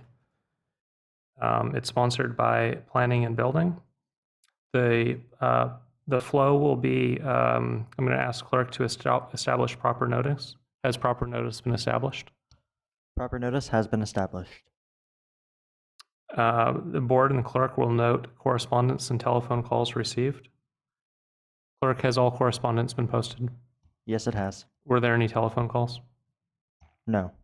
Do any supervisors need to note correspondence or telephone calls received? I did receive a video, I believe from Jim Hyde. I think it went to the other supervisors. I don't know if it's been posted as an e-comment. So staff will give a presentation, followed by 20 minutes for the appellant to present, and then 20 minutes for the applicant to present, followed by public input and public comment, where we will ask that those speaking not repeat what others have already said. They'll be given 3 minutes each. And then the appellant will have 5 minutes for final remarks. The applicants will have 5 minutes for final remarks. Staff will present their final remarks. The Board of Supervisors will ask questions of staff and public. Public hearing will close, and then the matter will be before the Board of Supervisors with no further public comment permitted, and the board will attempt to make a motion as quick as possible. So we're ready for the staff presentation to begin. Thank you, Chair Williams. Good afternoon, Supervisors. Julia Krog, Director of Planning and Building Services. So on November 17th, the County Coastal Permit Administrator approved this Coastal Development Permit, CDP 2019-24. And then on November 29th, the Albion Bridge Stewards and co-appellants filed an appeal of that approval. There is a memorandum prepared for today's item, which details responses to the various items provided in the appeal, as well as staff has provided all the documentation from the original hearing with the Coastal Permit Administrator. I'm going to try to briefly summarize some of the responses by county staff within that memorandum, and hopefully won't, there's quite a few, so I'm going to try to do it as quickly as I can here. But so I'll start with the first allegation, which was about an incomplete application. So with regards to whether or not there was a valid application, the CDP was deemed complete on June 9th, 2021. Staff understands that this is past the 1 year mark from when the application was filed, but the department practice for as long as I have been here, as well as prior to that, has been to allow applications to remain active and not deem them withdrawn if an applicant is actively working to comply, such as was the case with this permit. Attachment B to the memorandum contains that complete letter. In regards to the public notice, which was provided for the Coastal Permit Administrator hearing, staff does note in the memorandum that there was some errors in regards to the adjacent mailing list. We had prepared the adjacent mailing list based off the location of the physical improvements associated with the project, and it was not based off of the full exterior boundaries of the parcels upon which the Caltrans had obtained approval to conduct work either through temporary construction easements, orders for possession, or condemnation. So as a result, 3 parcels were not provided a written public notice of the hearing. However, staff believes there has been substantial compliance with the notice requirements, and the majority of properties that did not receive notice did provide comments at the November 17th, 2021 Coastal Permit Administrator hearing, despite not receiving the notice. So the next item is in regards to the allegation that there has been an illegal land division as a result of the condemnation and the fee title interest that Caltrans is obtaining over several different properties. The Subdivision Map Act, specifically Section 66428A2 of California Government Code, exempts from map requirements land conveyed to or from a government agency or public entity for rights of way. Pursuant to that section, the division of property through eminent domain and the conveyance of condemned property to the public entity is not a division that requires a map. And the actions by Caltrans in regards to condemnation for the various properties is not an illegal land division. Staff conferred with the California Coastal Commission staff as to whether they require coastal development permits for condemnation, and they were unaware of that ever being required. Staff finds that the provisions of the local coastal program cited in the appeal as they relate to land divisions are therefore inapplicable. In regards to California Environmental Quality Act compliance, Caltrans did file a notice of exemption on March 21st, 2019, finding that the project was categorically exempt pursuant to Class 1D. The proposed project under this CDP is for both safety improvements and to perform drainage rehabilitation. The project materials document erosion occurring below culvert outlets within the project area, and consistent with the Class 1D exemption provides for the rehabilitation of the drainage facilities and in turn the roadway prism to meet current public health and safety standards. The CPA agreed with that categorical exemption pursuant to Class 1D as being the appropriate document for compliance with CEQA. And this is documented in the Coastal Permit Administrator Action Sheet, which is attachment D to the memorandum for today's item. There are certain exceptions that can be applied to when a categorical exemption is appropriate, and staff has reviewed those and determined that none are applicable, and I'll just briefly run through those. There are no cumulative impacts of successive projects of the same type in the same place over time that result in significant environmental effects. There have been emergency repairs and regular maintenance conducted to sections of State Route 1 over the years, but county staff is not aware of a project in this location that was the same type and over time results in significant environmental effects. There are not unusual circumstances related to the project site such that the activity may have a significant effect on the environment, and this is detailed in the numerous studies prepared for this project. State Route 1 is not an officially designated state scenic highway, and in addition, the site is not a hazardous waste site on any list compiled pursuant to government code.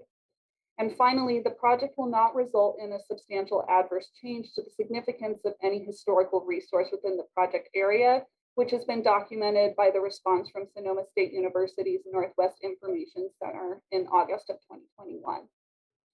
In terms of environmentally sensitive habitat areas, there were development alternatives and biological analysis that were challenged within the appeal.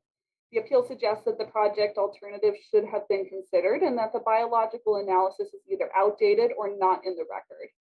Staff notes that there were 7 reports or memorandums provided to the county from Caltrans regarding potential impacts to environmentally sensitive habitat areas, including a report of compliance which addressed alternatives.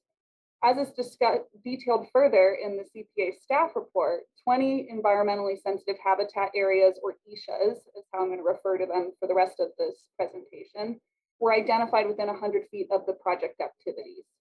Development would occur within 10 of the ESHAs where buffers are infeasible. I will note that there is no development proposed within wetlands, only other waters and drainages. And there are reduced buffers requested from 9 of the ESHAs, and then 1 ESHA, there is a 100-foot buffer that can be maintained. So again, I want to be clear that there is no fill of wetlands occurring as part of this project. With regards to the work occurring within the identified 10 ESHAs that I noted, the proposed project would require work only within other waters, and so not wetlands again. A section of Mendocino County Code in Chapter 20.496 permits pipelines, utility lines, and road and trail crossings when no less environmentally damaging alternative route is feasible. The proposed roadway and drainage repairs are within or adjacent to the existing roadway, and the ESHA assessment concludes that there is no less environmentally damaging alternative route that is feasible. As a result, the project is consistent with the limited development allowances within other water ESHAs. With regards to work occurring within the buffers to the other 9 ESHAs, the CPA staff report expands further upon the consistency of this county code requirements for work permitted within ESHA buffer areas. And the ESHA assessment that was amended and supplemented addresses the county standards for reduction of the sensitive habitat area buffers that are required in county code. The report concluded that the proposed work would be consistent with the county's ESHA requirements with the utilization of the recommended avoidance and minimization measures. The project and all supporting documentation were provided and reviewed by the California Department of Fish and Wildlife. Fish and Wildlife, as you well know, is the agency that the county relies upon for review and response related to adequacy of analyses prepared for the protection of natural resources. The CDFW staff did not express any concerns regarding the age of the prepared materials, and then also found that the avoidance and minimization measures were consistent and acceptable to ensure there would be no significant impacts. Staff continues to find that the project is consistent with Mendocino County Code and that the proposed development is consistent with ESHA policies. In terms of geologic hazards, there is a PBS policy that is documented in the staff memorandum. It's from June 2004. It's attachment D to the memorandum, or excuse me, attachment G to the memorandum. And that provides that development located greater than 125 feet from the bluff edge does not require a geotechnical analysis. It also provides that when development is no closer to the bluff edge than present development, a geotechnical report is normally not required. The bulk of the section of State Route 1 that is part of this project is more than 125 feet from the bluff edge. There is a small section which is about 65 feet from the bluff edge at the closest, and this is denoted as post mile 42.11, and this is where there is an erosional gully leading to the bluff edge. The existing roadway, as I said, is about 65 feet from the bluff edge, and the existing drainage culvert and that erosion is closer to the bluff edge. The appeal alleges that the rock slope protection at this post mile is seaward of the bluff edge. However, there's no evidence that has been provided to substantiate that. The appeal alleges that the project has not demonstrated compliance with the coastal element regarding new structures being set back a sufficient distance from the bluff edge. However, staff has not deemed this repair of the existing roadway and culverts as a quote new structure that would require a geotechnical investigation to demonstrate a 75-year structural life. The proposed project will be an overall improvement to the existing development at that post mile and will eliminate the erosion that is currently occurring in this area. Staff has found that the information provided by Caltrans is adequate to support the approval by the Coastal Permit Administrator. With regards to the visual impacts, there was a visual impact assessment provided with the application, and staff has reviewed it and identified no concerns with regards to the proposed project and the highly scenic area criteria. There is a guardrail proposed, and as is detailed within that visual impact assessment, several different alternatives were considered, and that is going to be a stained guardrail to reduce its visual impact.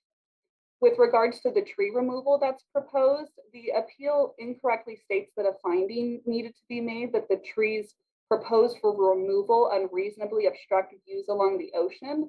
However, the actual county code only requires that if the county is conditioning a permit upon tree removal, that you must make that finding. So as a result, the proposed tree removal is consistent with county code, as we are not conditioning that those trees be removed. Rather, that's proposed to accommodate the project. In terms of transportation policies, the appeal suggests that Highway 1 capacity is the standard for review for the project. However, there is the narrative portion within the Coastal Element Chapter 3.8, which provides that improvements to Highway 1 and use of alternate routes are addressed in three very specific policies, 3.8-2, 3.8-5, and 3.8-6. The overarching policy on Highway 1 capacity is intended to apply to other forms of development within the coastal zone, but not the actual improvement of Highway 1. And this is further solidified by the fact that that policy focuses more on consideration of the highway capacity and impacts to it from proposed development and land use changes or density changes as well. The proposed project fulfills what is stated as the goal of the transportation section, which is in policy 3.8-6 of having 12-foot vehicle lane and 4-foot paved shoulders. The Coastal Element Policy 3.8-6 also states in part that new widening projects shall be allocated first to safety and improved capacity needs and secondarily to paved shoulders. This project, as provided in the project description, is in part to address a safety issue along State Route 1. The project is consistent with Coastal Element Policy 3.8-6, which states that safety improvements and improved capacity needs are the first priority when considering new road widening projects such as this. In terms of public access, there is the local coastal program maps, which show shoreline access proposed and existing, and map 19 is what's applicable to this site, and it does show shoreline access proposed over the property west of the existing State Route 1. The county code requires that offers to dedicate easements for public access be recorded prior to issuance of coastal development permits in areas identified in Chapter 4 of the Coastal Element unless required public access has otherwise been secured.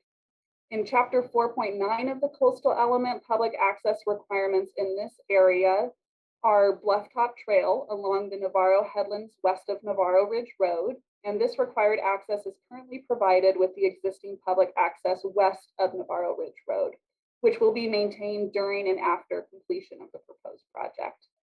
The site of the current project is not located in an intensely developed section of Highway 1, such that additional pedestrian traffic would warrant any type of access more than the proposed 4-foot shoulders.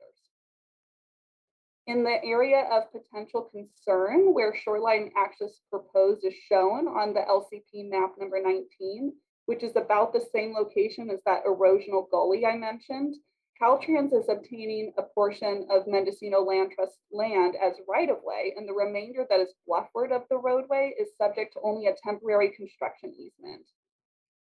Caltrans, in cooperation with Mendocino Land Trust, may in the future consider developing shoreline access through this portion of land, but that is not included at this time with this project. Overall, staff finds that the project would be an overall benefit for shoreline access in the trail bikeway system within the project limits by providing a safe circulation route. And so based upon this presentation, the analysis contained within the staff memorandum, as well as the CPA staff report, as staff does maintain that the findings and conditions of approval are sufficient to demonstrate conformity of the project with the Mendocino County Local Coastal Program.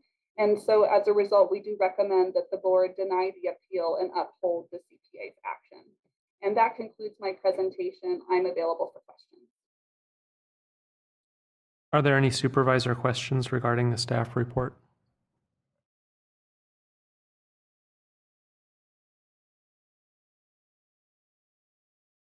Director, is there a visual of the guardrail impact on? If you'd like, there is an image within the CPA staff report that is attached to this item under the highly scenic visual area that does show what the guardrail looks like, but I can pull up the visual impact assessment if you would like. Yeah, I think that may be beneficial before we continue. Just a moment here.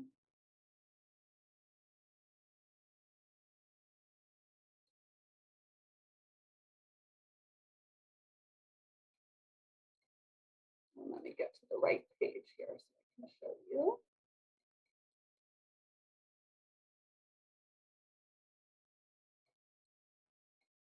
Okay, so put that up so I can share my screen.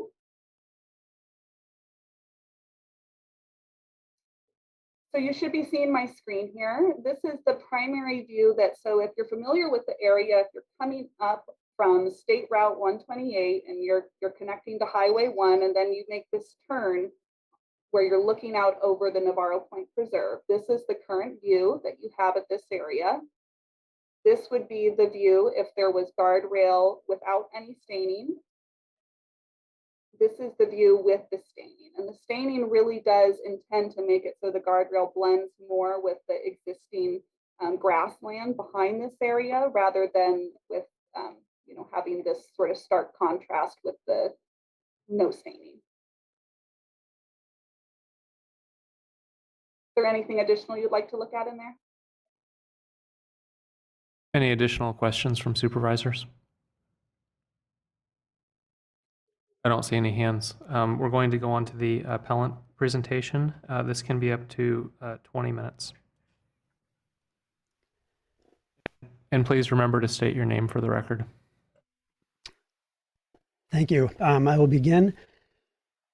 And thanks for the opportunity. My name is Jim Hyde. My family has been in Mendocino County since the 1930s, and I've lived in Albion since 1989. To begin, I wanted to stress that everyone is in favor of a safer Highway 1, and no one disputes the need for safety and drainage improvements in this particular stretch. What we and many other local residents object to is the scale of Caltrans' proposed plan.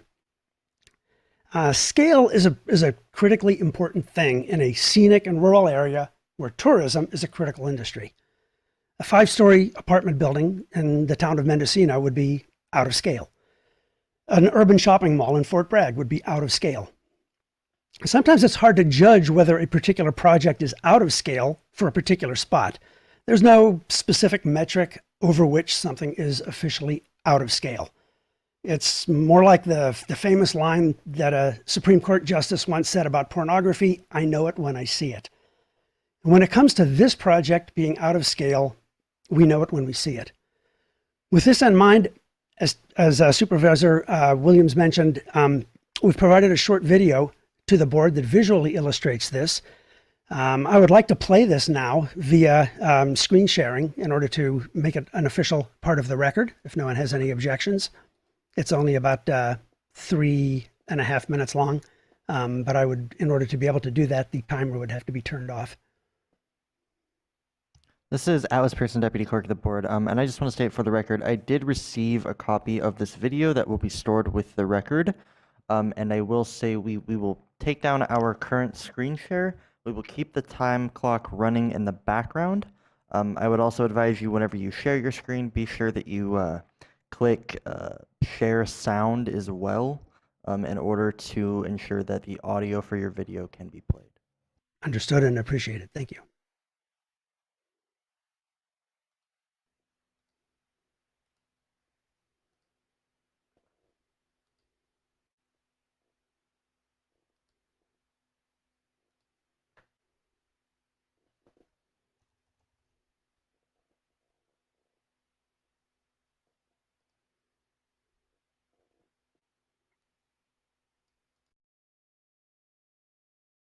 The proposed Navarro Safety Project abuts the protected Navarro Point Preserve, a 55-acre preserve owned by the Mendocino Land Trust and maintained by local volunteers who remove non-native vegetation and maintain trails.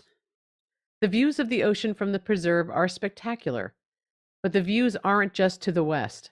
They're also to the east of a classic marine terrace that forms the westernmost edge of Navarro Ridge.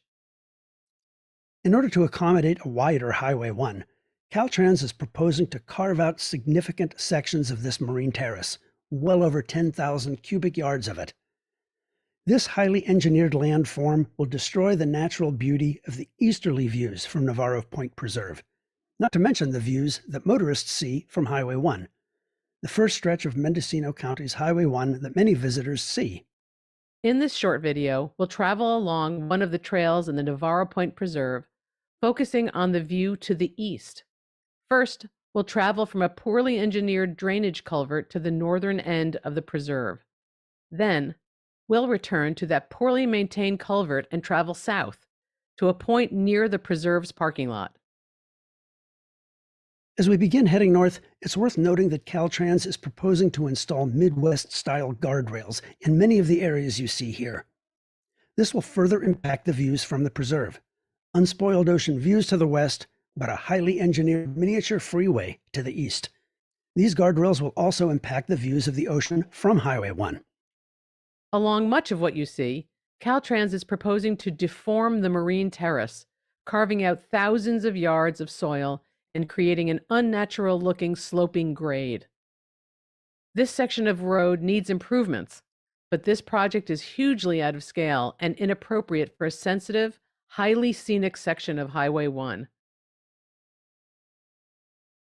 We've returned to Caltrans' poorly maintained culvert for our journey south. Again, in Caltrans plans, these views would be replaced with views of guardrails and a highly engineered slope, not the kind of marine terrace that the Mendocino coast is known for. We'll speed up our video to focus on this area, where you'll notice some sections of small slides. This area has been prone to slides over the years. This driveway is directly across the highway from Navarro Point Preserve's parking lot. When it was constructed in the 1990s, a slide occurred, requiring extensive repairs. Caltrans tells us that the soils here can withstand the significant grading that this project would require, without providing any evidence. A project of this scale would be inappropriate for just about any section of Highway 1 on the Mendocino coast. But this part of Highway 1 isn't just any section. It's the highly scenic gateway to our coast. It forms the boundary of a coastal gem, a beautiful preserve that was created to protect and nurture native plants and wildlife. Please, uphold this appeal. This section of Highway 1 needs work, but it doesn't need this project. Tell Caltrans to develop a plan that doesn't require this degree of grading, that doesn't require view-destroying guardrails. This section of Highway 1 is next to a preserve, so let's preserve it. For the next portion of our presentation, I'd like to play a short, roughly 5-minute audio clip that contains testimony from 2 local residents. Because of travel and other commitments, they weren't able to attend this meeting or file written commentary, but I was able to record their comments over the phone, and I would like to play that now. I will stop sharing this window and start sharing a different window.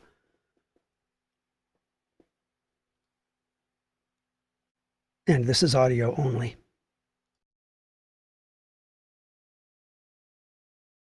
Hello, I'm Tom Wadetsky. I've lived in Albion on the Mendocino coast for 47 years, and very concerned about my region here on the Albion and Navarro area.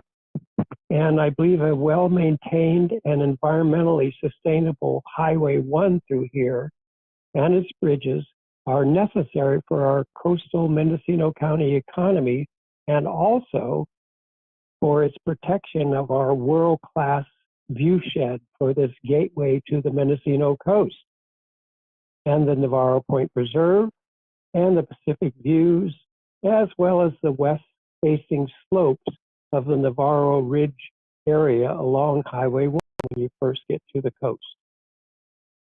Unfortunately, Caltrans plans to widen and straighten the highway do not protect either, and they are inconsistent with our county local coastal plan and the Navarro Point Preserve Management Plan. And I have been involved with the Navarro Point Preserve since it began over 10 years ago. And I'm the head steward of that area, so I'm particularly concerned about this new project. The local coastal plan requires that Highway 1 in this area be maintained as a scenic 2-lane road. Any necessary upgrades must be, first, subordinate to this gateway setting. Second, be the least environmentally damaging alternative. Third, minimize alteration of natural landforms. Fourth, avoid destruction of environmentally sensitive habitats. Fifth, maintain and enhance public access to and along the coast. And sixth, avoid significant degradation and impediments to use of adjacent recreational areas, like the Navarro Point Preserve. The management plan's principal objectives, as validated by the State Coastal Conservancy, are to, in perpetuity, conserve existing natural, meaning wildlife and botanical and archaeological resources, to provide for safe public access consistent with natural and scenic resource protection, and conserve the viewshed from Highway 1. So, what do the Caltrans plans propose in the gateway along the preserve and before Navarro Ridge? Here's what they plan to do. In the gateway to the west of the scenic winding rural Highway 1, they would superimpose an out-of-character widening, straightening, accelerated, and in parts landward bank cookie-cutter urban highway, which would eliminate successor trees and other environmentally significant vegetation that frame the views to and along the coast, and would install guardrails that block those views.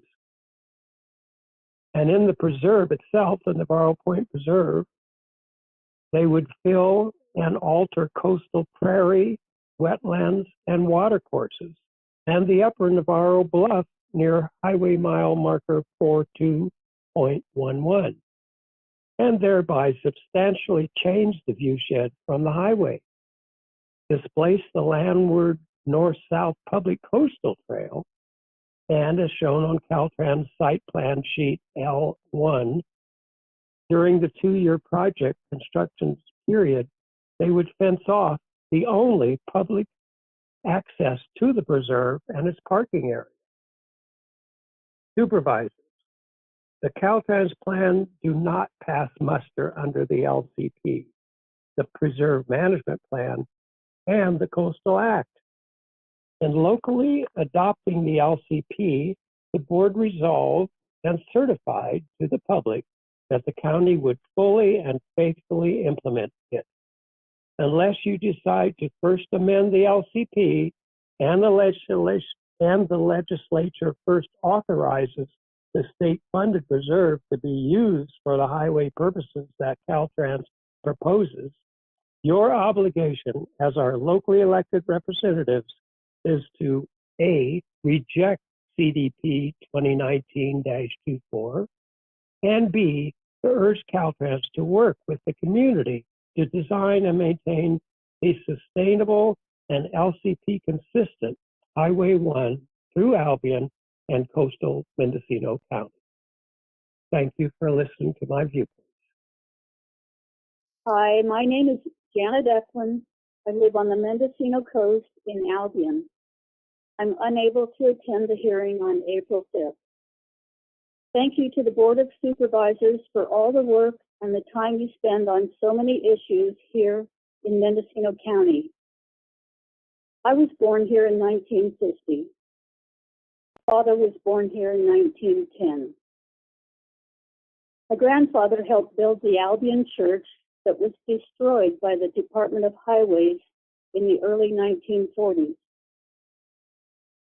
In January of 2018, I started going to the meetings of the Albion Bridge Steward and have continued to follow the actions and non-actions of Caltrans. They are jumping all over our coastline with individual projects. They do not care about our community. They do not care about the environment. We need to speak up. We need you to take a very close look at the destruction Caltrans is doing to our California coast. We need you to help. Thank you. That concludes my portion of our presentation. I believe we will hear next from Anne Marie Weibel as part of our presentation, followed by Norbert Dahl.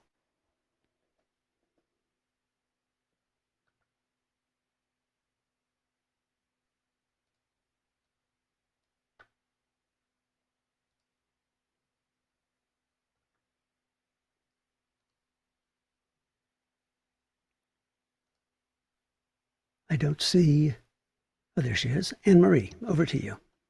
And you are muted. Okay. Thank you so much. Sorry. Can you start again, or since I was muted? Can you hear me now? We can hear you now. Just please resume. Yeah, just begin. Yes. Okay. So I'm in the interest of time, I would just like to point out one thing, that two of the Native American tribes believe that they were never sent information, and I would like to support my written documents to you since we are running out of time. If that's possible, I would like to do that at the conclusion of this. And I'll give my time to Norbert Dahl.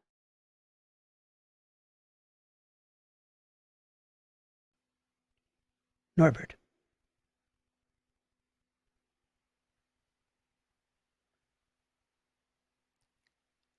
You are muted. If you are speaking, we cannot hear you.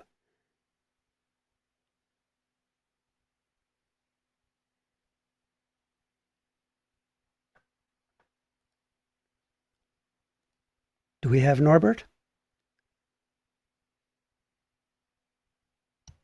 Norbert, you're on the line, but you're going to need to unmute yourself.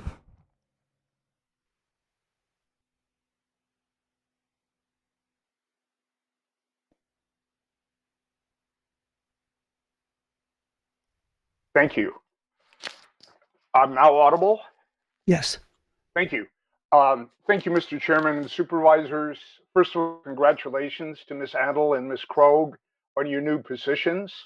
I'm Norbert Dahl, Dahl and Associates. I did my first marine biological field work in Albion in 1965, 57 years ago, and have worked in sustainable coastal management around the world for the last 57 years, or almost.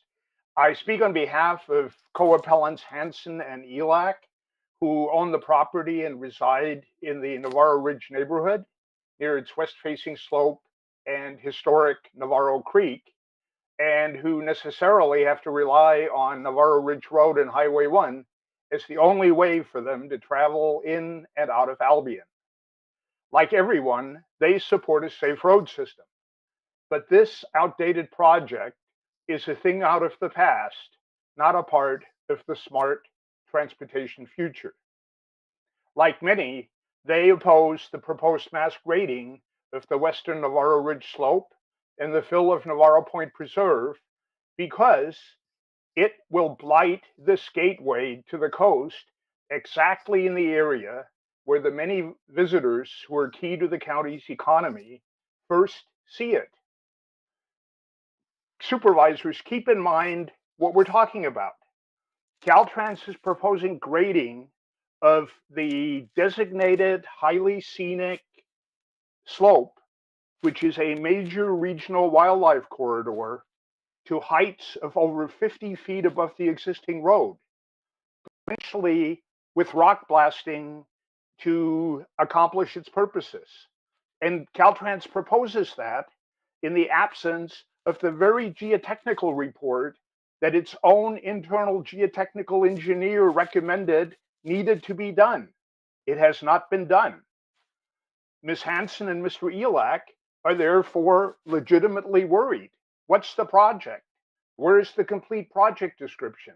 What is Caltrans hiding? Will our foundation of the house settle or crack?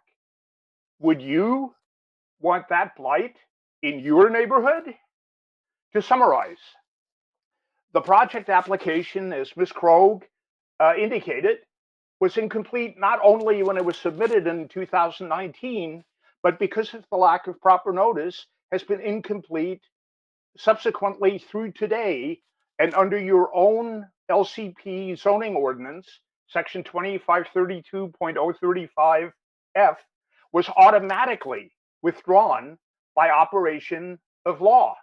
Neither the staff nor anyone else has the ability to resurrect it or approve it now. Caltrans has not provided county staff with a notice to over 50 property owners, occupants, and other people and agencies who are interested in this project. For failure to give that notice, this matter is not properly before you today. To continue quickly, the staff report makes it clear that even at this late date, the project description is unsettled. Therefore, staff cannot analyze it or present you, the decision makers, with the necessary findings, conditions, and resolution that you could act to adopt the coastal permit. The project was, in fact, erroneously exempted from CEQA environmental review. Categorical exemption 1.8 does not apply. Caltrans has not given the county a current project management plan, the geotechnical report, the current biological reports, the alternative analysis, and the other documents that are required. So with that, Mr. Chairman, may I conclude to simply ask on behalf of Okay, that concludes the applicant's 20 minutes. We're going to move, I'm sorry, the appellant's 20 minutes. We're going to move to the applicant's presentation, also timed at a maximum of 20 minutes. Thank you and good afternoon, Chair Williams and Vice Chair McCourty and supervisors. My name is Frank Dumling, representing Caltrans District 1 as the applicant. The Navarro Safety Project was initiated in response to a high incidence of runoff road collisions. A review of the collision history indicated that shoulder widening would address the runoff road collisions by providing recovery area when the vehicle is leaving the traveled way or encroaching into opposing traffic. There were 14 total collisions reported within this segment from January 1st, 2010 to December 31st, 2019. The direction of travel for the 14 collisions included 6 collisions occurring northbound and 8 collisions occurring southbound. There were 9 collisions on the northern curve within the project limits.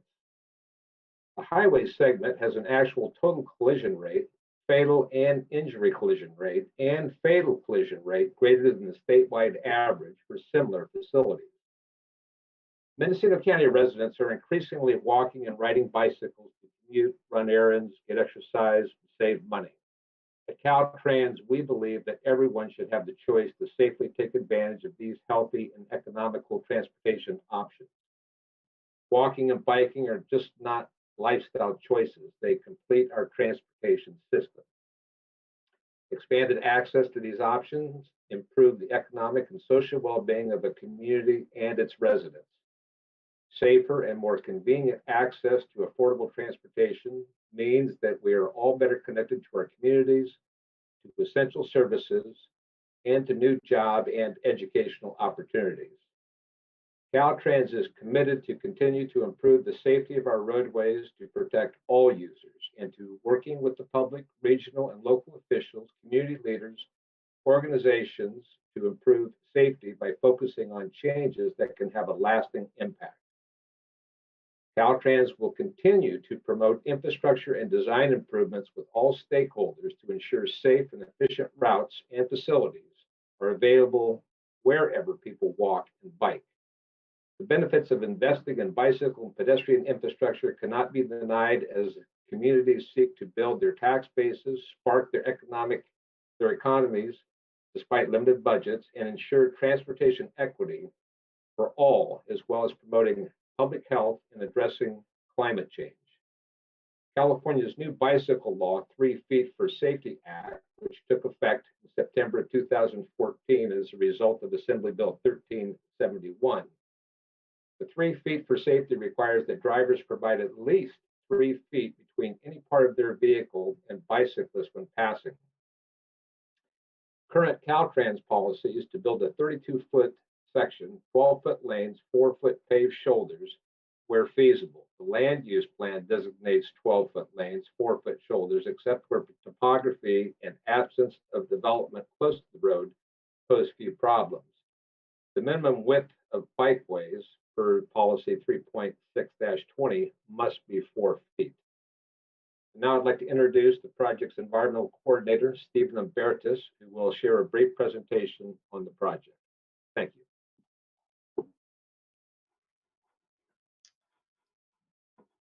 Hello, Chair, members of the board. My name is Stephen Umbertus. Thank you for the opportunity to present. I'll be sharing my screen here shortly. We have a short slideshow. We're going to discuss the purpose and need of the project, how it fits into the goals for State Route 1 of both Caltrans and the county, and that will be followed with a short discussion of safety features, performance measures, and a brief review of the construction details, including our lane alignment, grading, guardrail locations, and treatment, as well as tree removal and staging areas. I do have a presentation to share. I'm being told I cannot share currently. I don't know if I can remedy that. Thank you.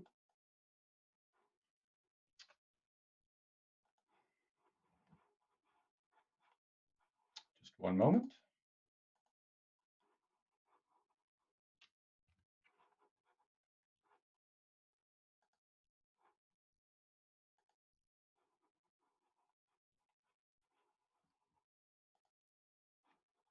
Maybe.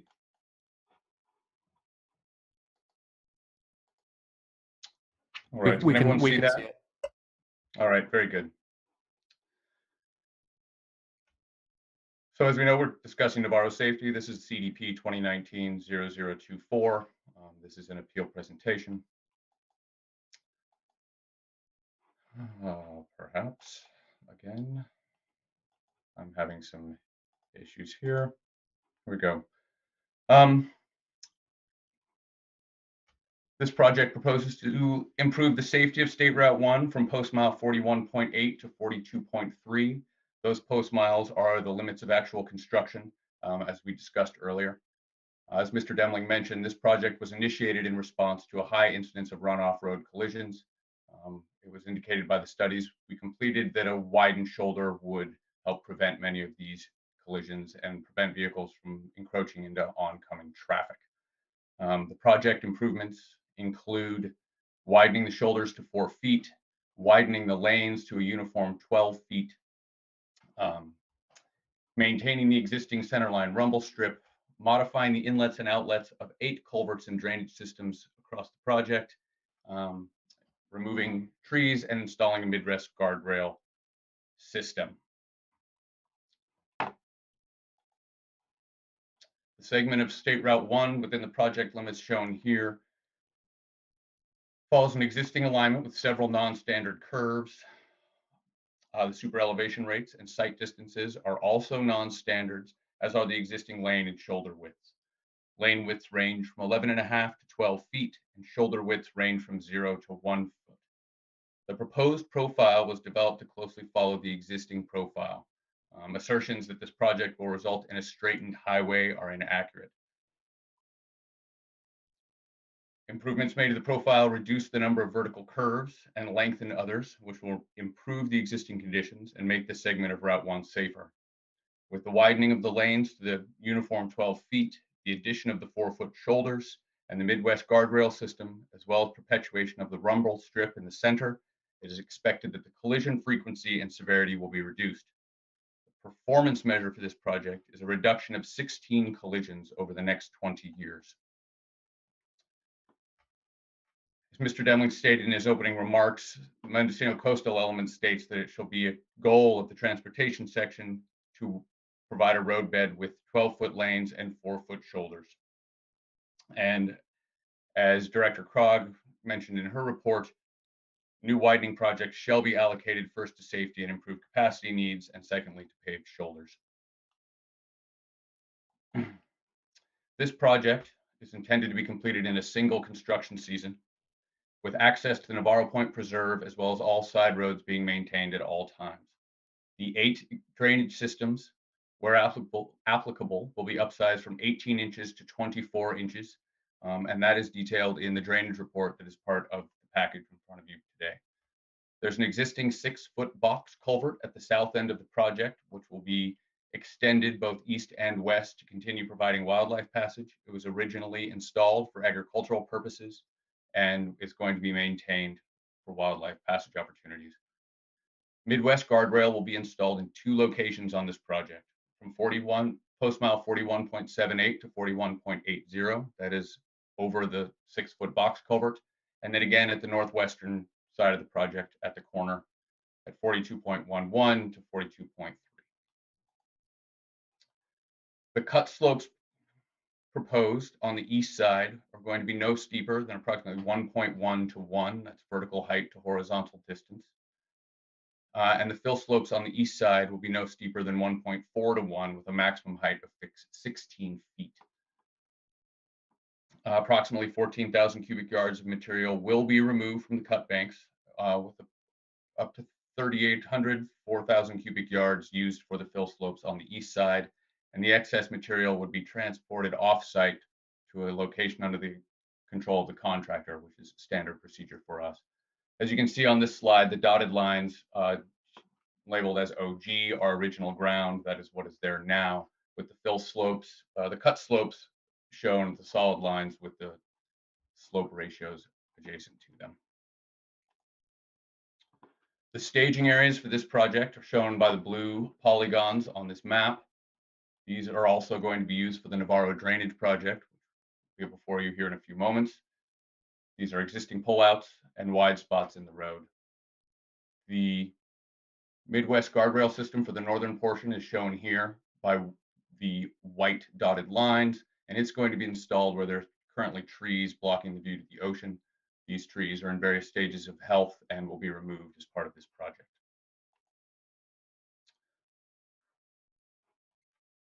As mentioned, the tree removal will occur throughout the project boundaries within the roadway fill prism, and most of the tree removal is occurring along the northwest portion of this project in this row of trees on the west side of the road here. These trees have not been identified as environmentally sensitive habitat areas. They're represented by a single row of trees and most likely planted as landscaping or a windrow by the adjacent landowner. The next 2 slides depict the parcels acquired for the subject project. The acquisition of lands for the purpose of state transportation projects can result in physical subdivision of the parcels in question. Under Section 66410 of the Government Code, also known as the Subdivision Map Act, which governs the subdivision of land for the purpose of sale, leasing, or finance, and Subdivision Map Act provides for local control over development. Caltrans is not subject to the local control in this case and is not required to produce subdivision or parcel maps or certificates of compliance. Again, this shows the proposed acquisition and limits of right-of-way for the project in the northern portion of the project. Finally, the geotechnical investigation, which consisted of a review of published geologic maps, field mapping, seismic refraction surveys, and laboratory testing, as well as a review and comparison to project plans. The geophysics and geology branch that completed these surveys. Drilling was not performed. The bulk soil samples were collected from the existing cut slopes. Field mapping focused on examining the materials exposed in the existing cut slopes, where the embankments will be placed, and the surface drainages where the culverts will be upgraded and replaced. The performance of the existing cut slopes was considered as part of this field investigation, as the seismic stability of the proposed excavated slopes was analyzed using current slope stability software, and a settlement analysis was completed. That concludes this presentation. We'll turn it back over to Frank for closing remarks or any questions you may have. Thank you. Thank you, Stephen. Just a couple points to make. One, there is no blasting proposed on this project. As Stephen mentioned, the entrance into the Navarro Point Preserve will remain open during construction, as will all the other side roads. I have nothing more to add, but we are available for questions. Thank you. Before questions, we're going to go to public comment. Comments should be limited to 3 minutes. Please, we ask that you don't repeat what's already been said. Do we have any speakers on the line? Yes, we do. First will be Michael Reese. Thank you.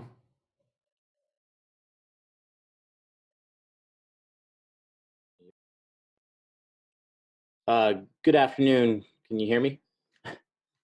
Yes, we can. Good afternoon, supervisors, chairman. I'm Michael Reese, fire chief with the Albion Little River Fire Protection District. And I just want to comment on my support for this Caltrans project from a safety perspective. 14 traffic collisions. I've responded to all of them. One of them being a fatality of a local community member. I just can't stress the importance of guardrails and a shoulder along this stretch of highway, and probably all of these collisions with injuries and especially the fatality could have been prevented with a guardrail installed. So my recommendation is for the supervisors to deny the appeal, and that's all I have. Thank you.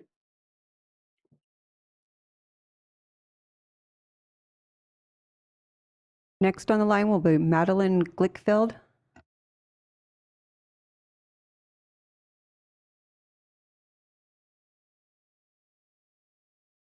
Hello, this is Madeline Glickfeld. I was set up to speak on the next item, item 4I.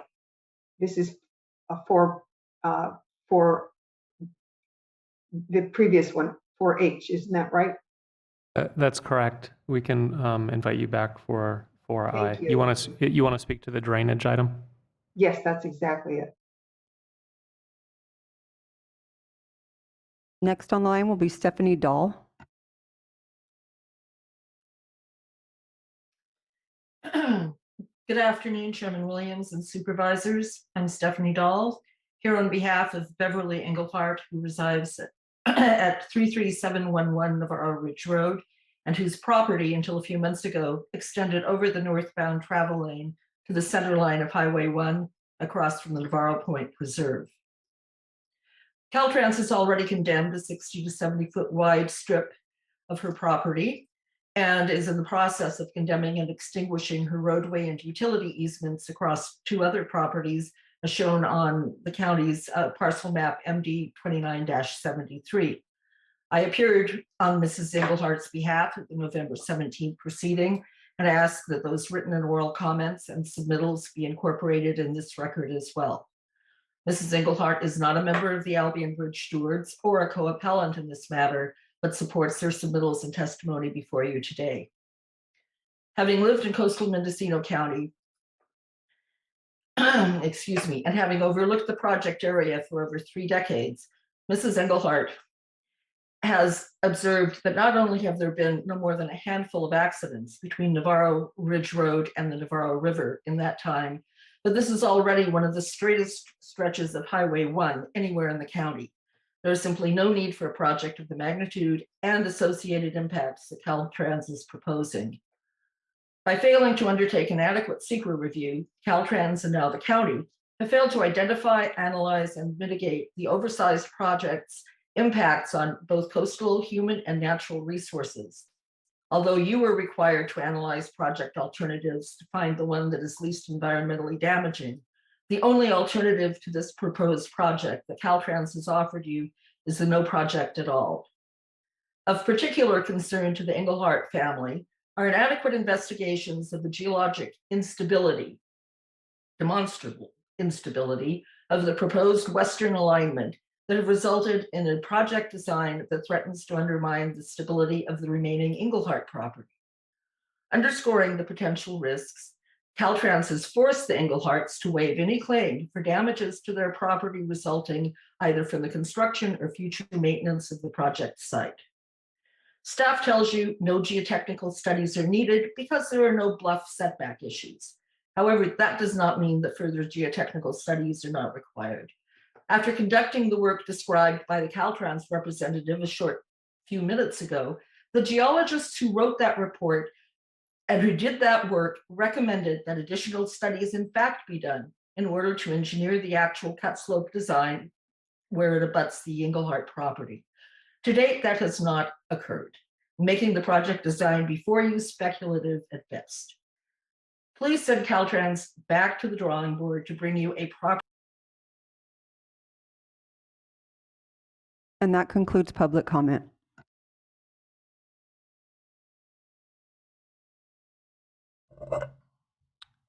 Okay, the appellant has 5 minutes for final remarks. Final remarks will be made by Norbert Dahl. Norbert, over to you.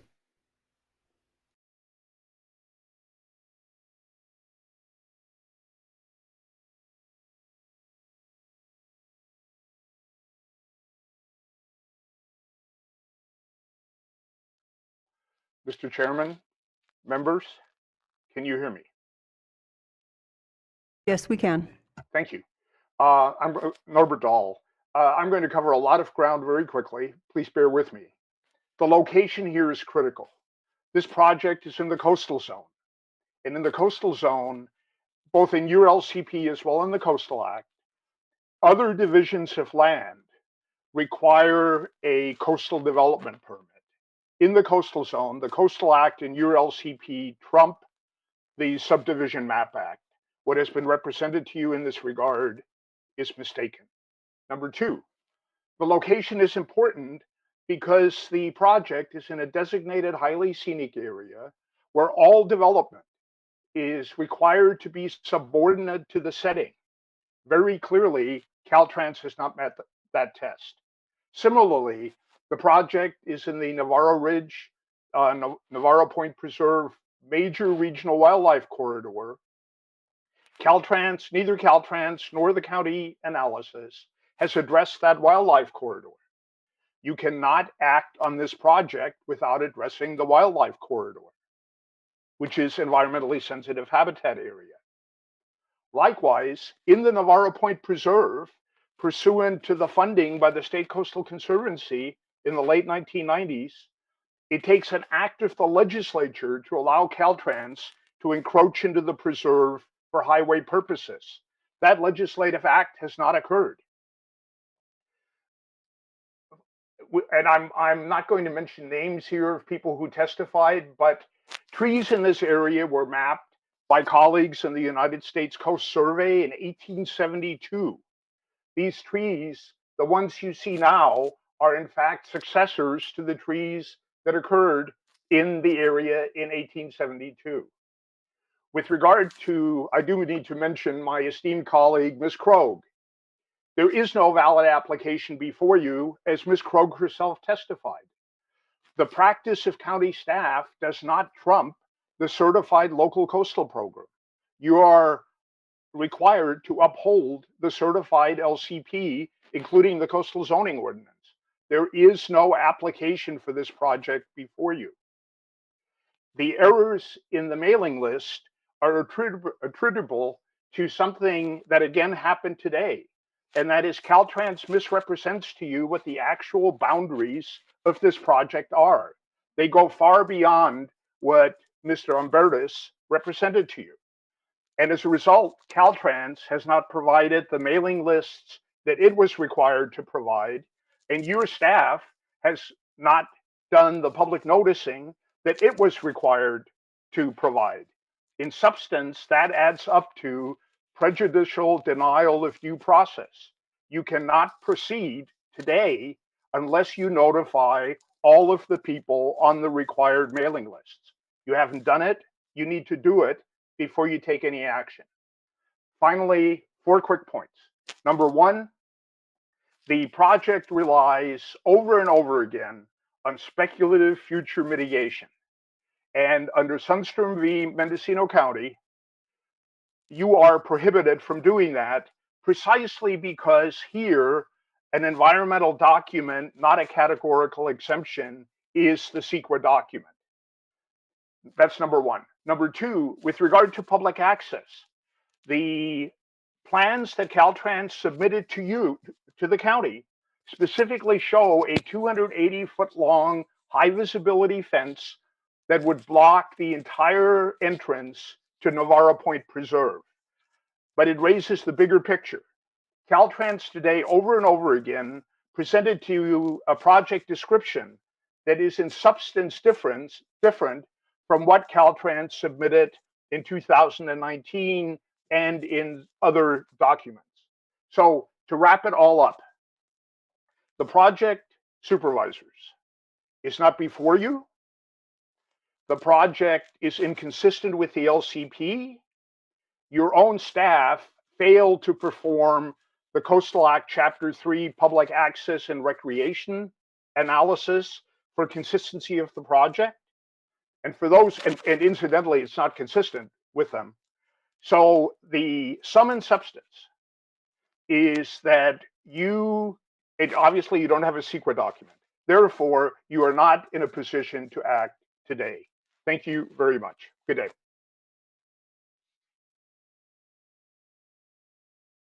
Okay, 5 minutes for the applicants to give final remarks. This is Frank Dumling again.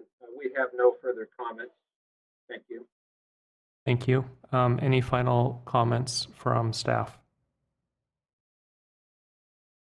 Thank you, Chair Williams. I'll just note, I think there was a couple items. I want to be clear about the wildlife corridor, that CDFW has never provided any comments. I'm not aware of any definitive documentation that shows this as a wildlife corridor. I do know there are wildlife, like many areas of the county, that travel across the road here, but I have no documentation to support that it's a wildlife corridor through this area. And I'll just close with, again, staff does still feel that this project is consistent with the local coastal program and can be supported by the board today. Okay, the Board of Supervisors can now ask questions of staff and the public. And I would like the board to consider beginning with the noticing question. Do we find that there was adequate noticing?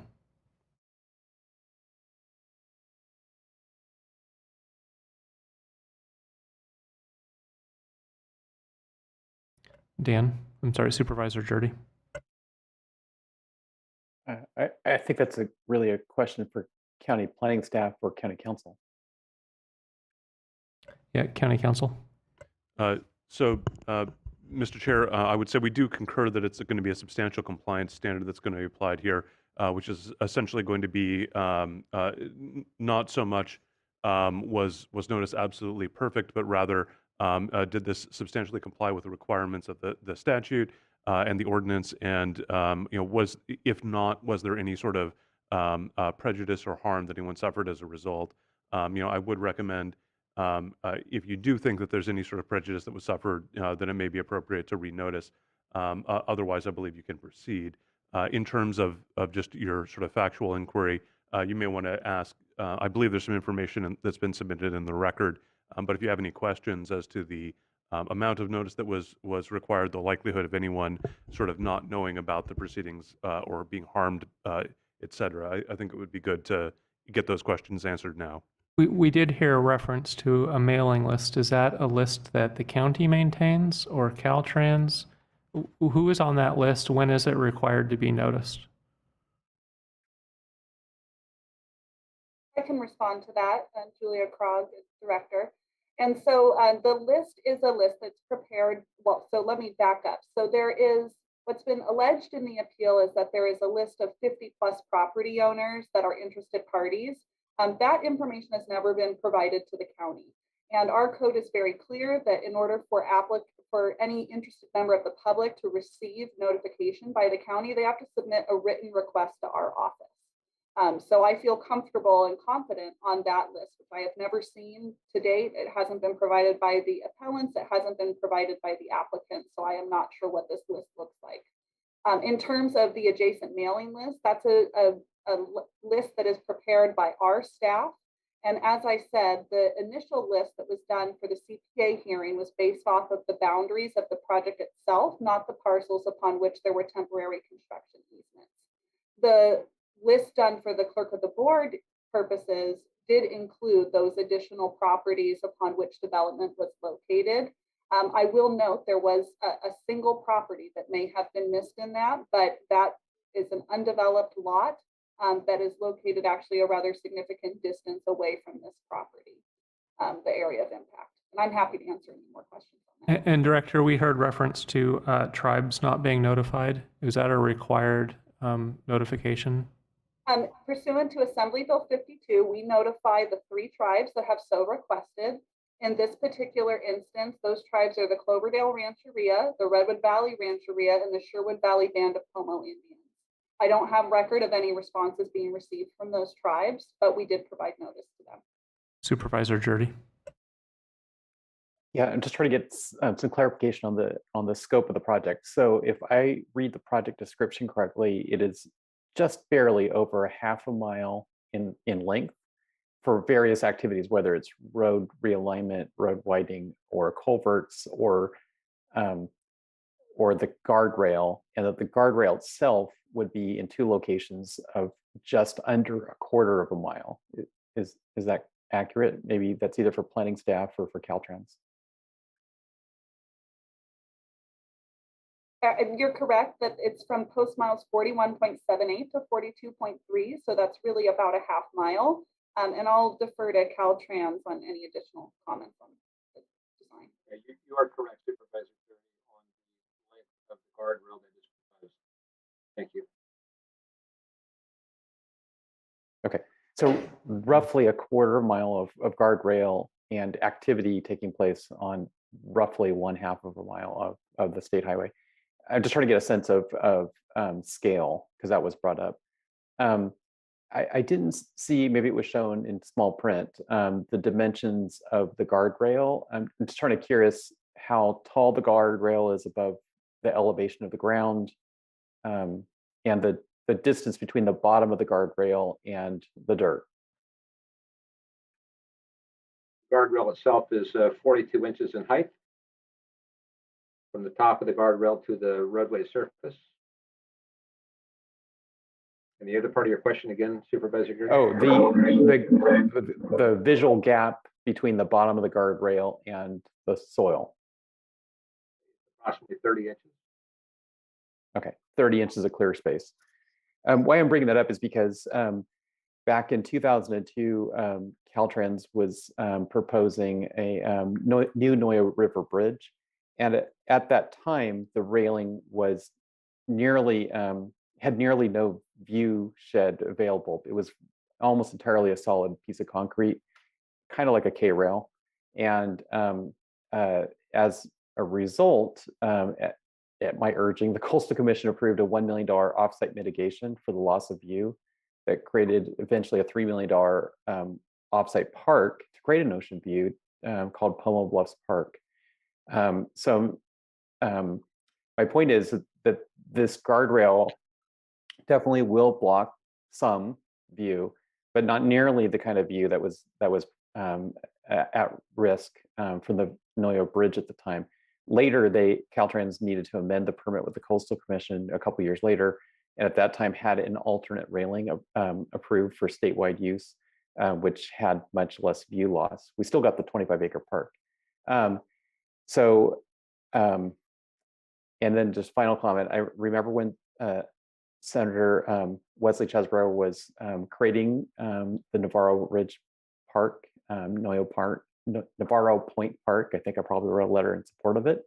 And I'm grateful that we do have that ocean access and California Coastal Trail access.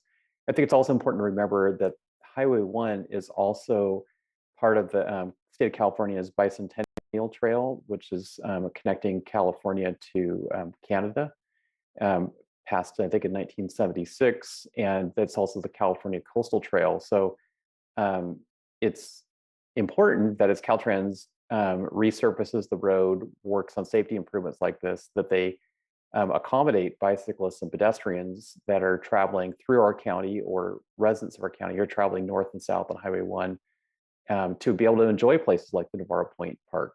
I think I don't quite follow the logic that because the park is there, we should not have adequate bicycle and pedestrian facilities on State Route 1. So those are my comments.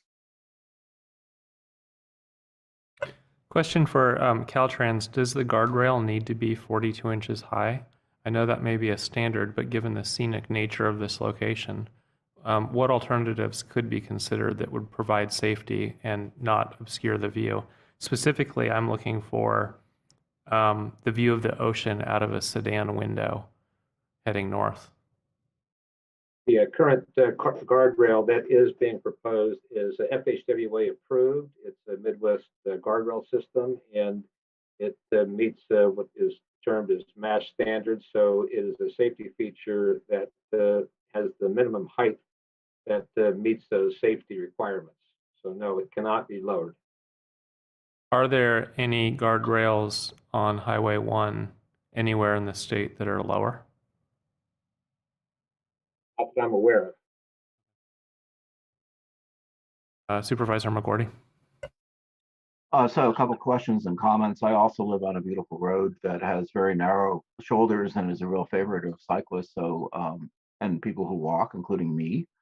So having a safe place to walk and bike, I think, is something that I consider to be a real virtue for accessibility for people. And while I really appreciate the folks in the neighborhood caring about the beautiful headlands area that they have, I also appreciate safety. And the other thing I'm really curious about to question at Caltrans is, what is the geological formation that this sits on, and how stable is it? Are they uplifted marine sandstone terrace, or how would you characterize the rock in the area, and what's the history in the area of stability?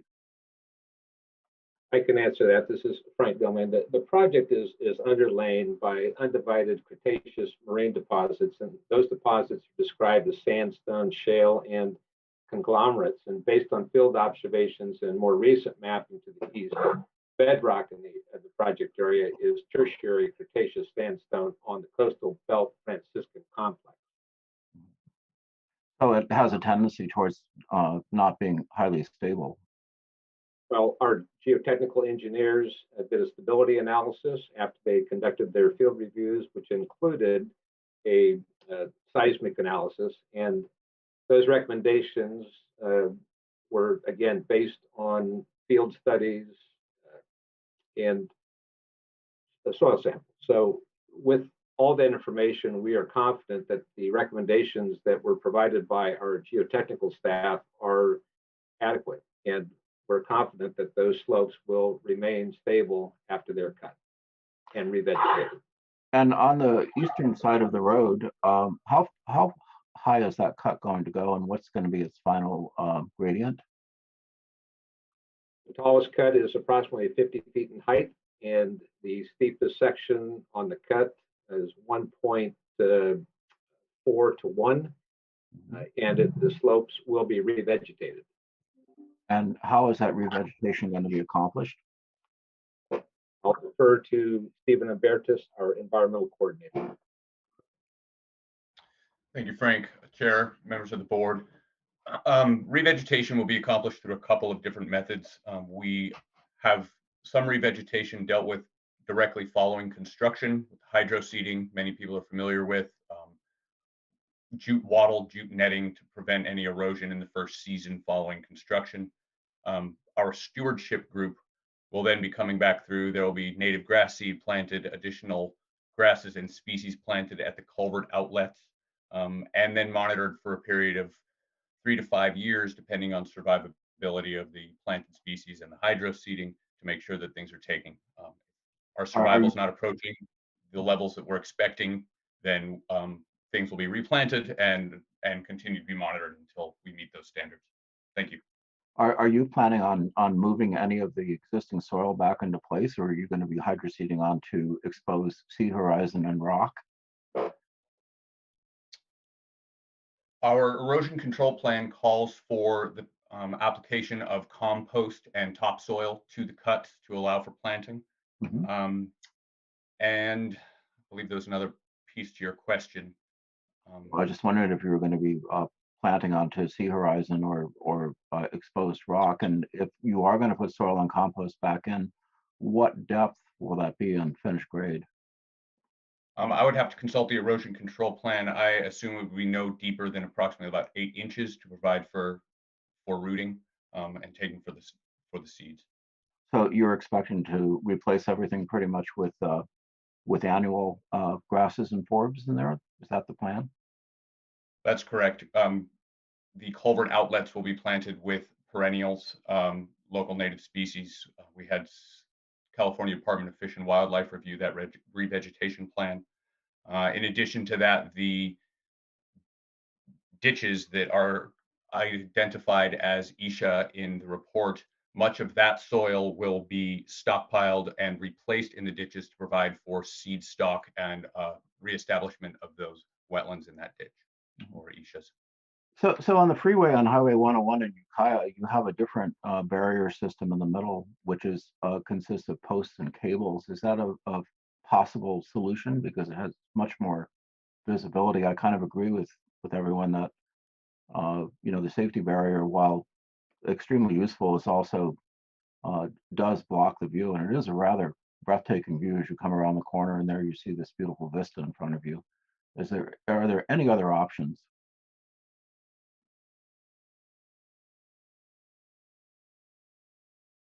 And this would be for Mr. Dumling. Could you please repeat the question? Yes, so in Ukiah right now on Highway 101, there's a separation between the north and south traffic lanes that consists of posts with cables, and you can see through it quite well. And I just wondered if that's an option for this site, because I believe that the barrier proposing really will impair what's a rather stunning view. No, that's not an option in this case. It doesn't meet our safety standards for roadside protection.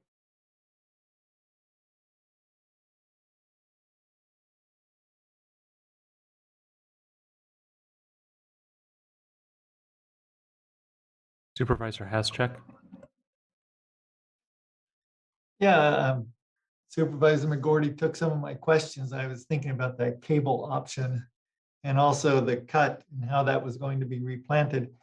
One of the things that the appellants had questioned was that to encroach upon the Navarro point, that it required a legislative act. And is there, I mean, what's the status of that? Is that a valid statement? Is that question for council or planning director? Well, planning director or Mr. Demling, county council? I think I would actually defer that over to Caltrans, as they've been working through obtaining the appropriate title to those areas to conduct the work here. So I don't want to speak on any proceedings they're going through without knowing fully.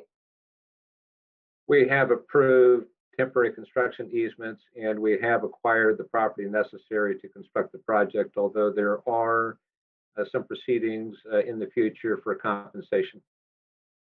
Okay.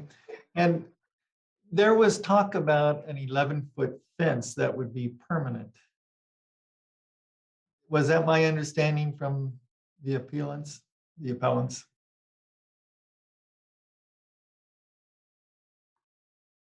Is that a question for Caltrans? Yeah, it's a question for Mr. Dahl.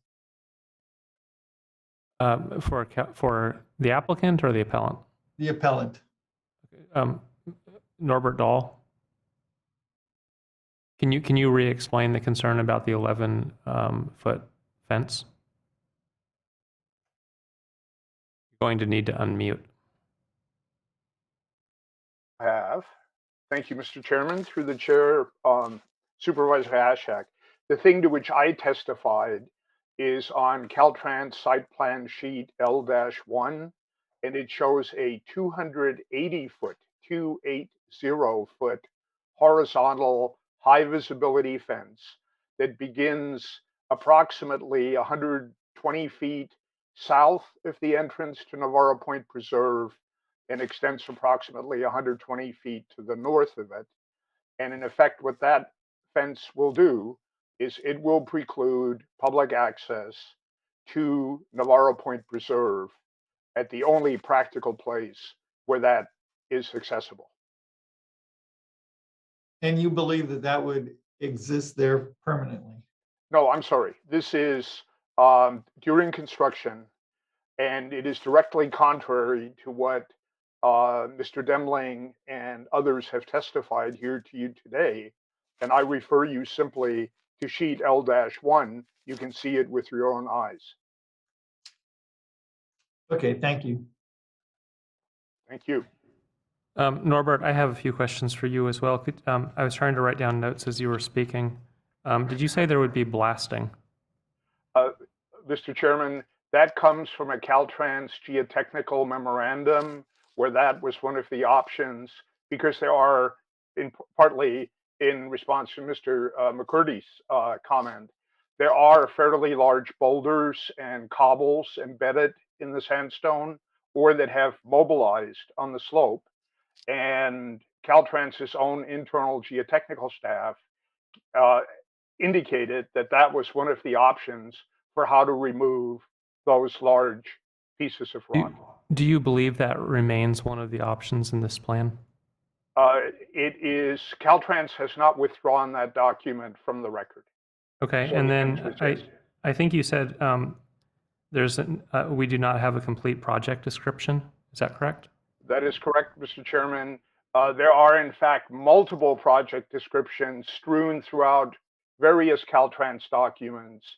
And unfortunately, Caltrans, in its application in 2019, did not submit to PBS staff one unified, settled project description. It's a fairly standard Caltrans practice. And as a result, Caltrans has basically a palette of options that it can interpret as what the project is if you were to approve one. And then last, I think you said that our staff can't analyze because the application is incomplete. Is that accurate? That is correct, Mr. Chairman. I submitted back in 2019 a very detailed memorandum to PBS staff, and that led to the, or at least contributed to the original determination that the application was incomplete. I have subsequently created a computer tracking system, and there are multiple 20, 30, 40 instances of this. May I just give you two? One Well, is, well, I actually maybe hold off for a second. I'm just trying to make sense out of some of the claims. I'd like to ask Caltrans, is blasting still on the table?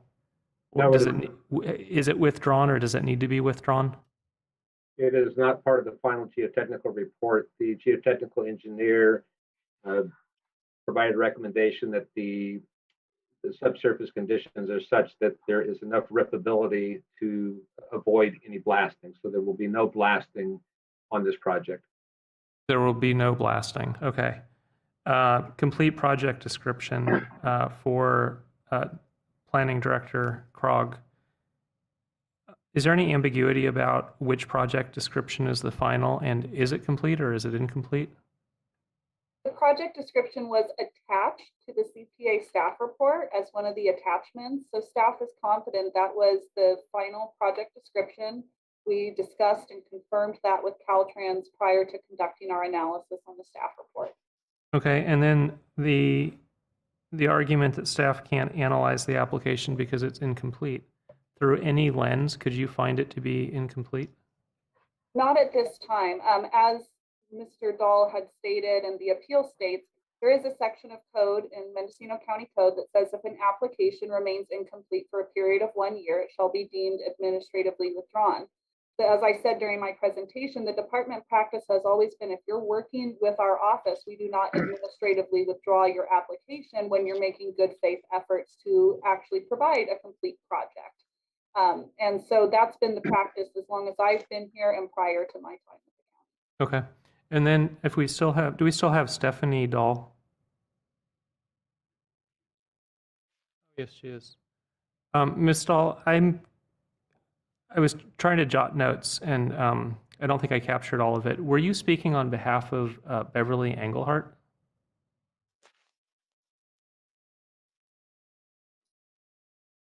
Am I unmuted? You are. Yes. You were speaking on behalf of her, and That's correct. for her, the words you said express her feelings about I this represent project. her, yes. Okay. Thank you. Those are all the questions I have. Any other supervisors?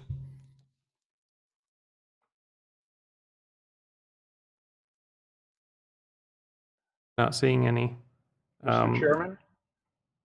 A supervisor could ask you a question, but that's the only way to bring you in at this point. Do any supervisors have a question for Mr. Dahl? Not seeing any. I have a question. John? But it's for Mr. Demling. And it goes back to this idea that Supervisor McGordy had about a cable system. And I mean, you said it's not within the scope or the requirements of Caltrans, but is there a waiver that we can use in this case? Because it is extremely scenic.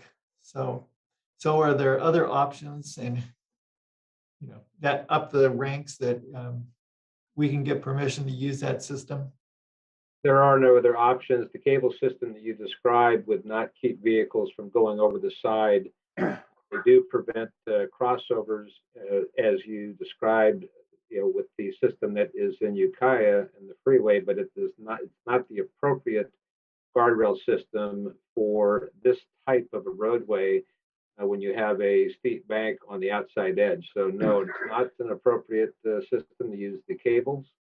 And what has been proposed by our Caltrans design engineers meets the safety standards that are dictated by FHWA and Caltrans design guidance.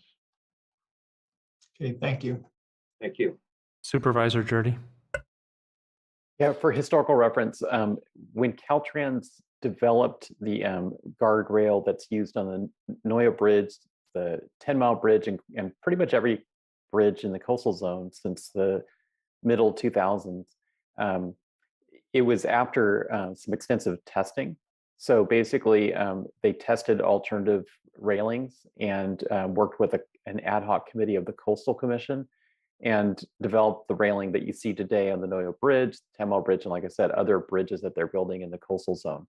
So my guess is, my presumption is, if they were to develop a railing alternate to this, what they're calling the Midwestern railing, they would be testing them to meet Caltrans and federal highway standards, and to identify this alternate railing. But until and unless they do that kind of testing, they're only going to have the railing they have approved. That is correct, Supervisor Jordy. Supervisor Jordy, do you want any other clarification from Caltrans before we close the public hearing? This is our last chance to ask them questions, and I'm with you. One of my greatest concern, actually my only real concern here, is the visual impact. I want the safety, but I would rather not obscure the ocean view as people enter our coast. And I think this may be the standard, but Caltrans, before this standard, they had a different standard, and there will be another one in the future. I guess for Mr. Demling, is there any possibility of banking the side of the roadway so that the guardrail could be positioned lower than vehicles on the road and still be effective? No, the height that is set now for the guardrail, as I mentioned, does meet our design guidance standards and FHWA standards. It cannot be lowered. So I understand the guardrail can't be lower, but could it be placed on a banking that would put it lower than the vehicle? No, it cannot. So if you were to place it downhill, would it have to be taller than the 42 inches? It would have to be 42 inches above the roadway surface. You can't bank it below because then it wouldn't really serve the purpose of acting as intended as the safety feature it was designed for. Understood. Supervisor McGordy? I have a question for Ms. Stephanie Dahl. Did I understand you correctly to say that Ms. Eckhart's access to utilities was going to be changed in some way when the project was finished?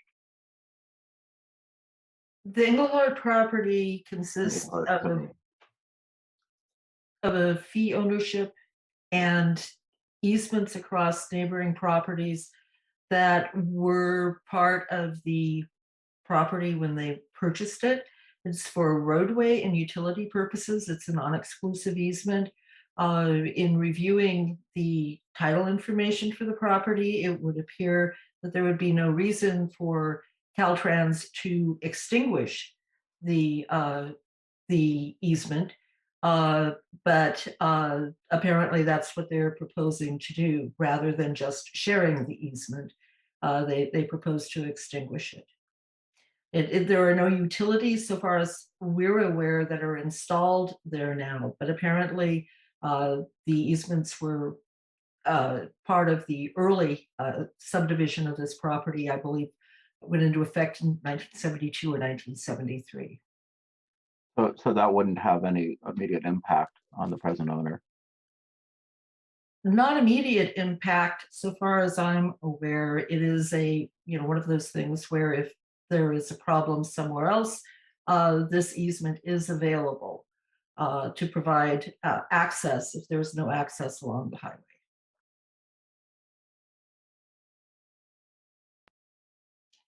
It's my understanding that both of the properties that are traversed by these two easements may still well be in the eminent domain process. But I'm unclear on that. Mr. Demling probably has a better idea.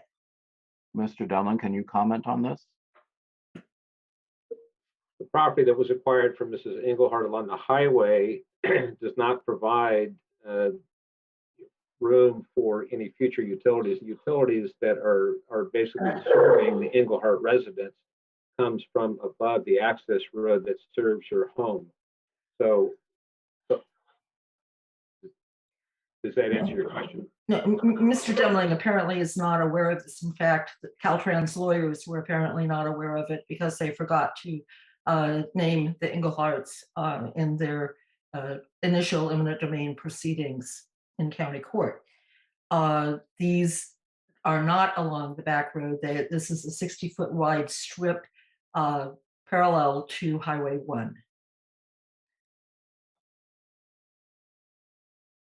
And it is my understanding from communications from Caltrans attorneys recently that they're in the process of drawing up paperwork to substantiate that they're taking the easement areas.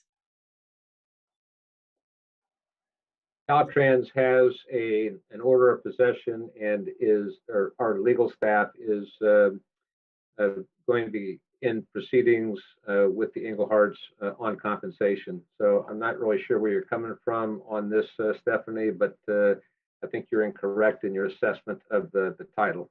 And I want to interject here and ask County Council, are we within the scope of this item? Thank you, Mr. Chair. I was actually just speaking to Mr. Krajewski about the same thing. It's not appearing that it is.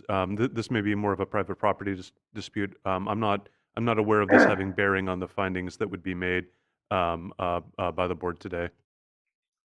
And if I might clarify, my reason for mentioning it is simply that the eminent domain proceedings necessary for this project to go forward have been completed in terms of fee acquisition of the Englehart property, but apparently not in terms of fee acquisition of some of the neighboring properties, and definitely not with respect to at least an easement ownership of the Englehart Trust over one or more of these properties. I understand, but I think that's outside of the scope of this appeal. Any last questions from supervisors before we close the hearing?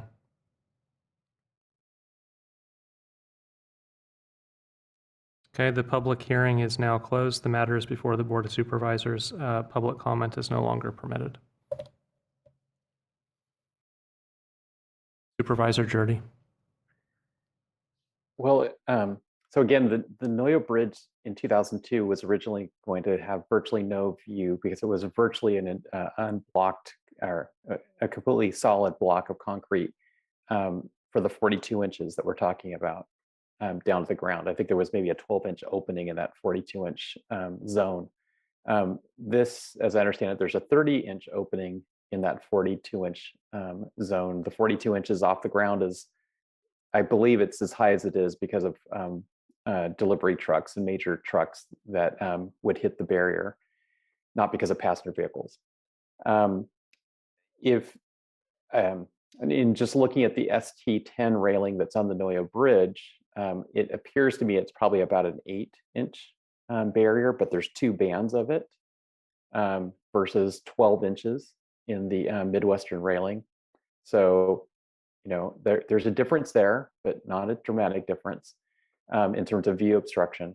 I think it would be appropriate for us, I mean, my inclination is to approve this, but then request that the Caltrans and the Coastal Commission work together as they did in around 2002, 2003 to test railings such as the ST10 and the Midwestern railing and see if a new railing could be devised, not for bridges, but like this Midwestern rail for just roadway safety projects that would meet the same safety test crash standards of the Midwestern rail, but block less of a view. And I know that's not great consolation for the neighbors in Navarro, but again, we were all fortunate enough that we have the Navarro Point Park that does provide direct coastal access, 55 acres there. So I think that would be a productive thing that we could do is ask the Coastal Commission and Caltrans to see if there is another railing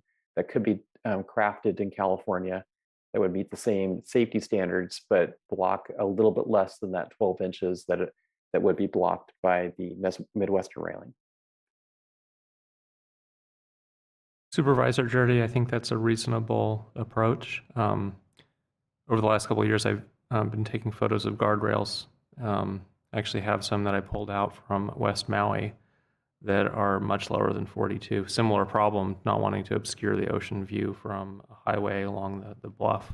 I don't know if those meet the same safety standards, but gives me the impression that although this may be the approved Caltrans approach, that there could be another approach that would provide the same safety or come close. I I do support bicycle lanes, walking lanes. I'll tell you, I don't know if I was on all 14 of those accidents. I very well may have been between 2010 and 2019. I remember bagging a body. I remember some really unfortunate wrecks. And I don't think we can leave that highway, the section of highway, the way it is. At the same time, you know, I drove that road here today and looked over, and I don't want to look over and see a guardrail. I want to see the bluff and the ocean. Going down, heading south from this point towards the Navarro River, there are a number of sections of guardrail. I remember some of those not existing in the past, and I try to think back, what did it look like? There was a better view of the river. It was because cars kept going off the cliff into the river.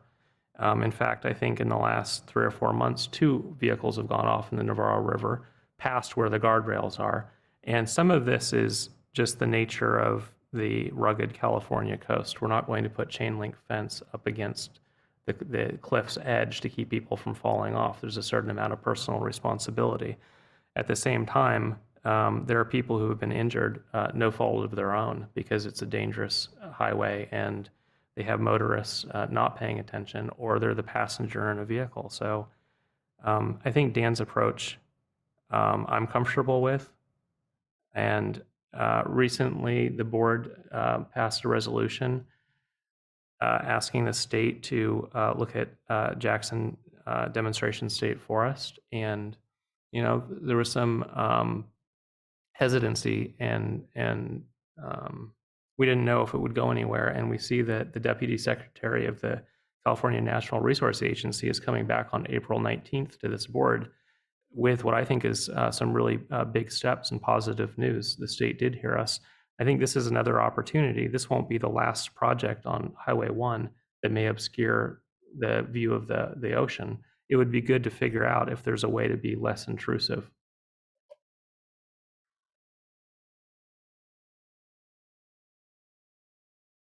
Supervisor McGordy.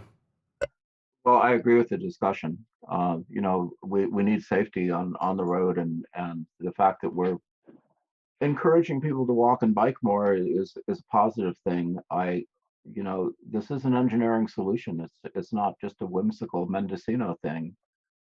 We have an extraordinary coast that's very, very beautiful, and we want to preserve those views. And from the sounds of what happened at the Noyle Harbor Bridge, there could be ways to do it. And before we commit to obliterating that vista, it'd be great to be sure, we're absolutely sure that there's no other solution. Supervisor Haschek. I'm in agreement with this conversation too. And it seems like, you know, we do need to provide for safety for anyone walking along or biking along that stretch of road. And at the same time, try not to obliterate the views. So if what Supervisor Jurdy said was a motion, I would certainly second it. Well, we can go to Jurdy in a moment to see if it was a motion. I'm wondering if we could include it as a condition in the approval that Caltrans, Coastal Commission, and the county confer and find a less intrusive approach to guardrail than the proposed 42-inch high standard. I guess what I'm getting at is I don't want to pass this and say, well, it would be nice if we need some real intention that the 3 parties will get together and find a workable solution.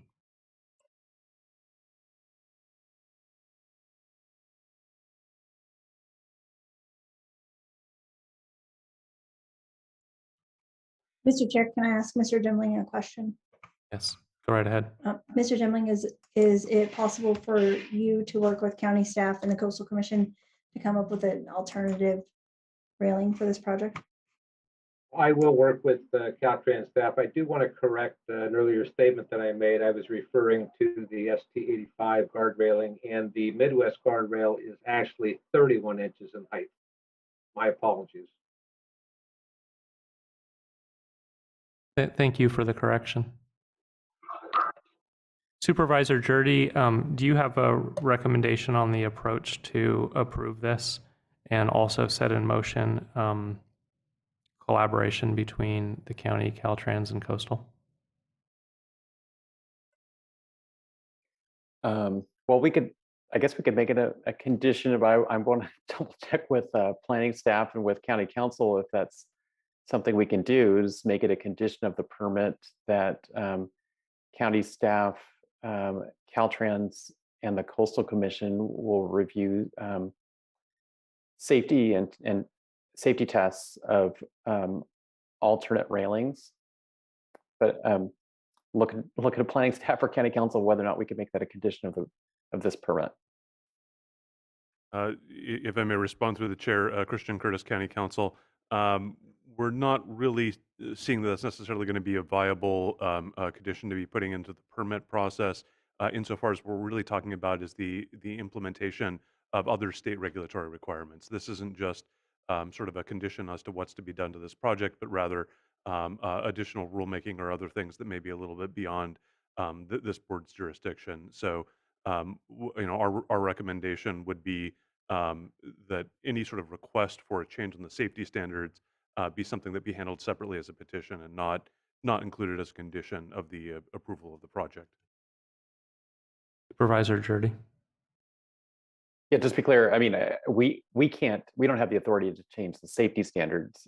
What the Coastal Commission did back in the mid 2000s with Caltrans was to work with Caltrans to test alternate railing designs and to see if alternate designs would meet their safety standards. So that's the process I think that would make sense. I don't believe it took place for railings, or at least not recently. And so I would definitely like to see that happen, whether it's a condition of the permit or not. Supervisor Mulhern.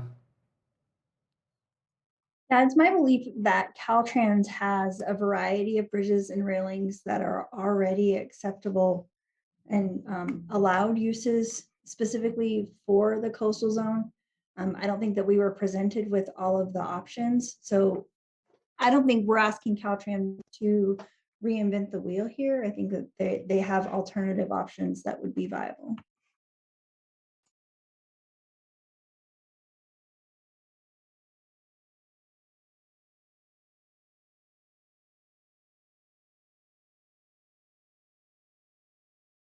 County Council, I think you have a sense of where the board is trying to go.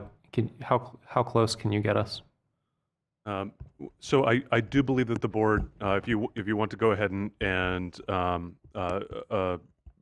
believe it was sustain the finding of the Coastal Permit Advisor.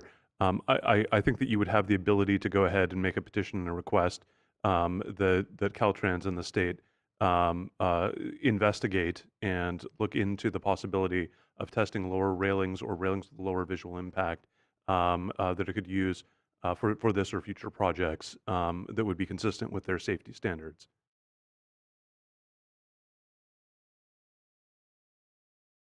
Can I invite a motion?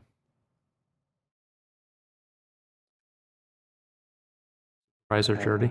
Yeah, I'll move to uphold the coastal development permit administrator's permit and request that Caltrans, the Coastal Commission, work together to evaluate the safety of alternate railings that would minimize loss of view. Second. And Mr. Chair, if I may, it may be appropriate to designate some staff to draft a letter to bring back to this board for formal approval to send off to that effect. Supervisor Jurdy, would you like to incorporate that recommendation? Yeah, well, certainly I'd be happy to work with Director Krog or someone else designated by the planning department.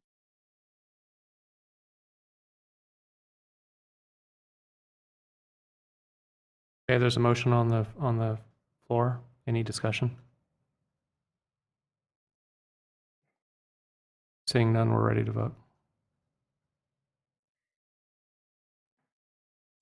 And clerk, would you like to read back the motion?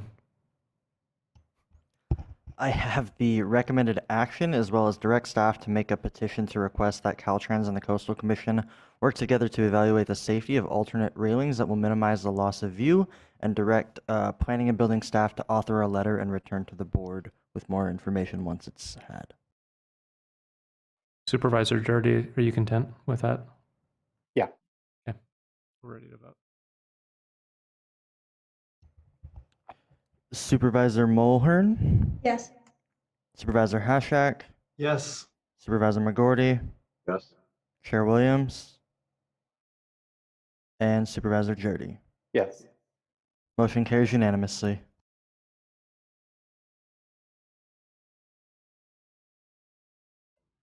We're going to take a 15-minute break.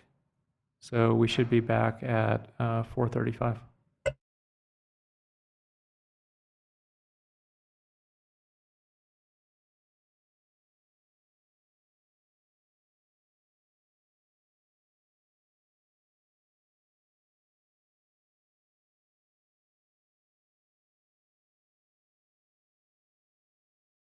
I got vaccinated for the people who can't.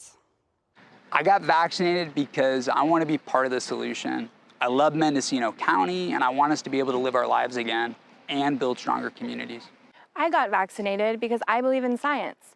I want to protect my community, my patients, and my family. I want to do my part for others, for children who should be in school, for frontline workers who we so depend on, and for the millions of people worldwide who lost their lives to COVID this last year.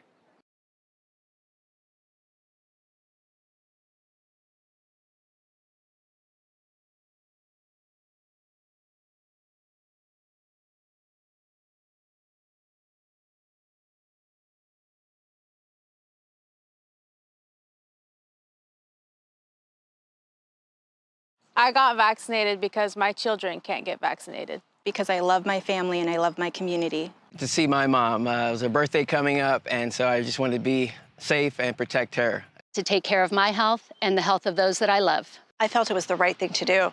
My parents are in their 90s. My husband teaches children. I'm active in my community. Not only to protect myself, but for my ohana too. Because it's the only way to stop the spread of coronavirus. So please get vaccinated.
Los latinos componemos el 25% de los habitantes del condado.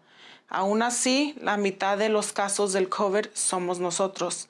Nuestra comunidad depende mucho de la población hispana. Desafortunadamente, no recibimos la protección necesaria, así que es importante que nos cuidemos uno al otro. De este modo, no perderemos a nuestros seres queridos y podremos disfrutar de nuestras reuniones familiares.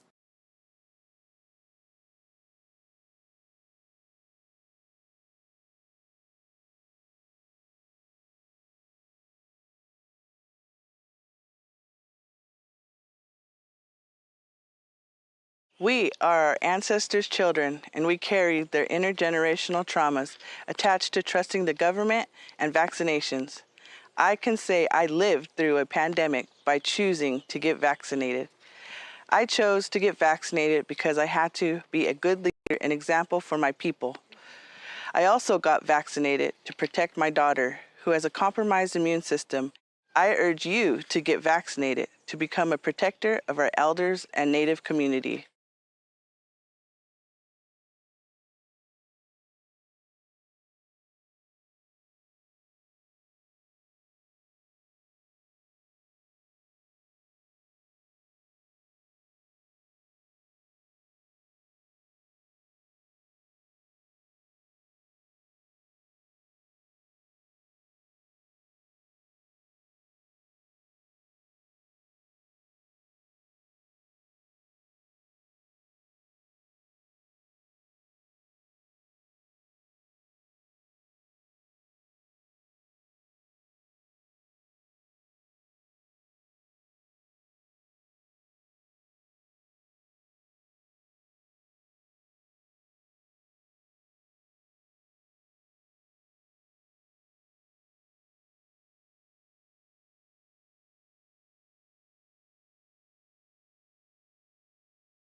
Cuando contraté el COVID me espanté, pero cuando admitieron a mi papá al hospital con la infección de COVID me espanté aún más.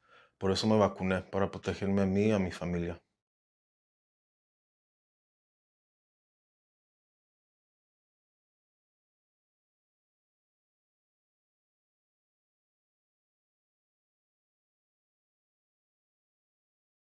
We are so lucky to live in Mendocino County. The beauty of this place is reflected in the hearts of the people who live here. We may not all look alike or sound alike, but we are all one community. During this pandemic, we need to be kind to one another and keep each other safe. By being careful not to spread the virus.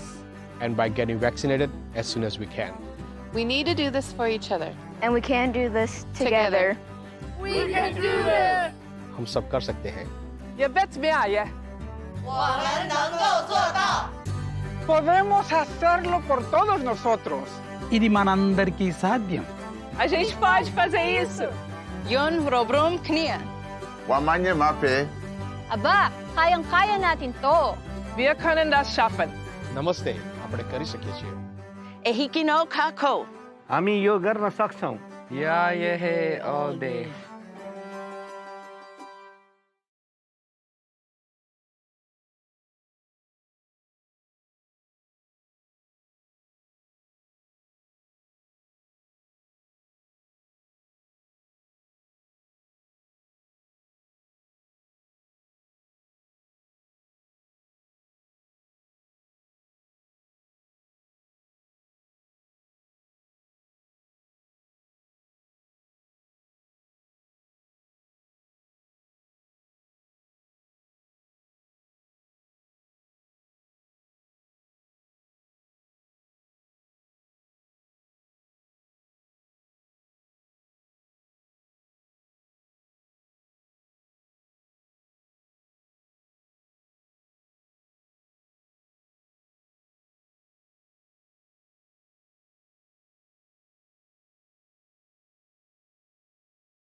I got vaccinated because my children can't get vaccinated. Because I love my family and I love my community. To see my mom. It was her birthday coming up, and so I just wanted to be safe and protect her. To take care of my health and the health of those that I love.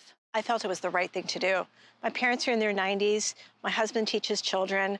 I'm active in my community. Not only to protect myself, but for my ohana too. Because it's the only way to stop the spread of coronavirus. So please get vaccinated.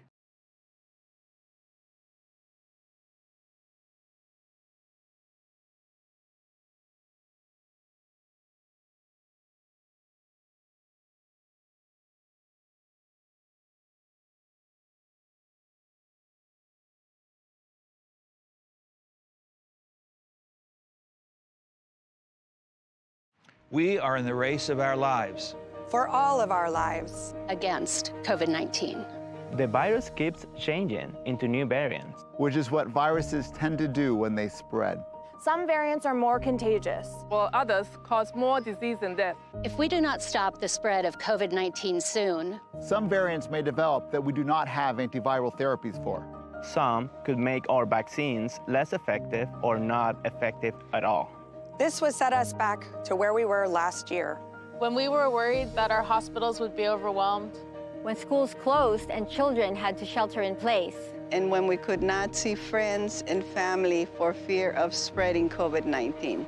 So it's so important that we take all necessary precautions to protect everyone, especially the most vulnerable among us. We need to vaccinate as many people as quickly as possible. To save as many lives as we can. Together, we can win this race.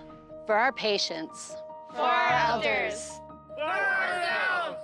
For you. For us. For our community. Por nuestra comunidad.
For I, another notice public hearing regarding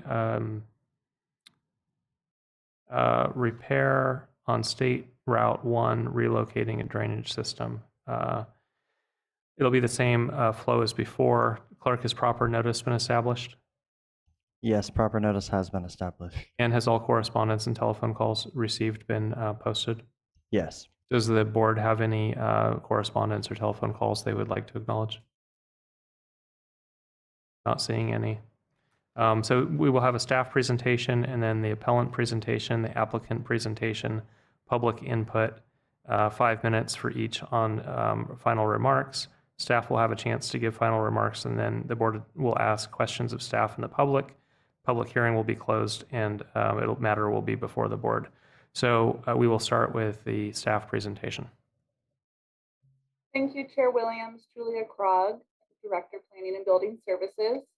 On November 17th of 2021, the Mendocino County Coastal Permit Administrator approved Coastal Development Permit CDP 2019-34, the item before you today, And on November 29th, 2021, the Albion Bridge stewards and co-appellants filed an appeal of the approval by the Coastal Permit Administrator. Again, I have prepared a memorandum for today's item, which has been posted and made available, as well as that includes all documents associated with the original Coastal Permit Administrator hearing. And I'm going to just, again, try to briefly go through the memorandum that was prepared, but there are numerous items, so I'm going to try to hit each one that was within the memorandum. So in terms of an incomplete application, the appeal alleged that there was, because the application was not made complete within 1 year of when it was filed, the application was deemed withdrawn. And so with regards to the valid application being before the Coastal Permit Administrator on November 17th, 2021, the CDP was deemed complete on June 9th, 2021, and staff understands that this was past the 1 year mark from when the application was filed. But again, the department practice has been to allow applications to remain active and not deem them withdrawn if an applicant is actively working to comply, such as the case with this permit. Attachment B to the memorandum for today's item contains that complete letter.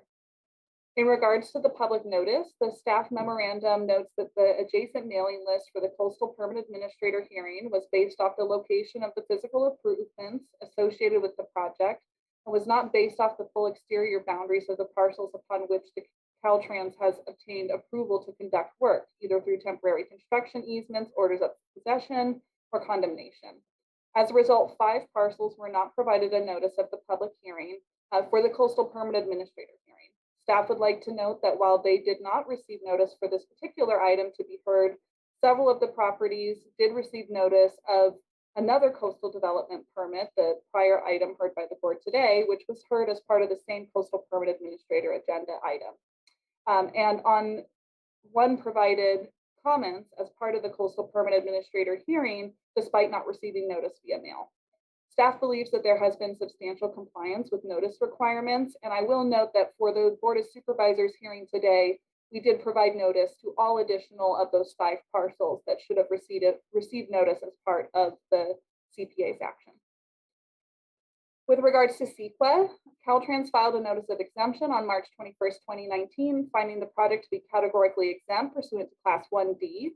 The proposed project under this coastal development permit is for the restoration of an existing failing culvert and correction to the erosion that is currently threatening State Route 1.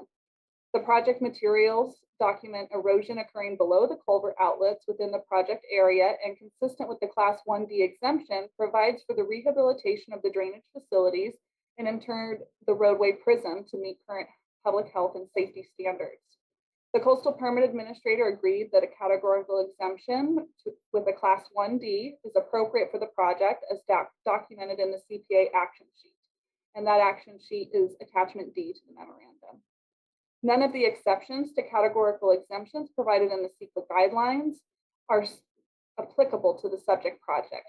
There are no cumulative impacts of successive projects of the same type in the same place over time that result in significant environmental effects.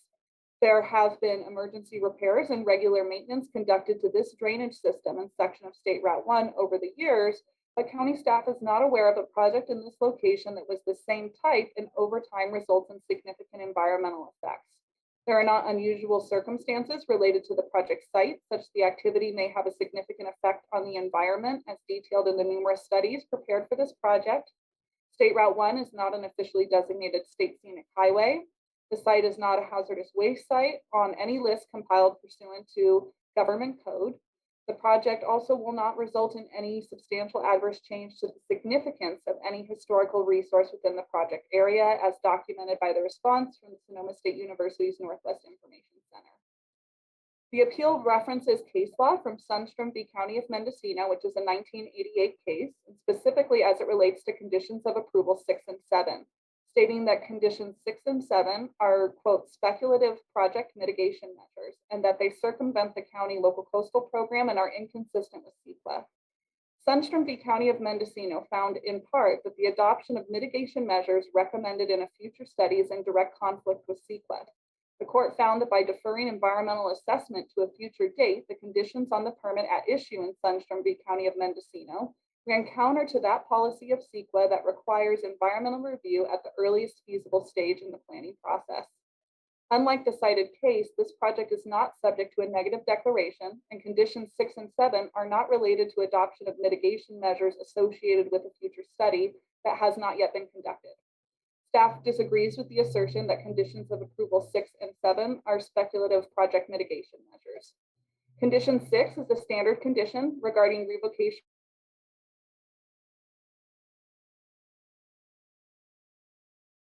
Oops.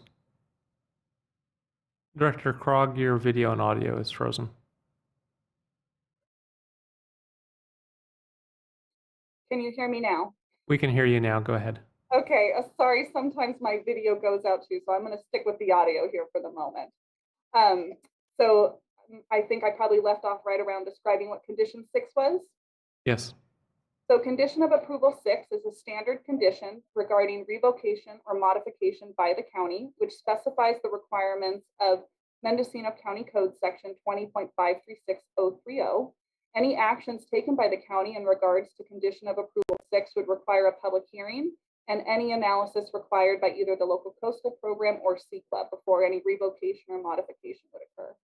Condition 7 is included in nearly every permit that is processed by the Planning and Building Services Department. For the purposes of a coastal development permit, Mendocino County Code does not require that a legal determination be made as to the number, size, or shape of parcels encompassed within the permit described boundaries. There is no requirement to make a determination of legal parcels when processing a coastal development permit. A determination would be required to be made if the project included a subdivision or boundary line adjustment, which it does not. With regards to natural resources, the appeal alleges that the submitted site investigations were outdated and that interagency consultation about the project did not occur after submittal of the coastal development permit to the county. There is no land use plan required interagency consultation beyond that specified in County Code section 20.532035D, which requires that the department refer copies of the application to any county department, state or federal agency, or other individual or group that the department believes may have relevant authority or expertise. The county complied with these requirements by referring the project out for comment to numerous agencies on August 2nd, 2021, as detailed in the CPA staff report. In regard to development alternatives and biological analysis, the appeal suggests that the project alternatives should have been considered and that the biological analysis is either outdated or not in the record. Staff notes that 4 reports were provided to the county regarding potential impacts to environmentally sensitive habitat areas, and I'll refer to that as ESHA going forward, including a report of compliance addressing alternatives.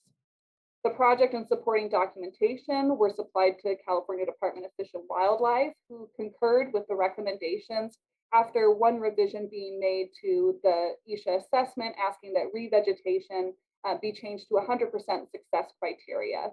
Caltrans then revised the revegetation plan, and at that point, Fish and Wildlife signed off on the project. There are 4 identified environmentally sensitive habitat areas within the project. There is a 3-parameter wetland, a small drainage that drains from a pocket wetland, Navarro drainage, and another small drainage. Work would occur within ESHA 2 and 3, so within the small drainage that drains the pocket wetland and the Navarro drainage. And work would occur directly adjacent to ESHA 1 and ESHA 4, resulting in no buffers from the 4 ESHAs. The reduced buffer analysis prepared for the project addressed the requirements of county code regarding work permitted within buffer areas, and it concluded that the proposed work is compatible with the continuance of the habitat by maintaining its functional capacity. Specifically, the report states that the project would result in an overall improvement of the drainage feature by realigning it to its natural channel. Mendocino County Code Chapter 20.496 provides regulations and types of improvements that can be allowed within sensitive habitat areas. It does allow for pipelines, utility lines, road and trail crossings when no less environmentally damaging route is feasible within riparian ESHA, and incidental public service purposes which temporarily impact the resource, including but not limited to burying cables and pipes or inspection of piers and maintenance of existing intake and outfall lines, where no less environmentally damaging alternative is feasible in wetland ESHA. The proposed roadway and drainage repairs are within or adjacent to the existing roadway, and the ESHA assessment, as well as the CPA staff report, asserts that there's no less environmentally damaging alternative route feasible. As a result, the project is consistent with the limited development allowances within or adjacent to wetland and other water issues. Staff continues to find that pursuant to Mendocino County Code, Section 20.532.100A1, that the proposed development is consistent with ESHA policies. The appeal alleges that a required geotechnical analysis was not provided. PDS policy, as documented in a staff memorandum dated June 1st, 2004, provides that development located greater than 125 feet from a bluff edge does not require a geotechnical analysis. All development at this location is greater than 125 feet from the bluff edge, and therefore PDS policy to require a geotechnical analysis is not required. MCC section 20.500.015A2 provides that a report shall be required only in areas of known or potential geologic hazards, such as shoreline and bluff-top lots and areas delineated on the hazard maps. None of those conditions apply at this location. The nearest bluff is 500 feet or more from the project location. With regards to visual resources and the special community of Albion, the appeal alleges that the proposed project is inconsistent with highly scenic area criteria. And however, the appeal is not specific on how the development is, quote, out of character highway development. The application included a scenic resource evaluation and visual impact assessment. The analysis concluded that the project would result in low visual impacts to the visual environment. The main aspect of the project that will result in a permanent visual impact is the rock energy dissipator. However, the assessment concluded that due to the amount of vegetation near the dissipator, it will be minimally visible to local residents and travelers. There will also be temporary visual impacts due to the fill slopes, but the project proposes revegetation of these slopes to ensure impacts are only temporary. Staff reviewed the project for consistency with highly scenic area criteria, as is described further within the CPA staff report, and concluded that the development was in conformance with criteria for development in a highly scenic area.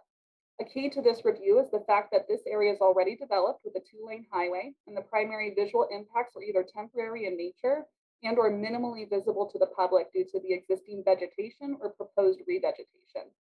The revegetation plan for the project has 100% success criteria for new plantings at year 5. The appeal also alleges that the proposed project is inconsistent with Coastal Element Policy 3.5-2 regarding special communities. That policy is implemented through County Code Section 20.504020, which specifically states that it only applies to the communities like Albion that are zoned fishing village or rural village. The project area is located neither within nor adjacent to areas of Albion's zoned fishing village or rural village, and therefore is not subject to those requirements. With regards to transportation coastal element policy consistency, the appeal suggests that Coastal Element Policy 3.8-1 requires that highway capacity is the standard for review for the project. This policy states that Highway 1 capacity shall be considered when considering applications for development permits. The policy goes on to state that highway capacity impact shall be considered in determining land use classifications and density changes. Staff disagrees with the assertion that Highway 1 capacity is the standard of review for the project. The narrative portion of the Coastal Element Chapter 3.8 states that improvements to Highway 1 and use of alternate routes are addressed in policies 3.8-2, 3.8-5, and 3.8-6. Policy 3.8-1 is intended to apply to other forms of development in the coastal zone, not the improvement of Highway 1. This is solidified by the fact that Policy 3.8-1 focuses more on consideration of the highway capacity and impacts to it from any development permits and land use classifications or density changes.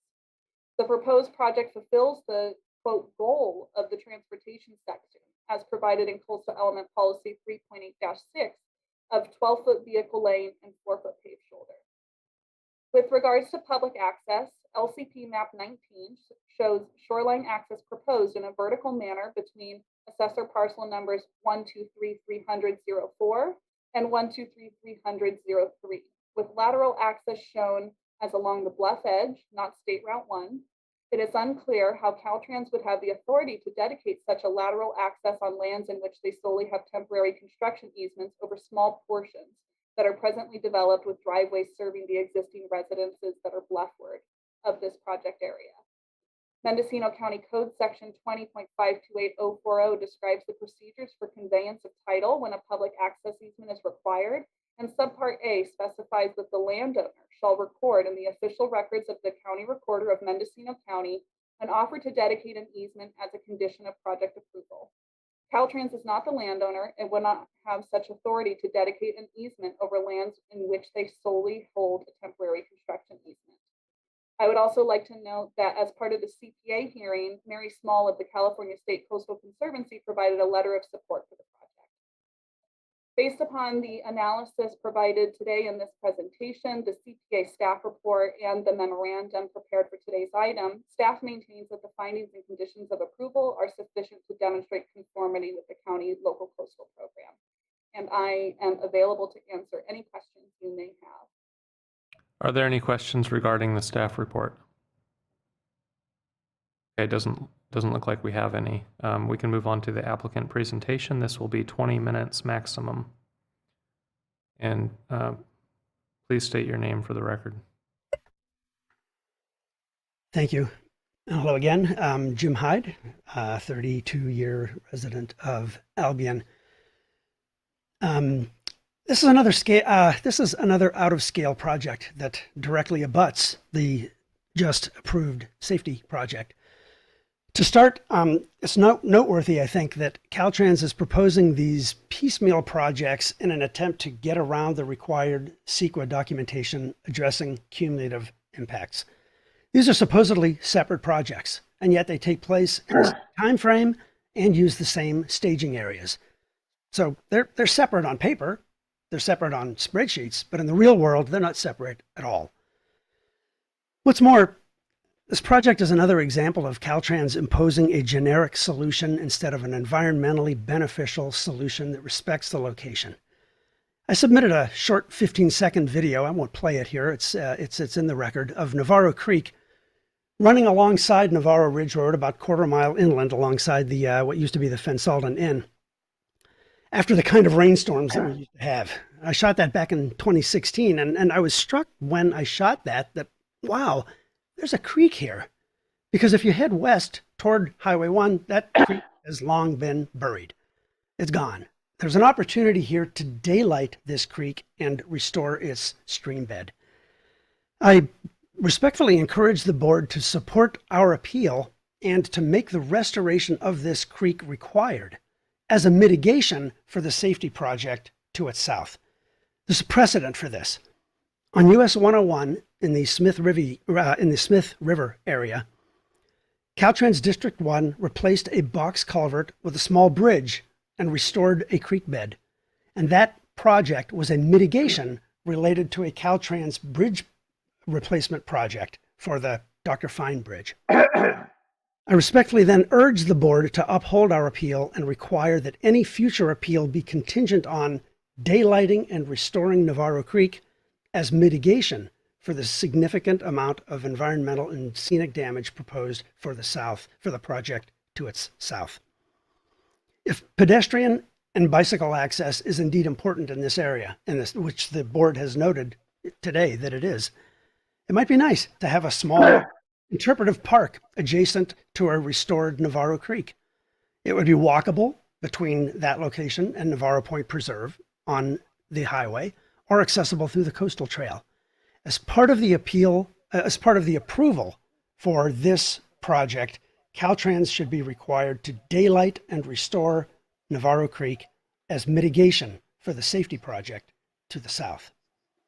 That concludes my comments. I believe Anne Marie Weibel has comments that she would like to enter into the record next. And thank you.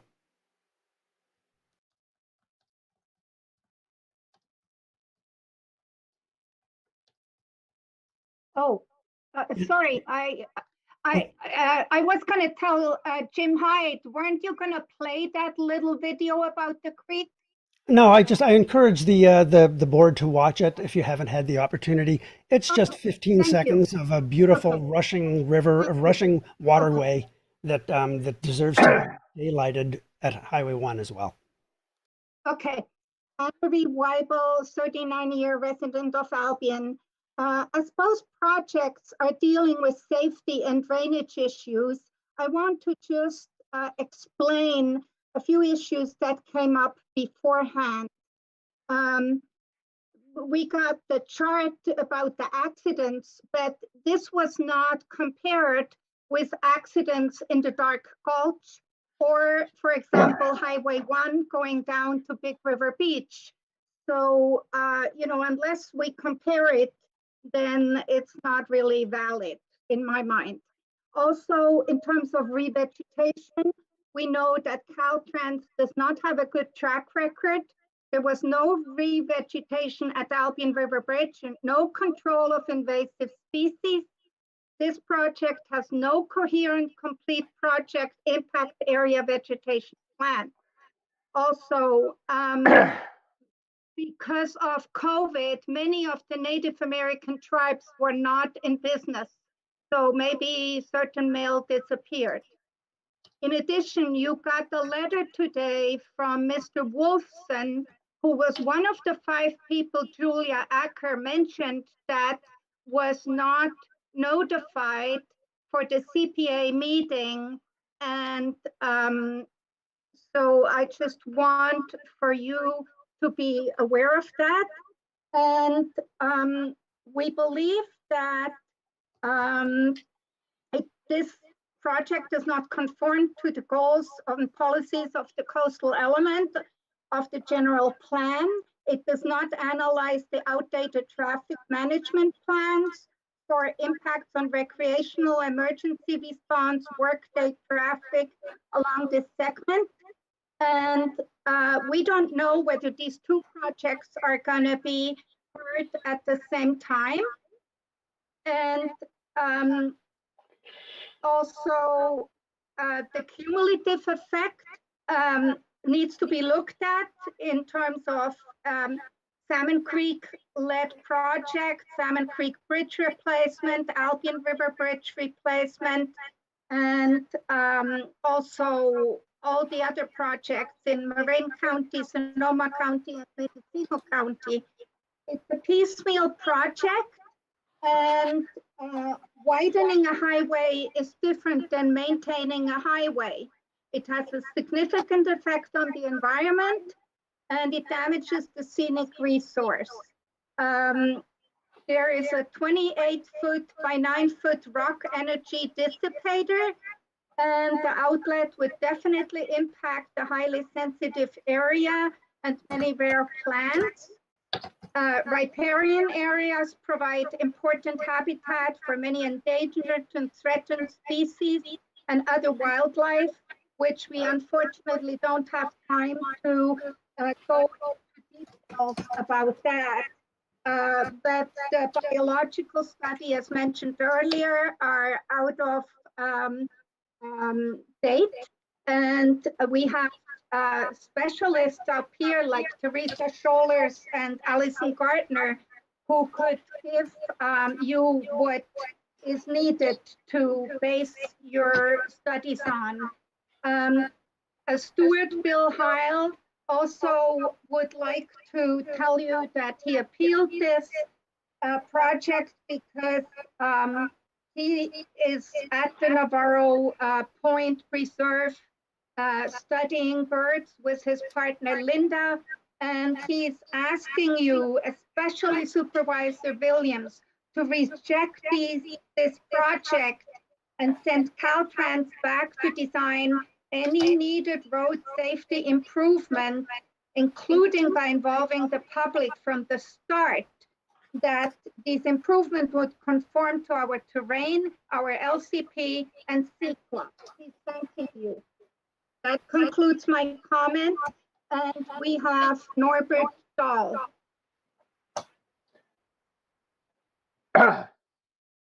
Mr. Chairman, can you hear me? Yes, go ahead. Thank you. I've got my camera on, but I'm not seeing video.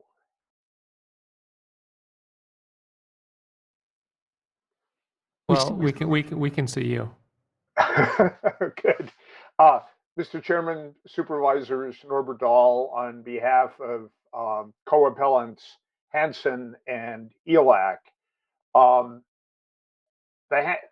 Ms. Hansen and Mr. Elak reside in the house and the property that is closest to Navarro Creek and the Highway 1 Navarro Ridge Road T intersection. And they are also, of course, signatories to the Albion Bridge Stewards and co-appellant letter to your board that was mailed yesterday. And were active in the formulation of the appeal 2019-34, which states numerous specific significant inconsistencies of the project with the LCP that have not been addressed in the PBS staff response to which Ms. Krogh referred. Let me begin, Commissioners, since I think all of you are probably familiar with this intersection. It is truly a site of unusual circumstances. Not only is the area designated highly scenic in the Certified Local Coastal Program and mapped as such, but the site contains coastal program wetlands, riparian vegetation, and historically, the site supported a major creek to which Jim Hyde referred that extended all the way to the top of the bluff and down the bluff to the shoreline. It supported a substantial grove of nearby trees, basically in the area that Caltrans proposes to use as a staging area for this project. And of course, the T intersection itself is highly problematic because of the limited view lines for people on westbound Navarro Ridge Road, especially where people going northbound on Highway 1 coming out of the curves have a tendency to accelerate quite rapidly. The site, in addition, has one other unusual circumstance, and that is it is the location of an ongoing 24-year-long violation by Caltrans. Caltrans in 1998, after it had failed to maintain a previously installed culvert, came in, and I believe it was in February of 1998, and replaced that dysfunctional culvert with a new culvert that not only was in a different location and substantially larger than the one that pre-existed, but relevant for coastal permitting, it extended beyond the then existing road prism, which under the coastal program requires that Caltrans come to the county for a regular CDP for that new 1998 culvert. The search that has been conducted by your staff, by us, and we filed a documents record request with Caltrans and received a response that Caltrans and the county had no documents in your files that indicates that Caltrans ever applied for or issued a regular coastal permit for this project. So what Caltrans now proposes to do is to yet again replace that culvert with another culvert in a different location that would involve, as Anne-Marie Weibel said, substantial placement of revetment rock, which has become a new mode for Caltrans through Albion. Here, the revetment rock will be visible from Highway 1 and from Navarro Ridge Road going westbound. And of course, the widening of the road, the intersection itself, will have a significant visual effect on the designated scenic area. Clearly, the work that Caltrans proposes is not subordinate to the setting. But the story gets more fascinating, and that is Caltrans, by its own project location map, shows the project, meaning all LCP development, to extend from post mile 41.7 to 42.9, whereas your staff report only analyzes the project to extend between 42.3 and 42.5. The import of that, of course, is that that omission by itself renders the PBS staff report incomplete by analysis. Therefore, the findings are incomplete, and therefore your resolution that staff proposes is incomplete. In addition, that confusion as to what the real dimension of the project dimensions are resulted in the failure by the clerk of the board to provide notice to at least 60 and up to 90 property owners and other persons who should have received notice. They did not. They were prejudicially precluded from participating in this proceeding by virtue of that failure of notice. We therefore, the client, Ms. Hansen and Mr. Elak, therefore respectfully request that you postpone this hearing until proper notice has been provided.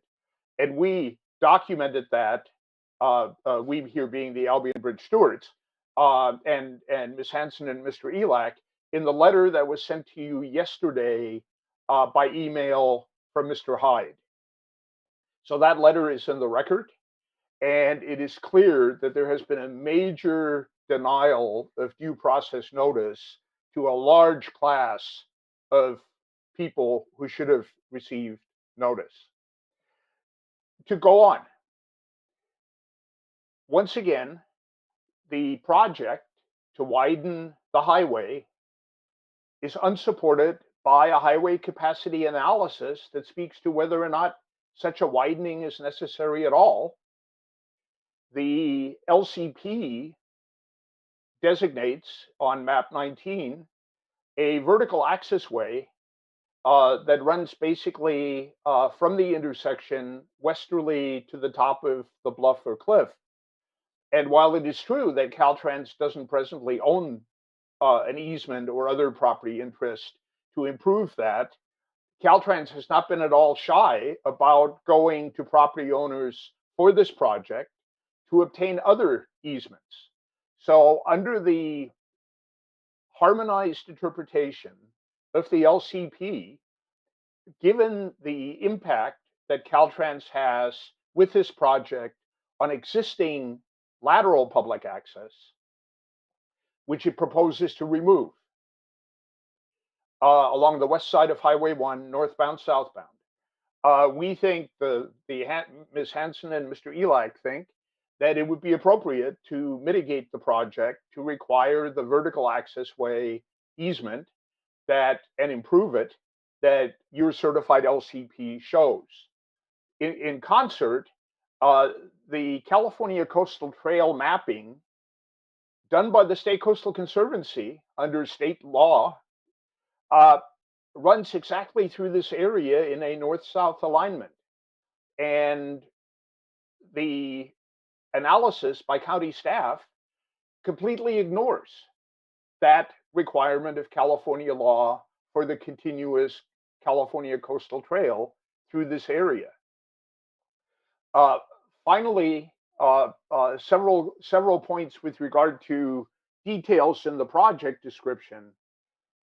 The project description does not identify the source of the fill material to fill Navarro Creek. That is a major omission. The project, because previously Caltrans indicated in writing that it expected to remove material from Navarro Ridge to be the fill material here for this project. Subsequently, Mr. Demling has disclaimed that, but has not identified the replacement source for that material. Again, as the appeal states, the project is not categorically exempt pursuant to CEQA guidelines section 1B. And last but not least, Ms. Hansen and Mr. Elak greatly empathize with one of the neighboring property owners, the Glickfelds, whose property has been severely eroded by Caltrans's failure to properly maintain Navarro Creek, where it flows under the highway and through their property to the ocean. For that reason, Ms. Hansen and Mr. Elak support the least environmentally damaging project alternative, which the Glickfeld's own hydrologist recommended to the Coastal Permit Administrator, but who basically rejected it without analysis, alternatives analysis, either by county staff or by Caltrans. And that is, and it is the Hansen-Elak recommendation to you, that this project should be mitigated to daylight the historic Navarro Creek, slow down its peak flows, restore the bed and bank of the creek all the way to the bluff, and restore the wildlife corridor below the highway, which is presently cut off by the culvert and the concrete, by putting the road either on a short trestle or bridge in lieu of the culvert. Mr. Chairman and supervisors, we thank you for your attention and your consideration. Good day. The applicant has 20 minutes to present. Thank you, Chairman Williams and supervisors. Stephen Emeritus is going to present a PowerPoint presentation, but before that, I'd like to just address a few points. This project is a roadside betterment project, and that it's in the roadside betterment program. It has independent utility. It would be constructed even if the Navarro Safety Project were not. The failed roadway prism hill slope is a result of water supersaturating the fill slope, and you can see the unraveling of that fill slope, as well as stress cracks in the pavement. It's also been eroding the fill slope along the edge of the private drive for the Glick fields. Back in 1998, this was an emergency storm damage location, and those repairs were made at that time due to a severe winter storm that overtopped the roadway and then eroded the roadway fill prism. The culvert that we're proposing to install will follow the natural stream channel, in that where it was replaced in 1998, it was not. There is no revetment. There's a rock energy dissipator at the base of the outlet for the culvert. That's what I have for now. Stephen, if you could go ahead and start your presentation. Thank you. Thank you, Frank. Supervisors, Chair, I will be sharing a brief presentation and then returning to Mr. Demling for questions.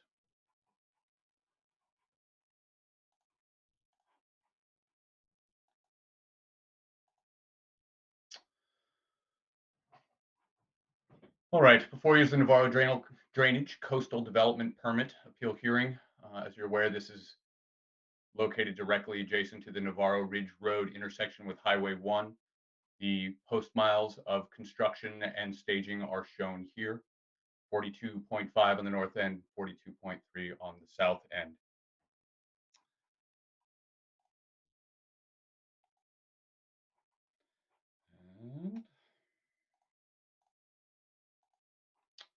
The Navarro drainage area that we're working with drains approximately 40.45 acres from the top of the ridge down to the road.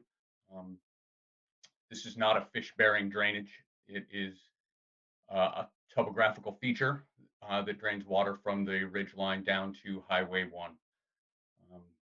As mentioned in Director Krog's presentation, we are quite some distance from the bluff face, and we are not moving the road closer to the bluff, although the culvert mouth is moving approximately 30 feet west.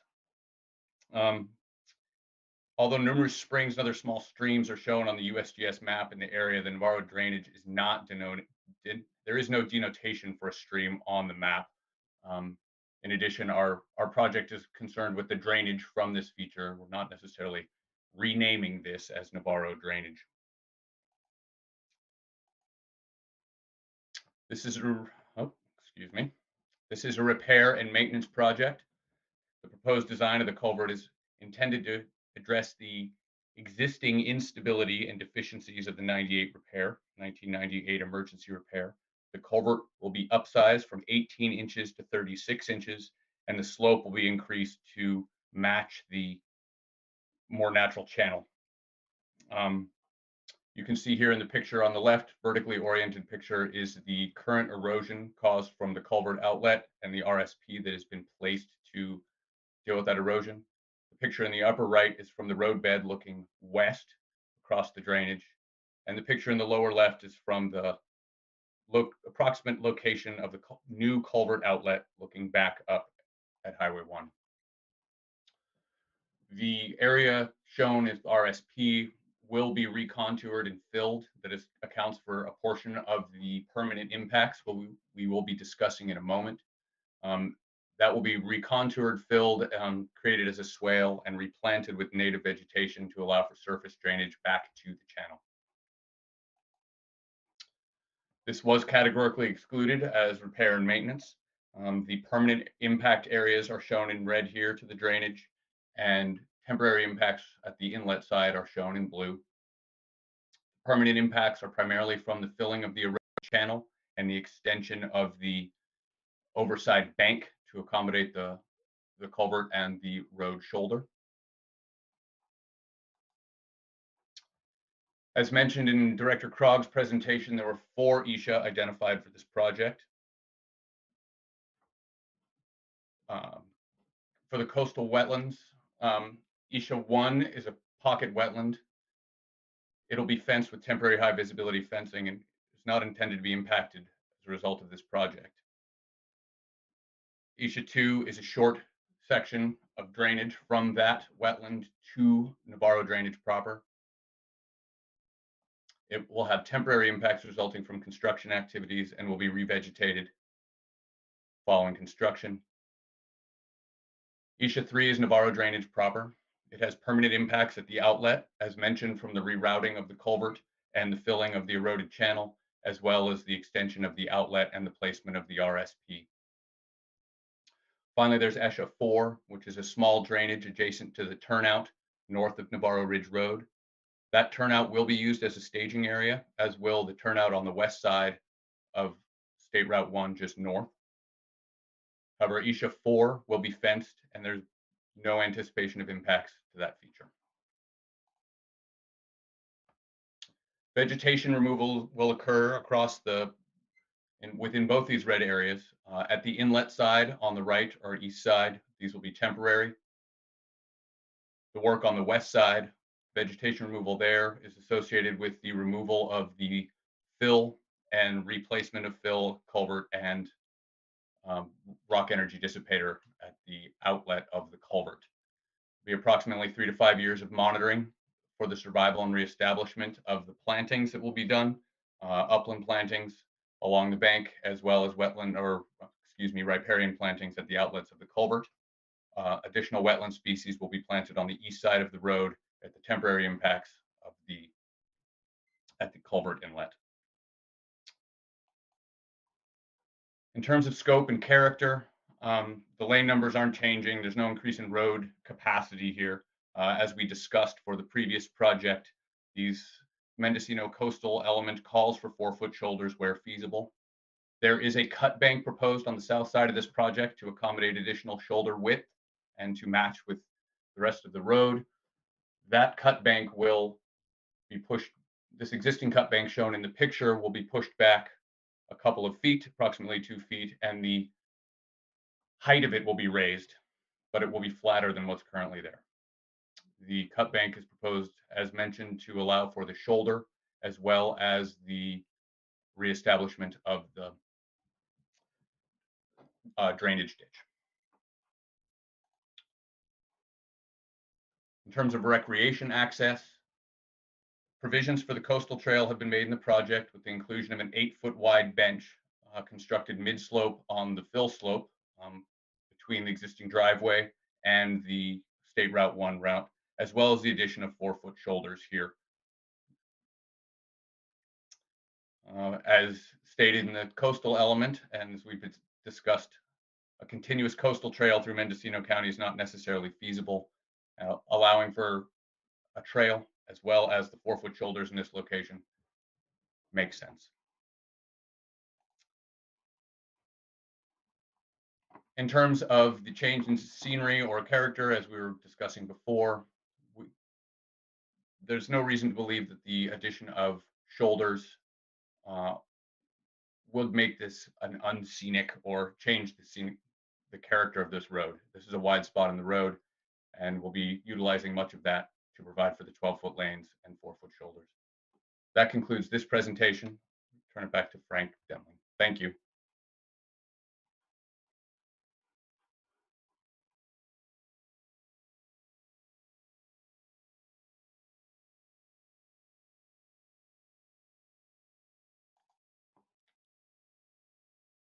I'm also available for questions, should the board have any. We're not quite there in the flow. Frank, do you have any further presentation? No, Supervisor or Chairperson Williams. No other comments at this time. Thank you. Thank you. The appellants are allowed 5 minutes for final remarks. Oh, actually, I'm sorry. We haven't gone to public comment yet. Public comment, please keep your comments to 3 minutes. Try not to repeat what others have said before you, and state your name for the record. First on the line will Stephanie Dahl. Good afternoon again, Chairman Williams and Commission and Supervisors. On behalf of Beverly Engelhardt, Stephanie Dahl. This situation is one that gives the Engelhardts pause with respect to what Caltrans proposes to do adjacent to their property. The Caltrans activities from 1998 have caused significant damage to the adjacent properties, and all these many years later, after meeting with the owners and promising all kinds of useful solutions, they're before you today with a plan that is not sensitive to either the environment or the human resources. We very much support assisting in projects that solve this damage and keep it from happening again. Here, another speaker mentioned Salmon Creek, where there is a similar problem with Caltrans activities resulting in toxicity to the neighboring property owners that is not going to be remedied, apparently, until a bridge is built to justify the cost of doing it. We would hope that Caltrans and the county would take property owners and the very fragile coastal environment that makes Mendocino County so precious to all of us into account and engage in good, responsible planning before tackling a project of this sort, with which the traveling public, the residents, and the hapless property owners adjacent to the work are going to have to live for a very long time. You know, we count on the county to step in and help with that. We would hope that Caltrans would do that as well, and hope for a solution that is not worse than the problem. Thank you. Next on the line will be Madeline Glickfield.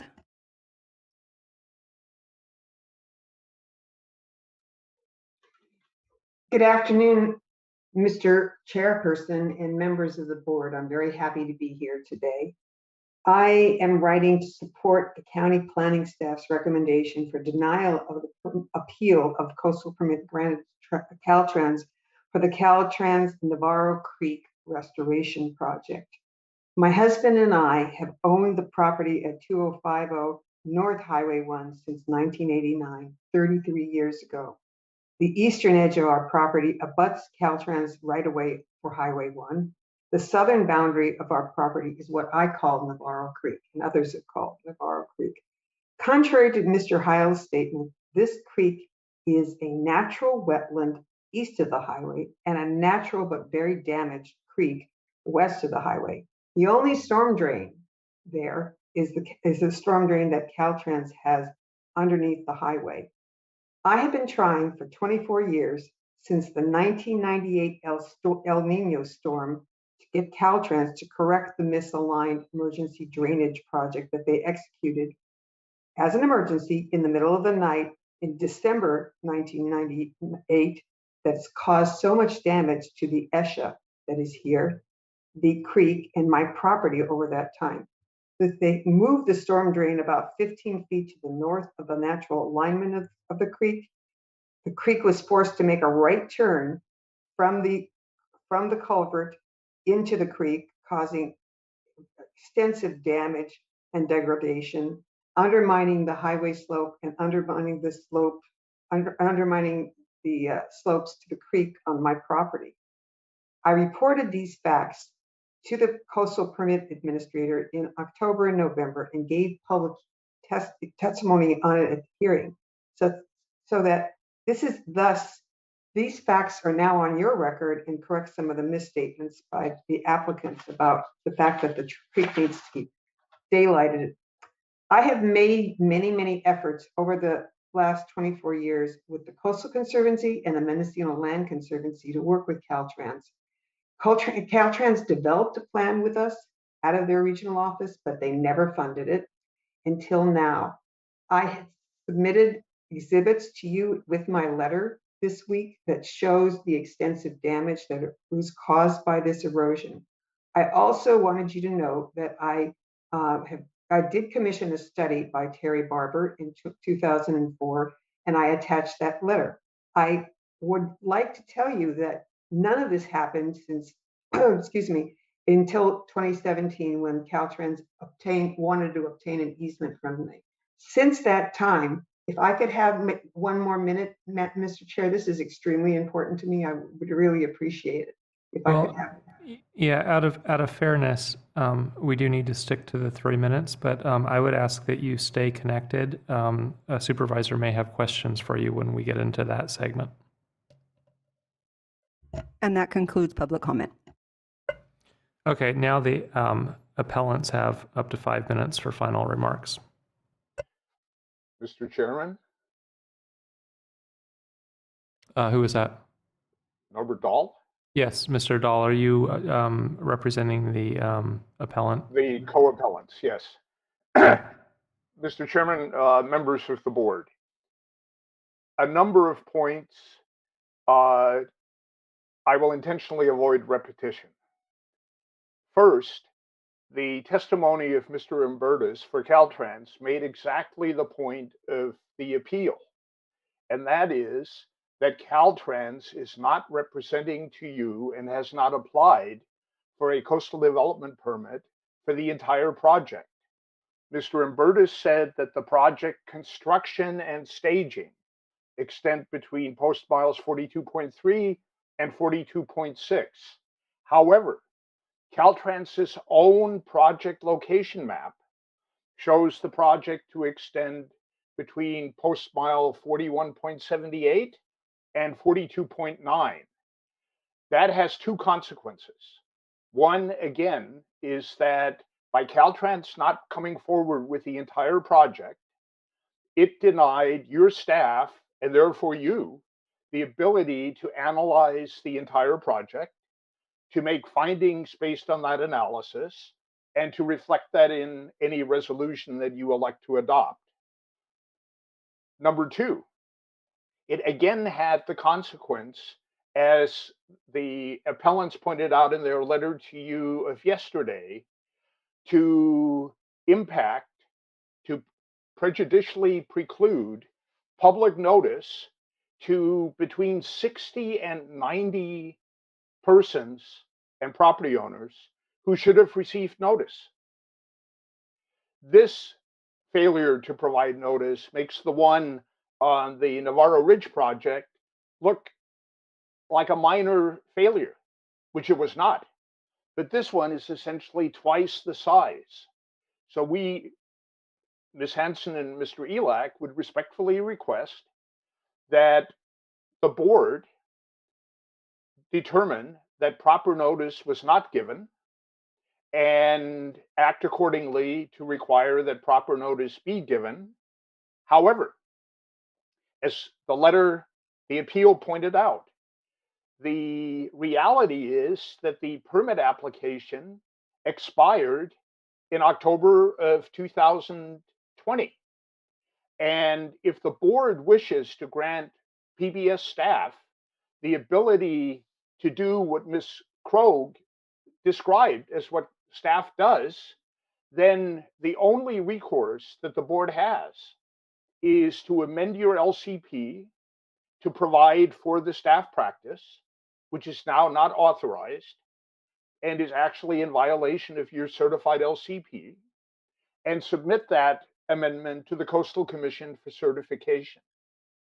Ms. Hansen and Mr. Elak, for that reason, request that the board, in fact, determine that the CDP application case number 2019-34 is not properly before you. Actually, it's not before you at all because it doesn't exist. Finally, a couple of key points.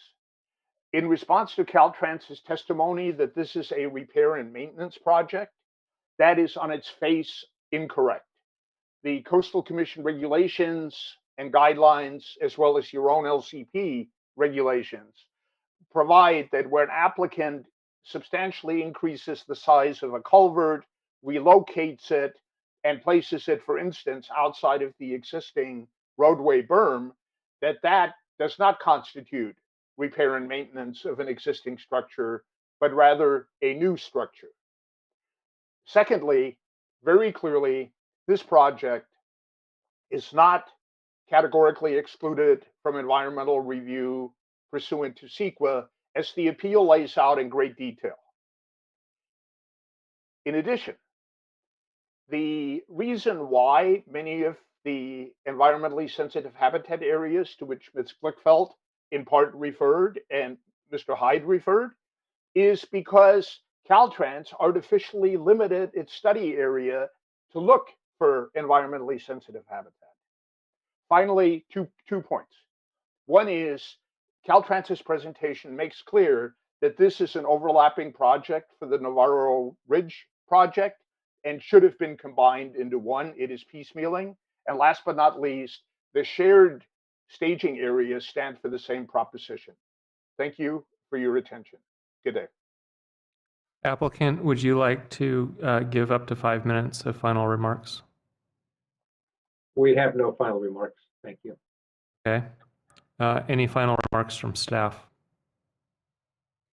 Thank you, Chair Williams. I'm just going to address the noticing aspect that was brought up again. I reviewed the letter that was submitted late yesterday afternoon by the Albion Bridge stewards and looked through every single assessor parcel number that was provided in subpart B as it related to this project. None of those were required to receive notice or they were on the noticing list for the clerk of the board's mailing list that was sent out.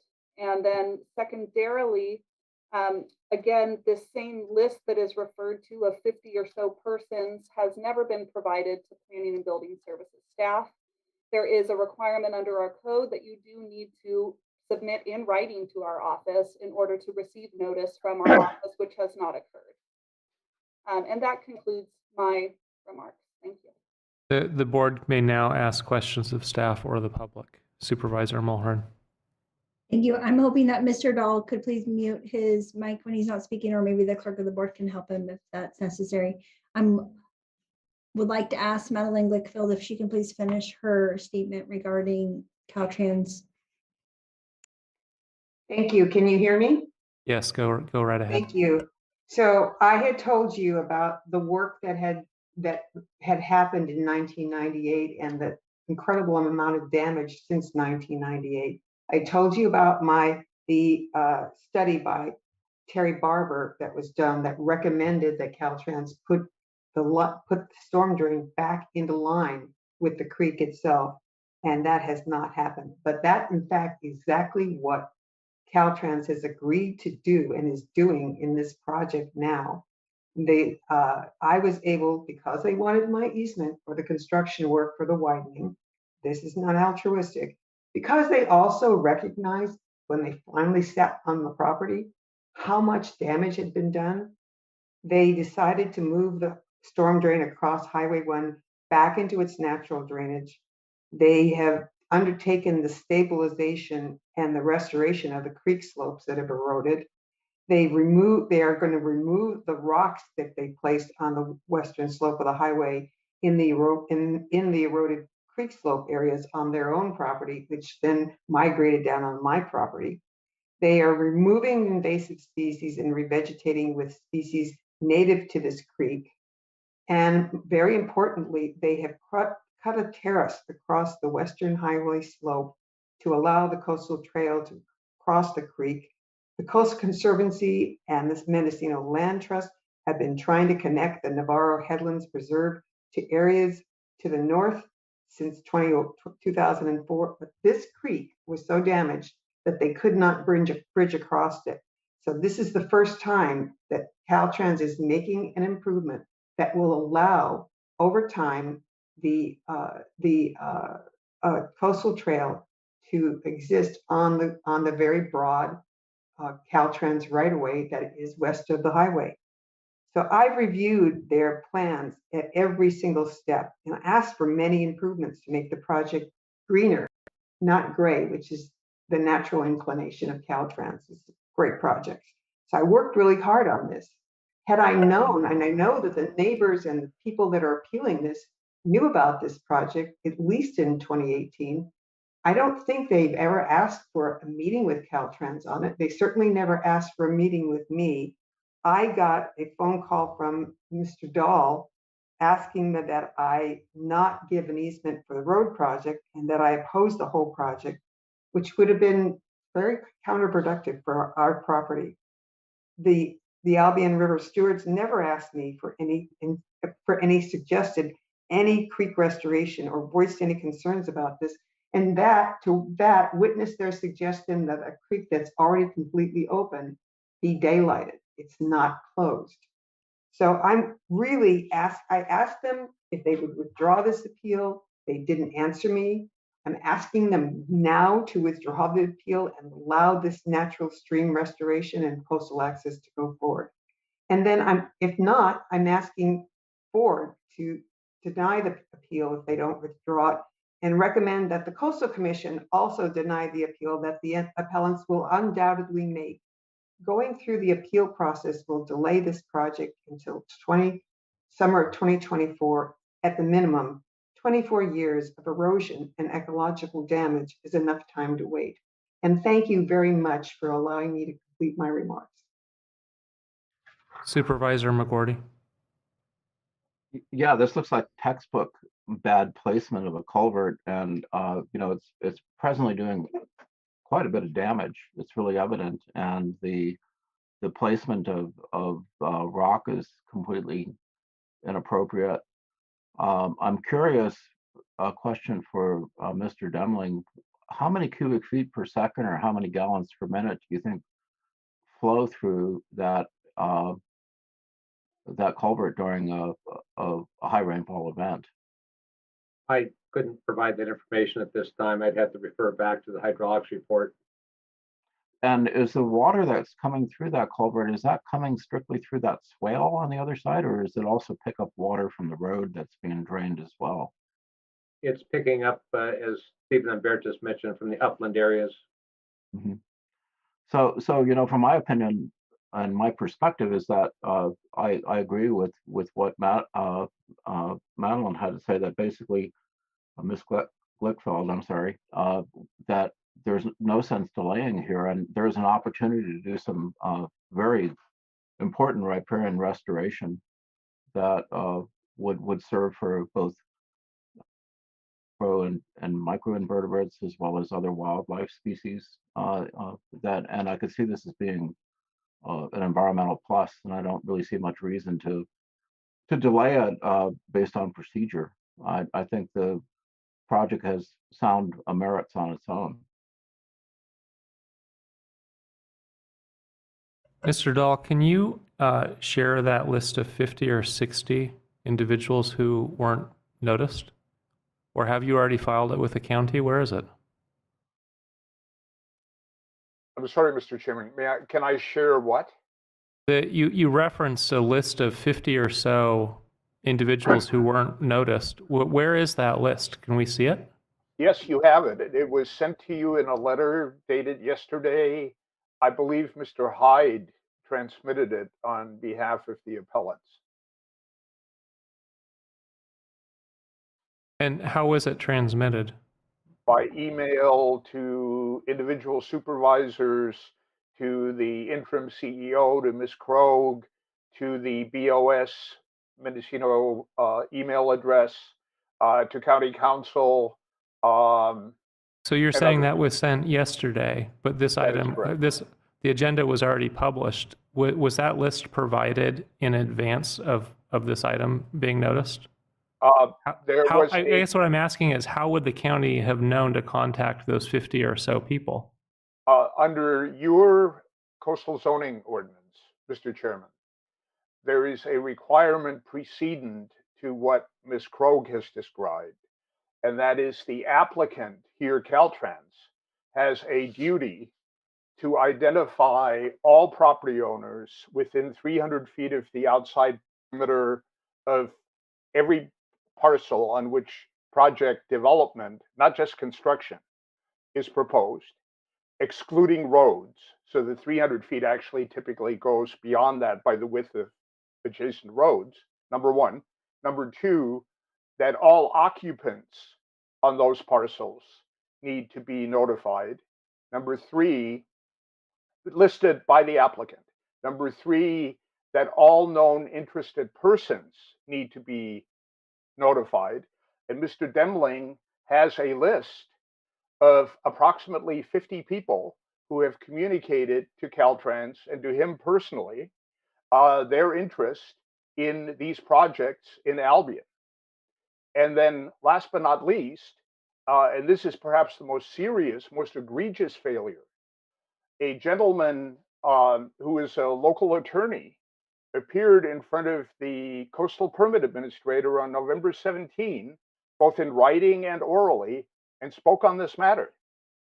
And the county agent who distributed the notices completely left that individual off the notice list.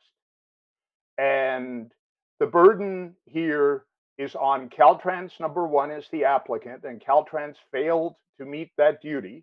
And number two, the burden is on your agent, presumably the clerk of the board, to provide the notice to which Ms. Krogh referred.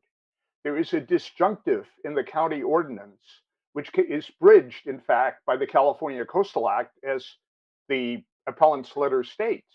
And that is, the county has an affirmative duty to maximize outreach, including information, so that people can participate in your coastal development permit regulatory procedures. And here, there was an egregious failure. So just to clarify, make sure I got it, the first time that list would have been provided to the county was in an email yesterday, is that right? No, I'm sorry. The original list was provided in a very meager form, about fewer than 10 names, in 2019. What does meager form mean? There was a list of 10 out of the roughly 90. How many are there in total? 50, 60? In total, there are between 75 and 90, depending on how many occupants there are. When was that list provided to the county? The appellants, who have no duty to provide a list, sent it originally in the appeal on November 29 last year, and then added to it in the letter that was sent yesterday, because it came to the attention of the appellants that, in fact, Caltrans had two different projects. One that it disclosed to you, as Mr. Umberto has characterized it, and the second one as is characterized in Caltrans's own project location map. And that is attached, to the letter yesterday, because it just came to the attention of the appellant. But again, the appellants do not have an affirmative duty under the county code to provide a list of parties to be noticed. That burden is on the applicant and on the county clerk. Thank you. Supervisor Hascheck? Well, I think Ms. Krog probably should respond. Thank you, Supervisor Hatchak and Chair Williams, if I may, through the chair. So I just want to address that the letter that was received yesterday mentions, again, these 50 members of the public, but does not provide any sort of indication who these 50 members of the public are. So again, staff cannot notify folks that are not identified to us. So that is why a notice would not have been sent to an unknown 50 members of the public that has not been specified by the appellants nor the applicant to our office. And it is required that in order for the county to provide notice, that a written request must be submitted to our office. And then in addition, we did provide notice to all property owners that were within 300 feet for the purposes of the clerk of the board's noticing for today's meeting. And that included occupants within that area. I understand that the appellants feel that the project is a larger area based upon mapping. I looked at that map. That is signage related to the construction of the actual project and not necessarily part of the coastal development permit that is before the board today at consideration. I understand the appellants may disagree with that, but staff in our entirety of our analysis has evaluated for the project to be within that very narrow area, the 42.3 to 42.5 project area. Not that signage area that's shown for where construction signs would be placed on a temporary basis. So I'm happy to answer any other questions that the board may have about noticing. Supervisor Hascheck? Yeah, one of the points that Mr. Dahl brought up is about this being a new structure, because of the size and the location, the replacement of this culvert. So I was wondering if Mr. Dimling had any response to that issue. A hydraulics analysis was performed to size the pipe based on the flow.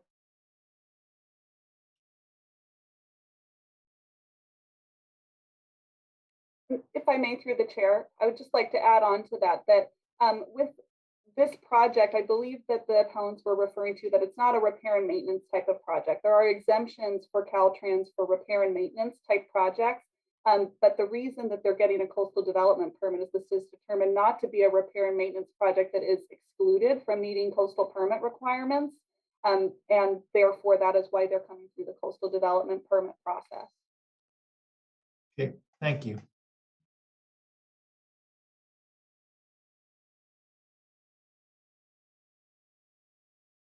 Any final questions before we close the public hearing?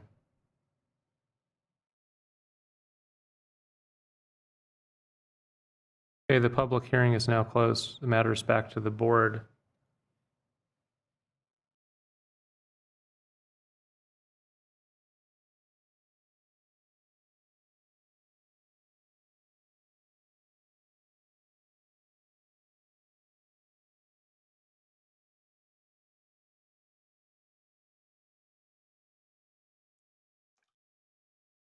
Supervisor Jurdy.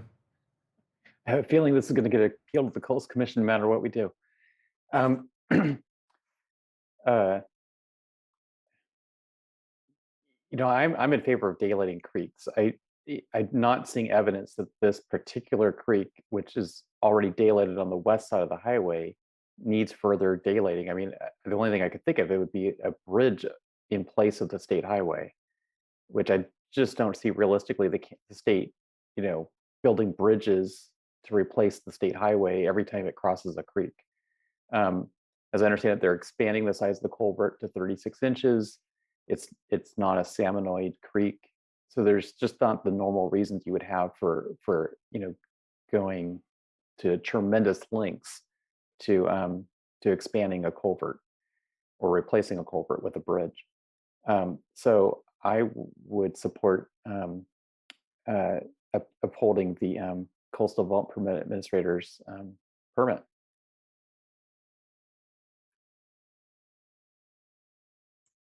I'll second.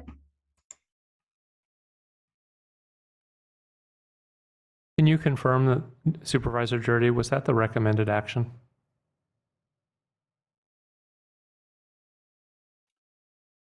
I believe it's the recommended action to hold the coastal development permit administrator's permit. Looking at planning director. That is correct. And the second degrees?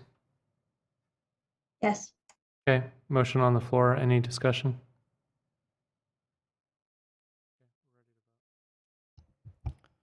Supervisor Hashak, Yes. Supervisor Jurdy, Yes. Supervisor Mulhern, Yes. Supervisor McGorty, Yes. Chair Williams. Yes. Motion carries unanimously. Okay, we're on agenda item 4J, CEO's report. No report this meeting. 4K, ledge platform update. I think Deputy CEO Judy Morris is joining. Yeah, one moment while we pull her in.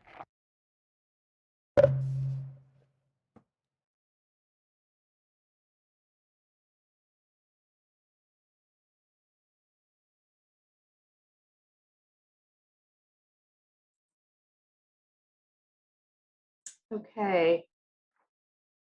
Oops.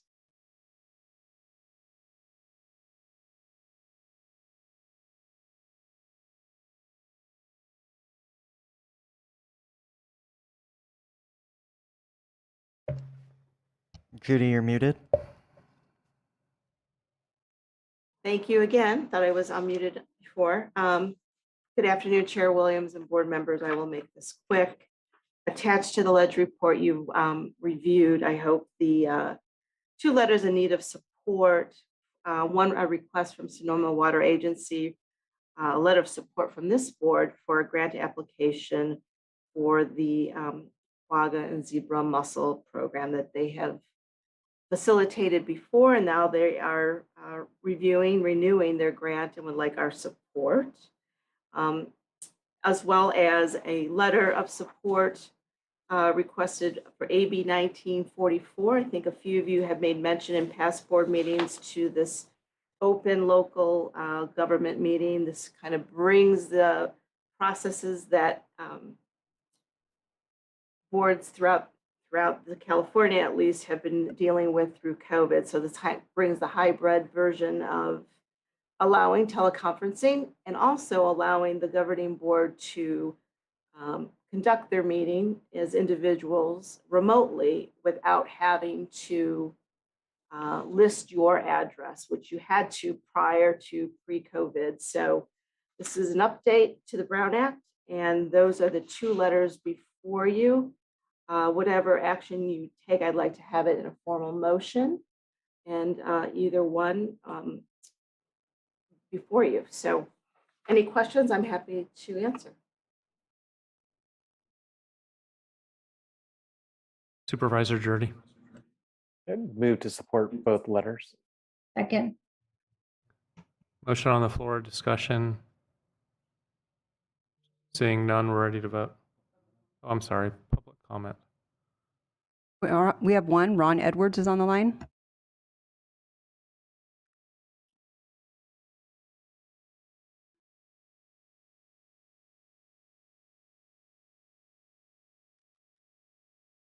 Yeah, good evening, board. Supervisor or Chair Williams, we had discussed this earlier, so we will be talking offline. Thank you.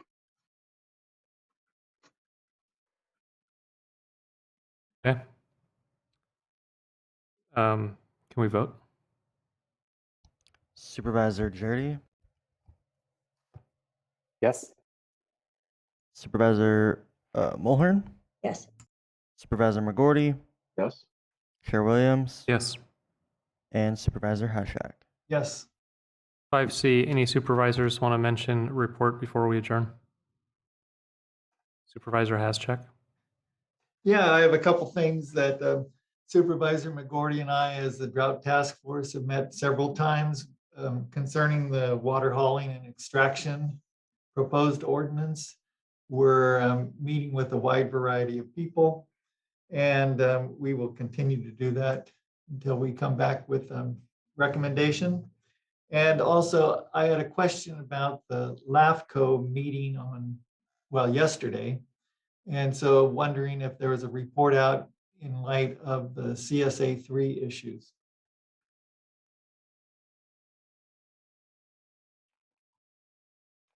So that's to any representative on the LAFCO commission.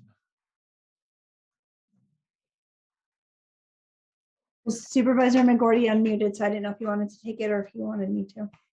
I'm trying to read my notes. Okay. If you remember, go ahead. Yesterday, we had an introductory conversation about CSA3 with the LAFCO board. There were questions about which powers would be activated through that process. It will go to a public hearing in June for further discussion. The conversation from the two supervisors that are on that board was essentially that we have not yet decided which powers the Mendocino County Board of Supervisors would like to activate through the CSA3. And at this point, we were just looking at the identified project in the Brook Trails Sherwood Road area. So there's more to come on that one, and you can watch that video on YouTube, anybody that's interested. And I'd add to that too, the other thing that was kind of a question is kind of designating the area that a CSA3 would represent. I guess the legislation as written could cover all of Mendocino County. And what we really need to do when we use it is define the zone of benefit and the area that specifically would be affected. So that was also a discussion as to how it should be defined. And the most knowledgeable person on the call on it was Howard Dashiell, who's been looking at it pretty closely. So if we have further questions, he'd be a good person to talk to. Okay, thank you.